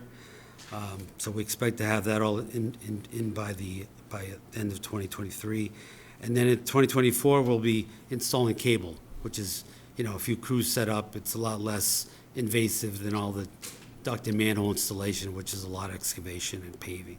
Will it be a similar, is there any infrastructure now at Surf Drive that's going to help reduce the amount of work that you need to do, or is it Yeah. project. There's a little bit on, and I'll show that in a little bit. There's some conduit that we'll be able to use on Surf Drive. We'll need to add a little more, but at that Mill Road parking lot is where we're gonna take off one of those cables right there. So, So some of the infrastructure is already pre-planned and built? yes, Okay. yes, yep, I'll show that. So, not a lot of it, a lot of this is new, but, you know, it does all kind of tie together like a big loop, Okay. so. So, I talked about the schedule a little bit. We will work during the off-seasons, as I said. We'll coordinate with the town closely to make sure there's, you know, a full, you know, cooperation and there's no, you know, bad relations generated from the project. We'll try to stay as low profile as possible. Some intersections are gonna be a little tricky, and we'll, again, work through those, you know, however we have to minimize impact on traffic and everyone in town. And outreach to the community is gonna be an ongoing effort. We're gonna go through all the formal permitting processes and make sure that everything is done to everyone's satisfaction. And the cables are necessary largely because we're retiring the 5 diesel generators on Martha's Vineyard, and that's gonna allow us to bring more energy, clean energy to the vineyard, you know, through all the solar farms, wind farms, hydro, gas-fired units that are much more efficient than the diesels we have on the vineyard, which in the summer we run fairly often. So we're looking forward to this project as a big benefit for the customers on Martha's Vineyard. This is where I come in with a little segue on how we got to the route that we'd like to show you tonight. I should say that the project team did a comprehensive siting analysis. There's only so many different routes you can go from one point, right, point A from our substation to the shore, but they did come with 3 potential routes that we looked at. We met with Mr. Suzo and with Peter McConaughey, your Director of Public Works, and in the first meeting, 2 of the 3 routes. We only show one route, but should you like to see the other routes, we will have an appendix that we'll send to Diane and to Phyllis tomorrow with the other routes. Upon the first meeting, the 2 routes were, I don't want to say ruled out, but they were less appealing because they ran through the center of town. So through Main Street, Kathy Lee Bates, an area that's very congested already, an area that you've done work, you've paved, and so we were asked as a team to take a look at the third route, which has a large section, almost, I'd say a third or half of the route, that's off the roadway. We heard your town staff that a majority of the community is fatigued by construction, and especially construction in the roadway. And, you know, atop our mind was to minimize the impacts to the community from the businesses in the center of town and in general, the residents and the abutters, and just to try to stay off the roadway and be as sort of unassuming as you can. Construction is never something that folks love, but to try to do something in a different way. And so we did look at that third route. We had a second meeting and we had a site walk with Peter as well to continue to explore that possibility that is in part along the bike path, and that's what we're going to show you now. So, we're back. Perfect, thank you. So, and Terry can come up and talk about the rights aspect of this as well. So, just to kind of quickly go through the route, as I mentioned earlier, this doesn't really work on that screen. So, at that Falmouth substation in the upper right, that's our source where all our power transformers are. So the plan is to build another duct line down Stevens Lane, westerly along Jones Road, and we know that Palmer Ave intersection is going to be tough, but we can probably schedule that off hours, so it's minimal impact. And then at the bike trail, it starts heading southerly along that down to Woods Hole Road again, where we cross over, and then the path continues down Mill Road. At the end of Mill Road is that parking lot where we have an existing cable already. We'll build a second set of manholes for the replacement cable, and then we'll use existing conduit along Surf Drive and put another cable going to Oak Bluffs on the other side. So that's the major work here, and that's the plan that we've got so far. So again, this is the third route. The other 2 routes are actually shorter, less cable, less manholes. but they were through the town, so I think this is a lot less invasive as far as impacts on the town. Can I just ask a question about that? What will that, how do you envision that construction? Because our bike path is definitely a transportation conduit for a lot of people daily, even in the middle of winter. What will that look like? Will it be entire sections that are dug up at one time? Yeah, or- I think when the work is being done, we'll use the whole, right? It's not gonna, I don't think it's gonna be passable, so we'll have to block off sections at a time, I think.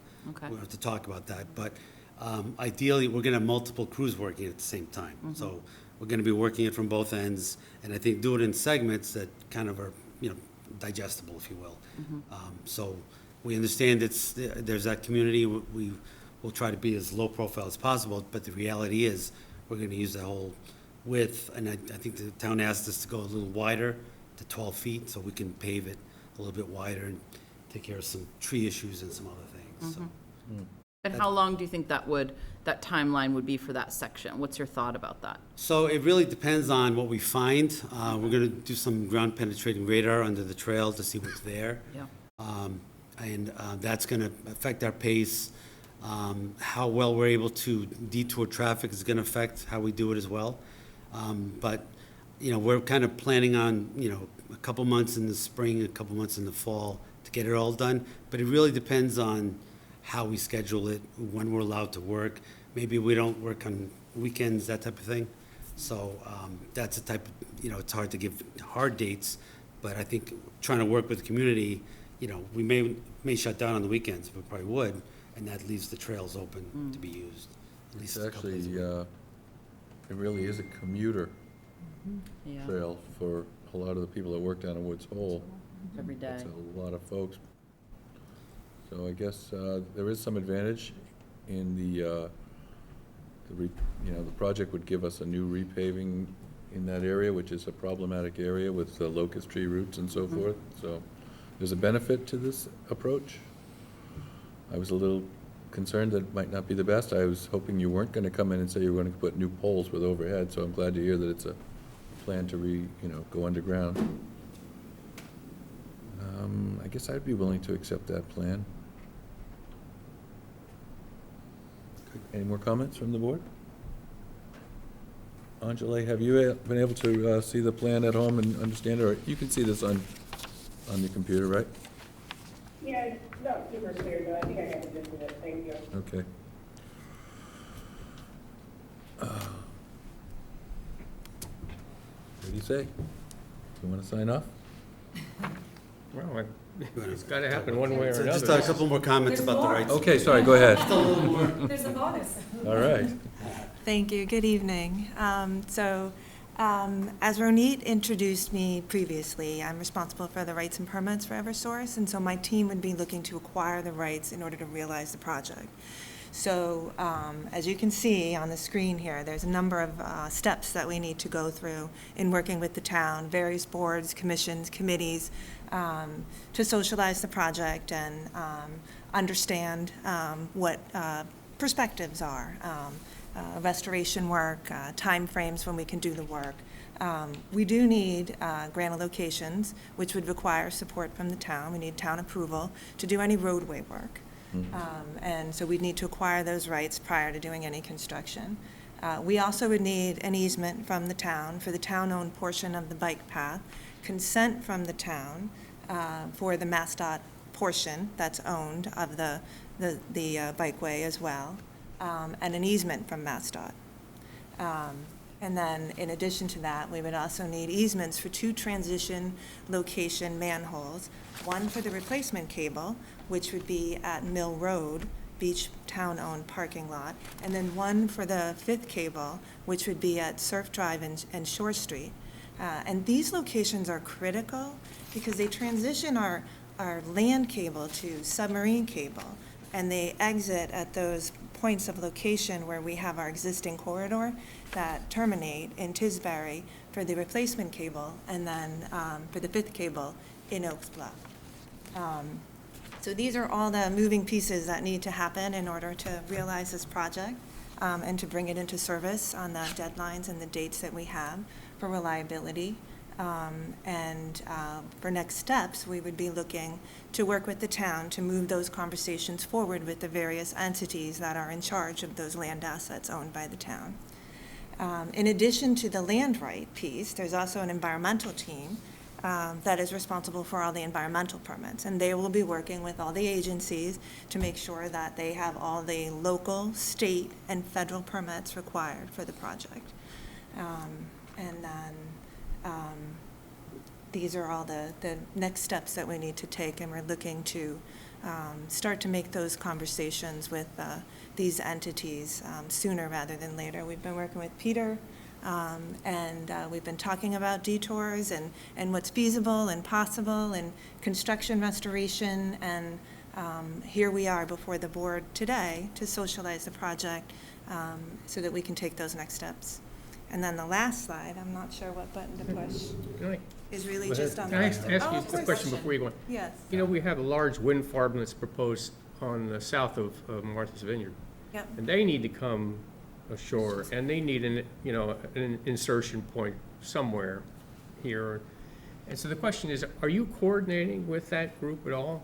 Because it seems like your two projects should be running parallel and should in fact include the capacity that would be required to handle their needs as well. So I don't know if John wants to. Yeah, I can speak to that a little speak bit. to So the issue, we certainly will coordinate as much as possible, but the issue is, we have, like between those two blue lines, we have a established corridor with multiple cables already. And that's really our direct path to Martha's Vineyard, to West Chop and East Chop. So it kind of presents a hazard to those cable systems if another company goes in to install their own cables. So, you know, that's where it's very challenging for us. So in that zone, it's dense. And if you've seen the way some of these cable projects are done, it takes a pretty good footprint. There's anchors, there's cables, barges, and a lot of ships. And the cable laying process itself is very, it's a big process. So that's kind of why this area doesn't lend itself, because it's already kind of dense with cables. But my concern is, all right, you're going to run through our town and create a disturbance, roads and bike path and what have you. They're going to come through and do a similar kind of thing. And it just seems like if you can coordinate so that both capabilities go in at the same time, at least it means the disturbances all happen at the same time and along the same route. They've got to insert their power into your grid at some point, right? Yes, but so part of the problem with the cable systems is you can't have them too close together and they can't intersect. What happens is then you derate the existing cables. And we've had discussions with them about a couple spots where we already have a lot of cable density, and adding cables, not only is it going to derate our cables, it's going to derate their cables. And it poses risk, because now you're doing a lot more construction in very small areas. So I think we will have more discussions, but it presents as a bit of a issue for us in these particular areas where we have cables already. And this is likely the reason why they preferred the heights. Oh, yeah, I hear you. I guess I'm just asking, why can't the cable capacity be put in there to literally insert their power somewhere where you're inserting your lines to service the vineyard? Again, the way that these cables are installed, it's not like a regular cable. I mean, our cable's this big. Yeah, no. Very stiff, comes on a huge ship. Theirs is gonna be even bigger. Right. The transmission cables are gonna be much larger than ours. Manholes will be larger, it's a different infrastructure. So, I think we would work as closely as we can, but the vineyard is gonna be wholly dependent on this cable system. Yeah. So that's our. And the other thing is, they can't wait for those guys to make their plans, because their project might not even happen, you never know. Or it might not happen here. Yeah, Mr. Chairman, if I might just echo Mr. Patterson's comments, I assure you this is not the first time Eversource has heard just what you brought up. We've been in some dialogue with them, and it's been indicated that there are some practical difficulties with having that happen. But it's been frustrating to hear that. Reasons you're aware of. Okay, well, thanks. Sure. Yeah. It was a hope. Are there any other questions? No, I just want to emphasize, and I'm sure you'll hear that in conversations with staff, but that bike path really is, it's like taking away a road for a lot of folks daily who are not going to then commute on the road because it's just not very feasible, but that is their regular route. So certainly part of the dialogue that you guys have as sort of reaching out to the community, I would suggest should be with the pedestrian bikeway committee, should be with some of the communities in Woods Hole that use that as their regular. I mean, I certainly there are some benefits, so maybe they'll be on board, but I think that educational piece will be huge. Sure. Both ways, for them to hear and then also for you to hear some of their concerns. It'll probably just have to be, go as fast as you can to get out of there. And with a because- lot of Yeah. education about, we've done it before, I mean, it's Yeah. happened before. Our intention is to get before the bike and pedestrian, to, Great. pick up the phone Yep. as soon as possible. We wanted to come before the elected officials first. It felt like the right thing to do and the most appropriate path, and discuss it with you first. And our intention is to, call them tomorrow Okay. and get on their agenda to start to talk through what Megan is I don't mean rush the touching planning upon. process, but I mean, when the construction starts, just try to maximize the effectiveness of that section of the project, so we can get those bikers back in action.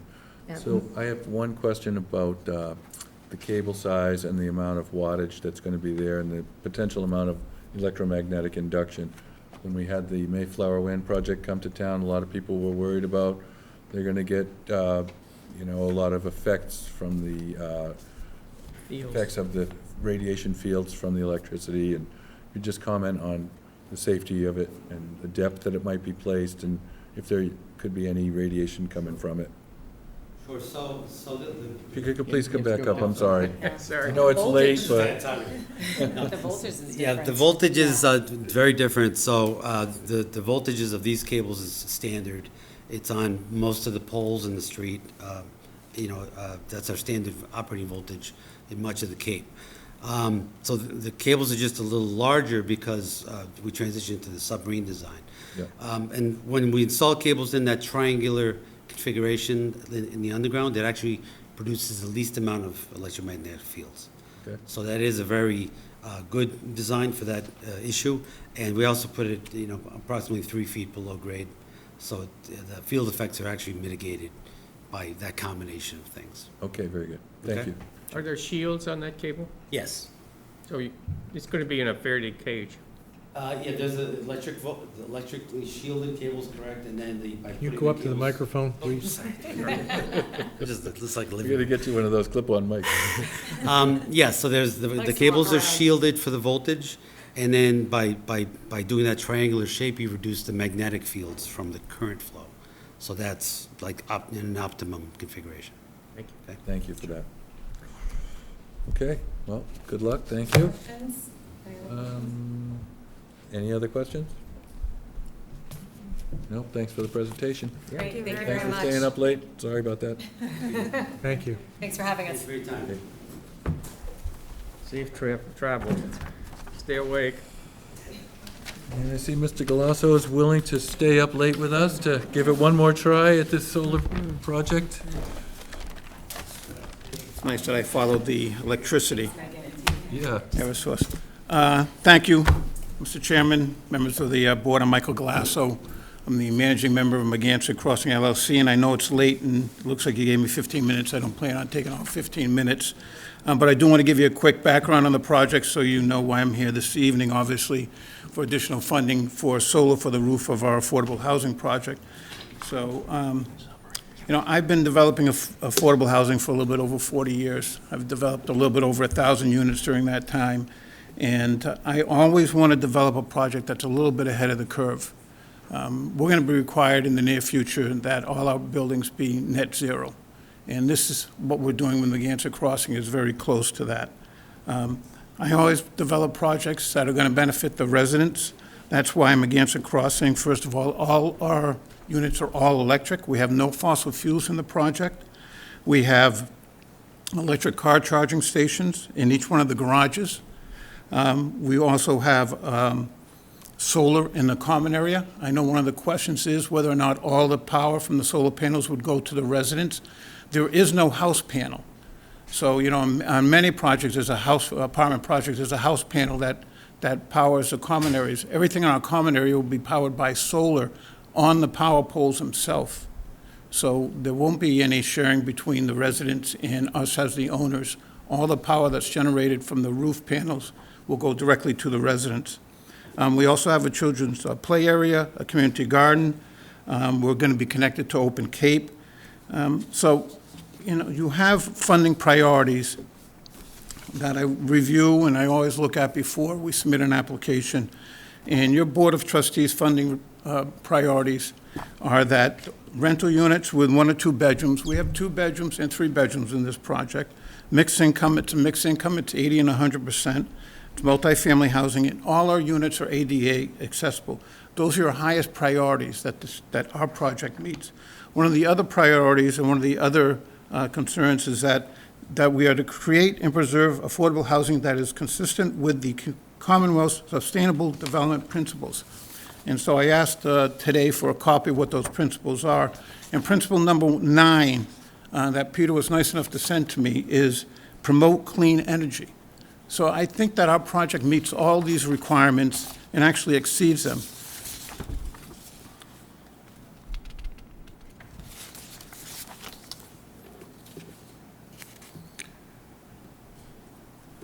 So, our project, unlike a lot of 40B projects, had complete support of the community and the neighbors. It wasn't appealed by anyone. We didn't end up in court, because that's the way that we approach our projects. We start with the neighborhood, we start with our neighbors in our community, and we make sure that we have their support. Do we satisfy everyone? No, but we listen to everyone and we try to make changes as we go along. So our project, because of the amenities and listening to the community, wasn't appealed, didn't end up in court, and it's a project that fits in with the community, which is very important. When construction prices increased, we applied to DHCD, who's one of our lenders, in order to pay for that additional cost of lumber and material. And they came back with funding $423,000 more dollars, or $42,300, to cover the increase in construction costs. So our next step was then to submit to the town for additional funding for the solar panels. Now, could have we flipped that and gone to the state and asked them to fund the solar panels and ask you to pay for the lumber and the other material? Sure. But I thought that would be good for the community and for you to support renewable energy, especially for affordable housing project. So we went and asked the state for the majority of the money that we need, and then we submitted our request here. Even with our request for additional funding of $205,000, which, by the way, is only $20,000 per unit for the solar on the roof, and it's very low compared to what typically solar would cost if you put on your single-family home, which would be close to $30,000 or $40,000. So I think we've got a very good price. And so we added our request for the solar to our original grant. We'll still be below your $100,000. We'll be at $80,500. That's, again, below the town's maximum that you recently increased. Recently, you increased the funding for a single-family home project. Now, I like Karen. She does a great job, and so does the Falmouth Housing Trust. But that request increased their funding to $86,666 per unit. And that was for 3 single-family homes, which do not include any solar. So we're at $85,000. That project, which you recently approved, at $86,666. Now, I agree with the town manager that every dollar is important. And so, I worked very diligently putting together with the working group, putting together the new sources of funding that came before you in order to increase the funding that we have in town for affordable housing. So, most of the funding for this project comes from the state, and the proposed solar for Meganet Crossing also is supported by your Energy Committee. So the benefits of solar are very strong for, low-income residents. Low-income residents are the most burdened by utility costs. They spend the highest percentage of their income on energy costs and are more likely to experience disconnects and sometimes have to forego food and medical expenses to pay for energy. The solar on these projects will directly benefit those residents. They will save up to $1,500 a year in energy costs, and that doesn't count what they'll save if they also have electric cars, because we will have electric car charging stations in each one of the garages. There are many different ways to finance solar. You can lease solar, you can lease your rooftop, and there are all kinds of different programs available. But the one program that provides the biggest benefit to the residents is what I'm proposing, is that we buy and pay for the solar panels on the roof. That means all the savings go directly to those residents. The other question was, how would it be monitored that all the power is going directly to the residents? Well, as you know, most affordable housing projects, ours included, is required to be independently monitored every year. We have to have an independent monitor who monitors our residents and all the financing for the project, and this could be included in that too. And as I mentioned before, there are no house meters on the project, so 100% of the solar savings goes directly to the tenants. I identified a funding source too that could be used, and I know that the manager checked with the Cape Cod Commission. It's the impact fee that the Cape Club has to pay. The reason why the Cape Club was assessed that impact fee for affordable housing is that they are also building an 80-room hotel on their property. And the impact fee came about to provide affordable housing for the employees of that hotel. Meganet Crossing is the closest affordable housing project to the Cape Cod location, and I would expect that we would get a number of applications from those people who are going to work at the new hotel at the Cape Club. So in summary, I believe that Meganet Crossing meets all the high priorities for funding.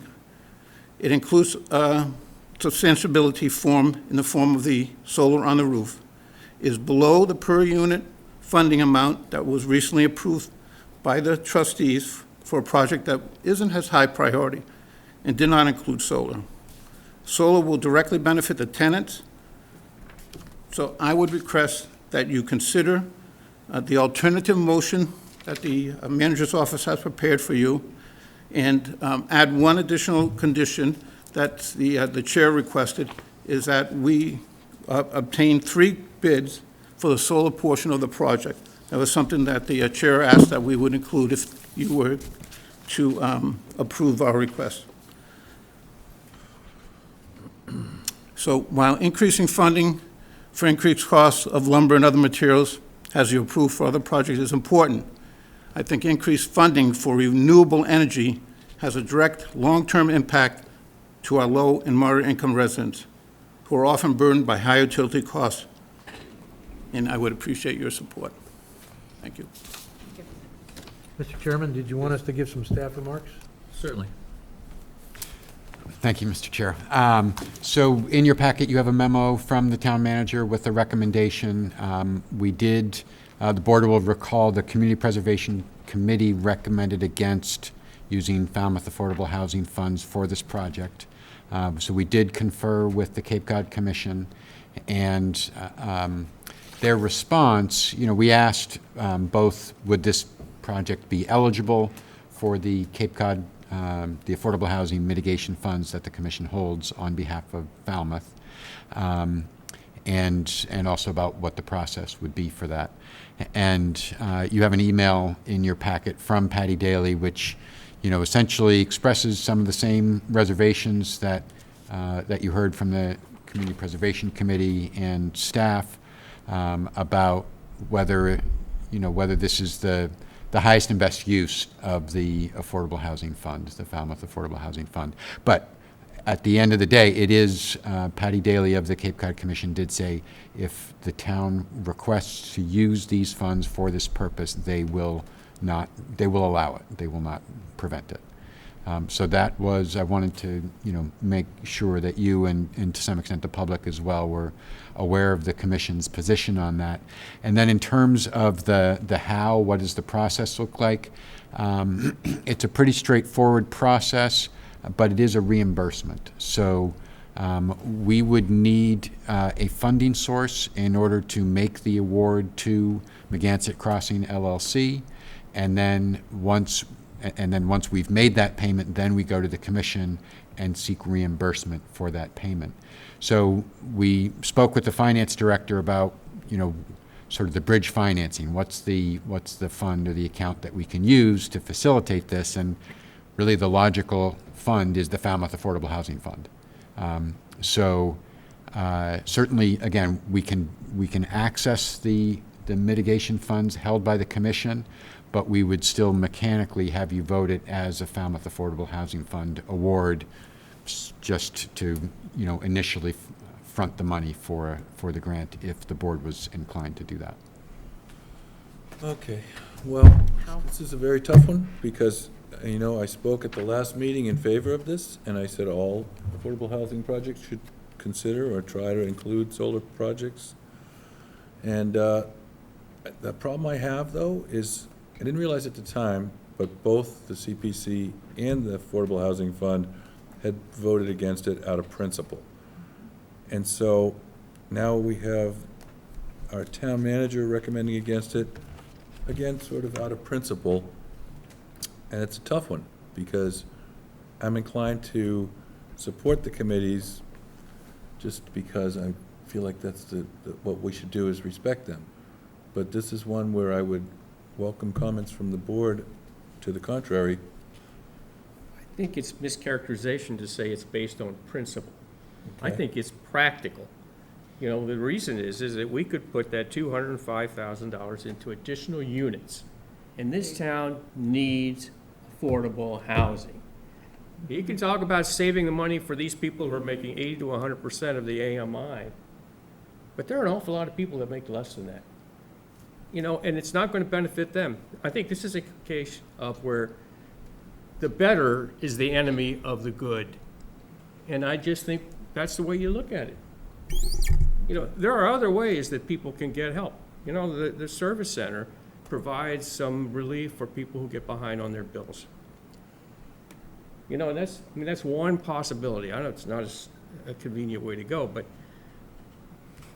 I just I have feel to, that, I have to agree with you, Sam.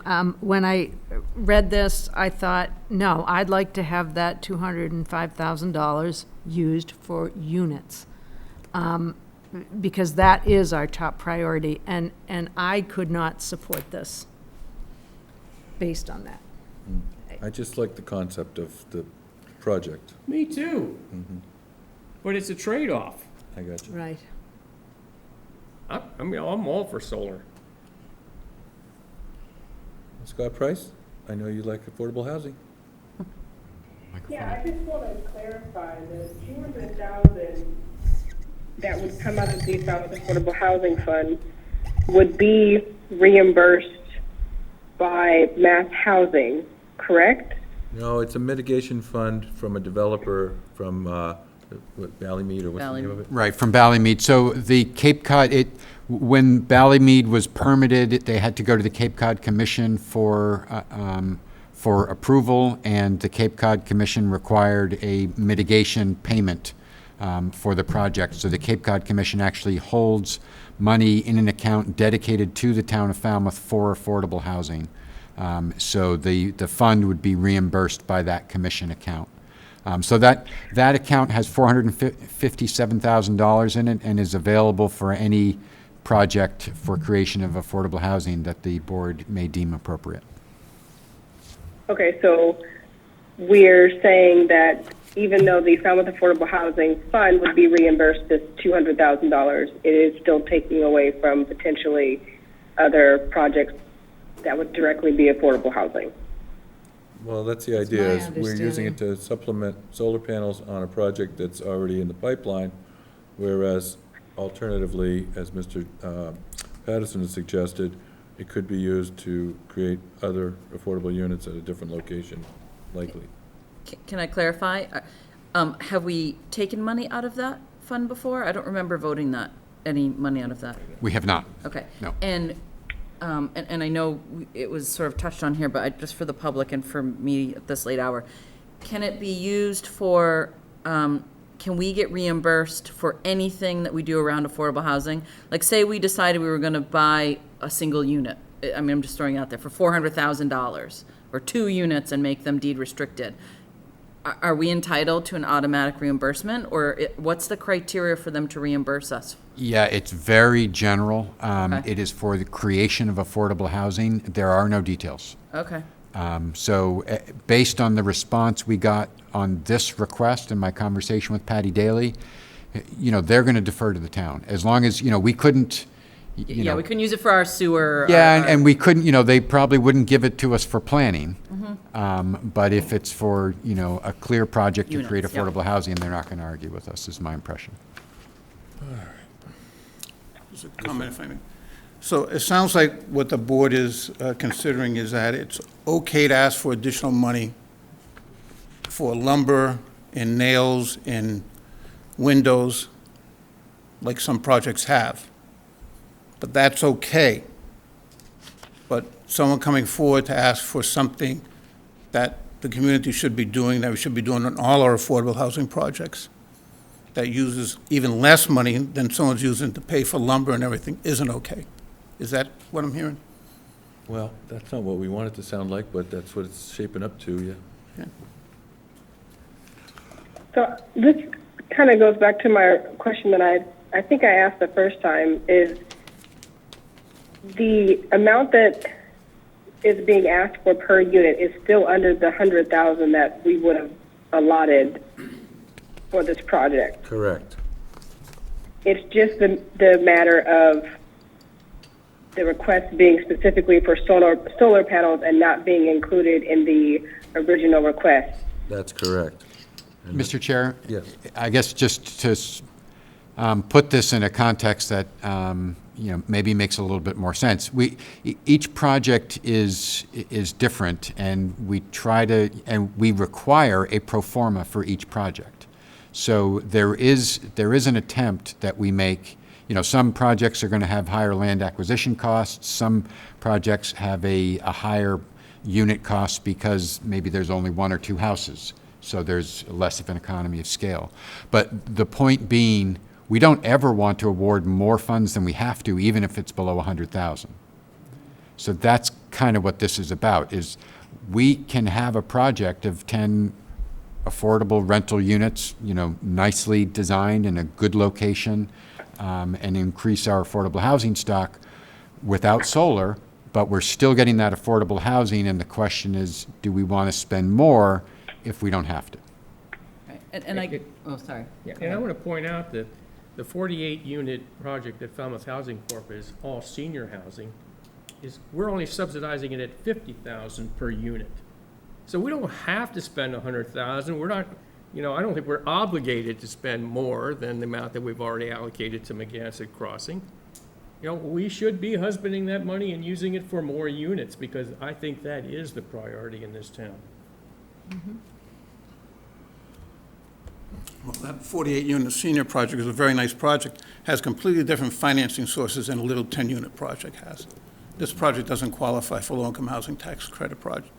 And so that's a big part of why the request is only so little for a project like that, which is great. And we should do more projects like that. But for these small little projects, they're even harder to finance because there aren't as many resources. And I guess I would say, I think obviously Michael sees the position that the board is going in, but, I would say, I think to your point, Peter, maybe, just to push back, yes, we could get those units without that additional investment, but can we give a greater value to those individuals who live in that unit if they then don't have to pay any utilities? And I think that that's what Michael is saying, right? So if someone gets in that unit, not only do they have an affordable unit, but this other piece, which is a big piece of stress for a lot of folks, is taken off their plate. So I think I just want to, it looks like the board is going in a certain direction, but I want to be clear that I think that the request comes from that perspective, that they are apples and oranges. Each development is apples and oranges. And this one, sort of that piece of it was to remove that other, financial component for the tenants. It's sort of the one last piece to make that project as close to net zero and benefit the residents as much as possible, that last piece. Well, it's certainly a valid request, and I'm sorry that I can't support it at this time because I've got two committees that have voted against it for their reasons, and the board is... Well, I understand that, but one of the reasons was, one of the board members of the CPC looked in their manual that they have for CPC and said, I don't see solar in here anywhere, that we can fund solar. Well, you can fund affordable housing projects. Probably doesn't say anywhere in that manual that you can fund lumber or windows or nails. Or extra And that was, insulation. yeah, that was a reason that they didn't see in their manual that they have, and I'm not sure what that manual is, that it didn't say they could fund solar. And so that was part of the reason. The other part, as I explained to you, Mr. Chairman, is that, some of the members of that board don't believe in all-electric housing. They don't believe that electric heat is an appropriate way to go, and it's the most energy efficient there is these days. It's not our grandparents', electric baseboard heats and stuff. So that was the main reason why both of those boards, at least some of the members, were opposed to the project. Yes, it was, as Mr. Patterson has raised, yes, it was the concern about, I'd rather spend the money on building 2 more units than providing solar for one project. I just tend to believe that we should be requiring solar and renewable energy on all our projects. I certainly agree with that, if it can be put into a reasonable budget, certainly. We have a similar thing when it comes to environmental remediation. We can't force, affordable housing subdivisions to put in nitrogen-reducing septic systems. We should. It would be terrific if we could, but you're having that trade-off. Do we force them to treat their septics, to a greater degree? Or do we say more units are actually more desirable right now? That's the trade-off we have to make. That's the parallel in my mind. But when people come to you, because what you do have is you do have the funding source. And when people come to you for funding, I think you can approach that a little bit differently and require some things that maybe you wouldn't before.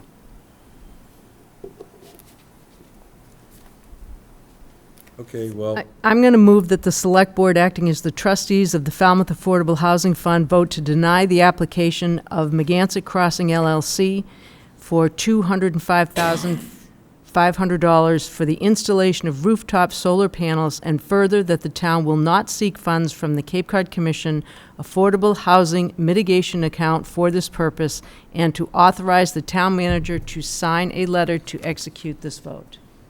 Second. all those in favor? Taylor, aye. Patterson, aye. Sorry, Mike, I'm gonna vote yes on that. English Braga, no. I think it was a good concept. I understand both sides, but I I also agree. think. Ms. Fonzie? Scott Price? Scott Price, nay.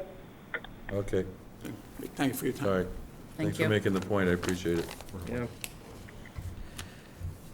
All right, next we have vote the charge for the Sustainable Living for Working Families Task Force. I would move it as approved unless there's a major correction. I think it was a good start. We can always change it as time goes on if we feel like we need to. But I think we just need to get it started. I'll second that motion. All those in favor? English Braga, aye. Patterson, aye. Taylor, aye. I'm so sorry, that moved very quickly. Are we talking about the sustainable living? Yes. It's a proposed article for, Article 18 for town meeting. Do you want to make any changes? Okay, yes. Okay. Sorry, I don't mean to drag this out. My question was, why is it set to be dissolved in a year's time? Do we really expect that people are going to be able to, they're going to give us a proposed action and we're going to be able to have all our questions answered within 9 months, 10 months of that? That's a good question. Mr. Chair? Yes. So the thinking behind that was that, no, we're not going to solve all of the issues that are being looked at, obviously, by this task force in 18 months or 18 years. But the notion was that what this task force is going to be looking at is a number of topics, a wide range of topics that are already addressed by a number of existing boards, committees, departments, and regional entities. And there's a lot of overlap with affordable housing. There's overlap with planning.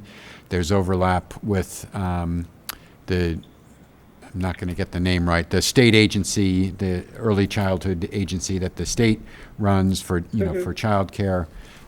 So the thought here was that this task force is going to look at best practices, look at what all these other entities are doing, and make a set of recommendations that, are policy recommendations that would go through the select board to potentially a lot of these other entities, to the Affordable Housing Committee, the Falmouth Affordable Housing Fund, the Planning Board, et cetera. If I could just say, and I'll put it in here because I know Angie couldn't hear me before.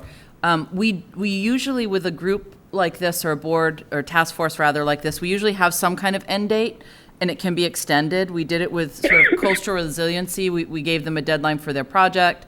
With some of the different task force, we give a deadline. It often gets extended if they request more time to kind of conduct and then create their final report to us. It also sort of creates it helps to create a sense of urgency. And they may also come back and recommend that they become a standing committee, and we might accept that suggestion, you never know. Okay, thank you. I didn't mean to drag that out. No, that's No, fine. it's a very good much. question. Always time So for I a think we good just need to question. vote it. We had a motion and a second. All those in favor? So Scott Price, aye. Okay, Taylor, aye. Patterson, aye. English Braga, aye. Brown, aye. Thank you. Next, we have review and approve minutes of meeting from July 26, 2021. I believe, Mr. Chair, I had a couple things. okay, On page 5, the Affordable Housing Committee, I just want to note Ed Curley's name is spelled wrong. It's Curley. okay.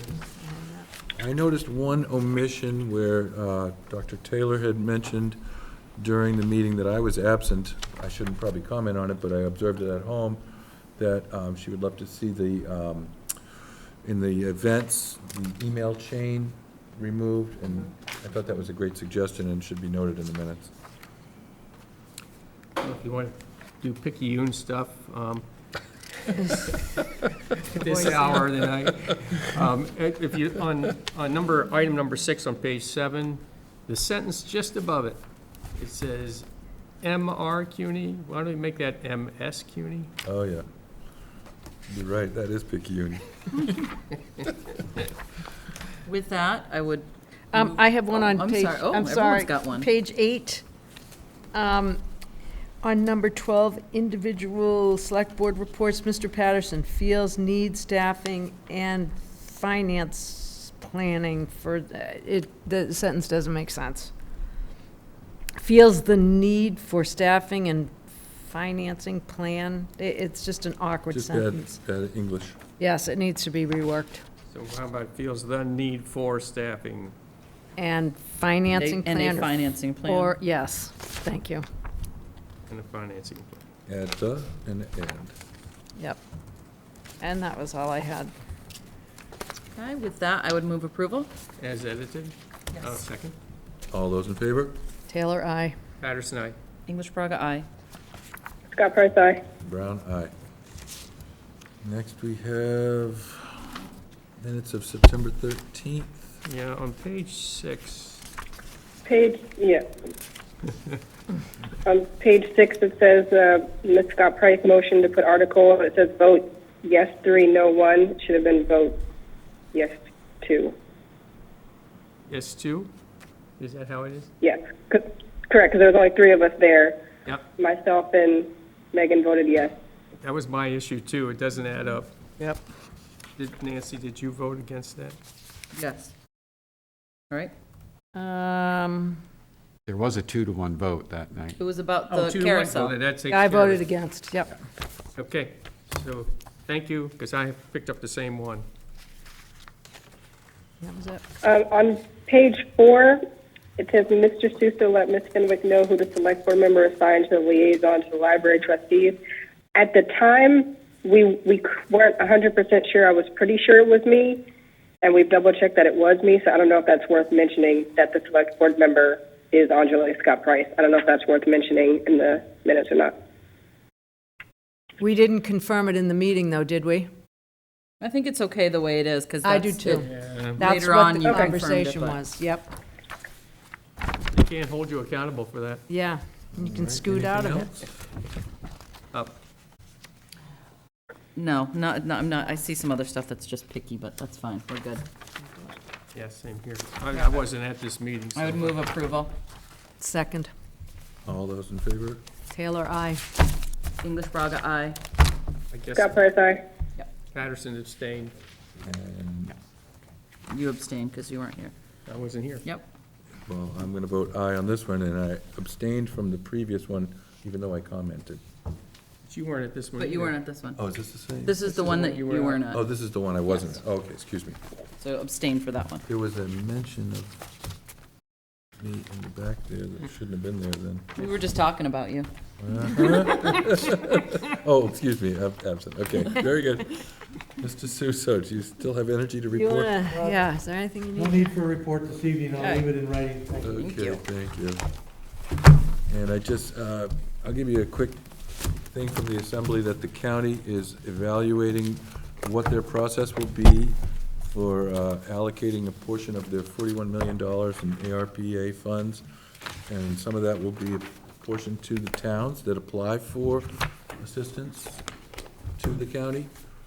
So they are expecting that, and so it's good news that they're willing to use some of those funds to fund individual projects in towns as they come forward. I mean, just a couple of quick questions relative to EDIC. EDIC, they just had a ribbon cutting for the phase 2 of the solar array on our landfill just this past week. And then the other thing is this week, there were public forums held to look at what people would like to see or would not like to see for that bus station property redevelopment. Yep, that was a good meeting. It was nice of the EDIC to reach out prior to making any plans, to get a sense of the neighborhood and the stakeholders in town, to understand what people might think they would expect to see on that site. That was very thoughtful. I would move that we adjourn. Unless Second. anybody else has any. So early? In favor? Taylor, aye. English Braga, aye. Patterson, aye. Scott Price, aye. Dan Brown, aye. Thank you. See ya. Everybody? Mark,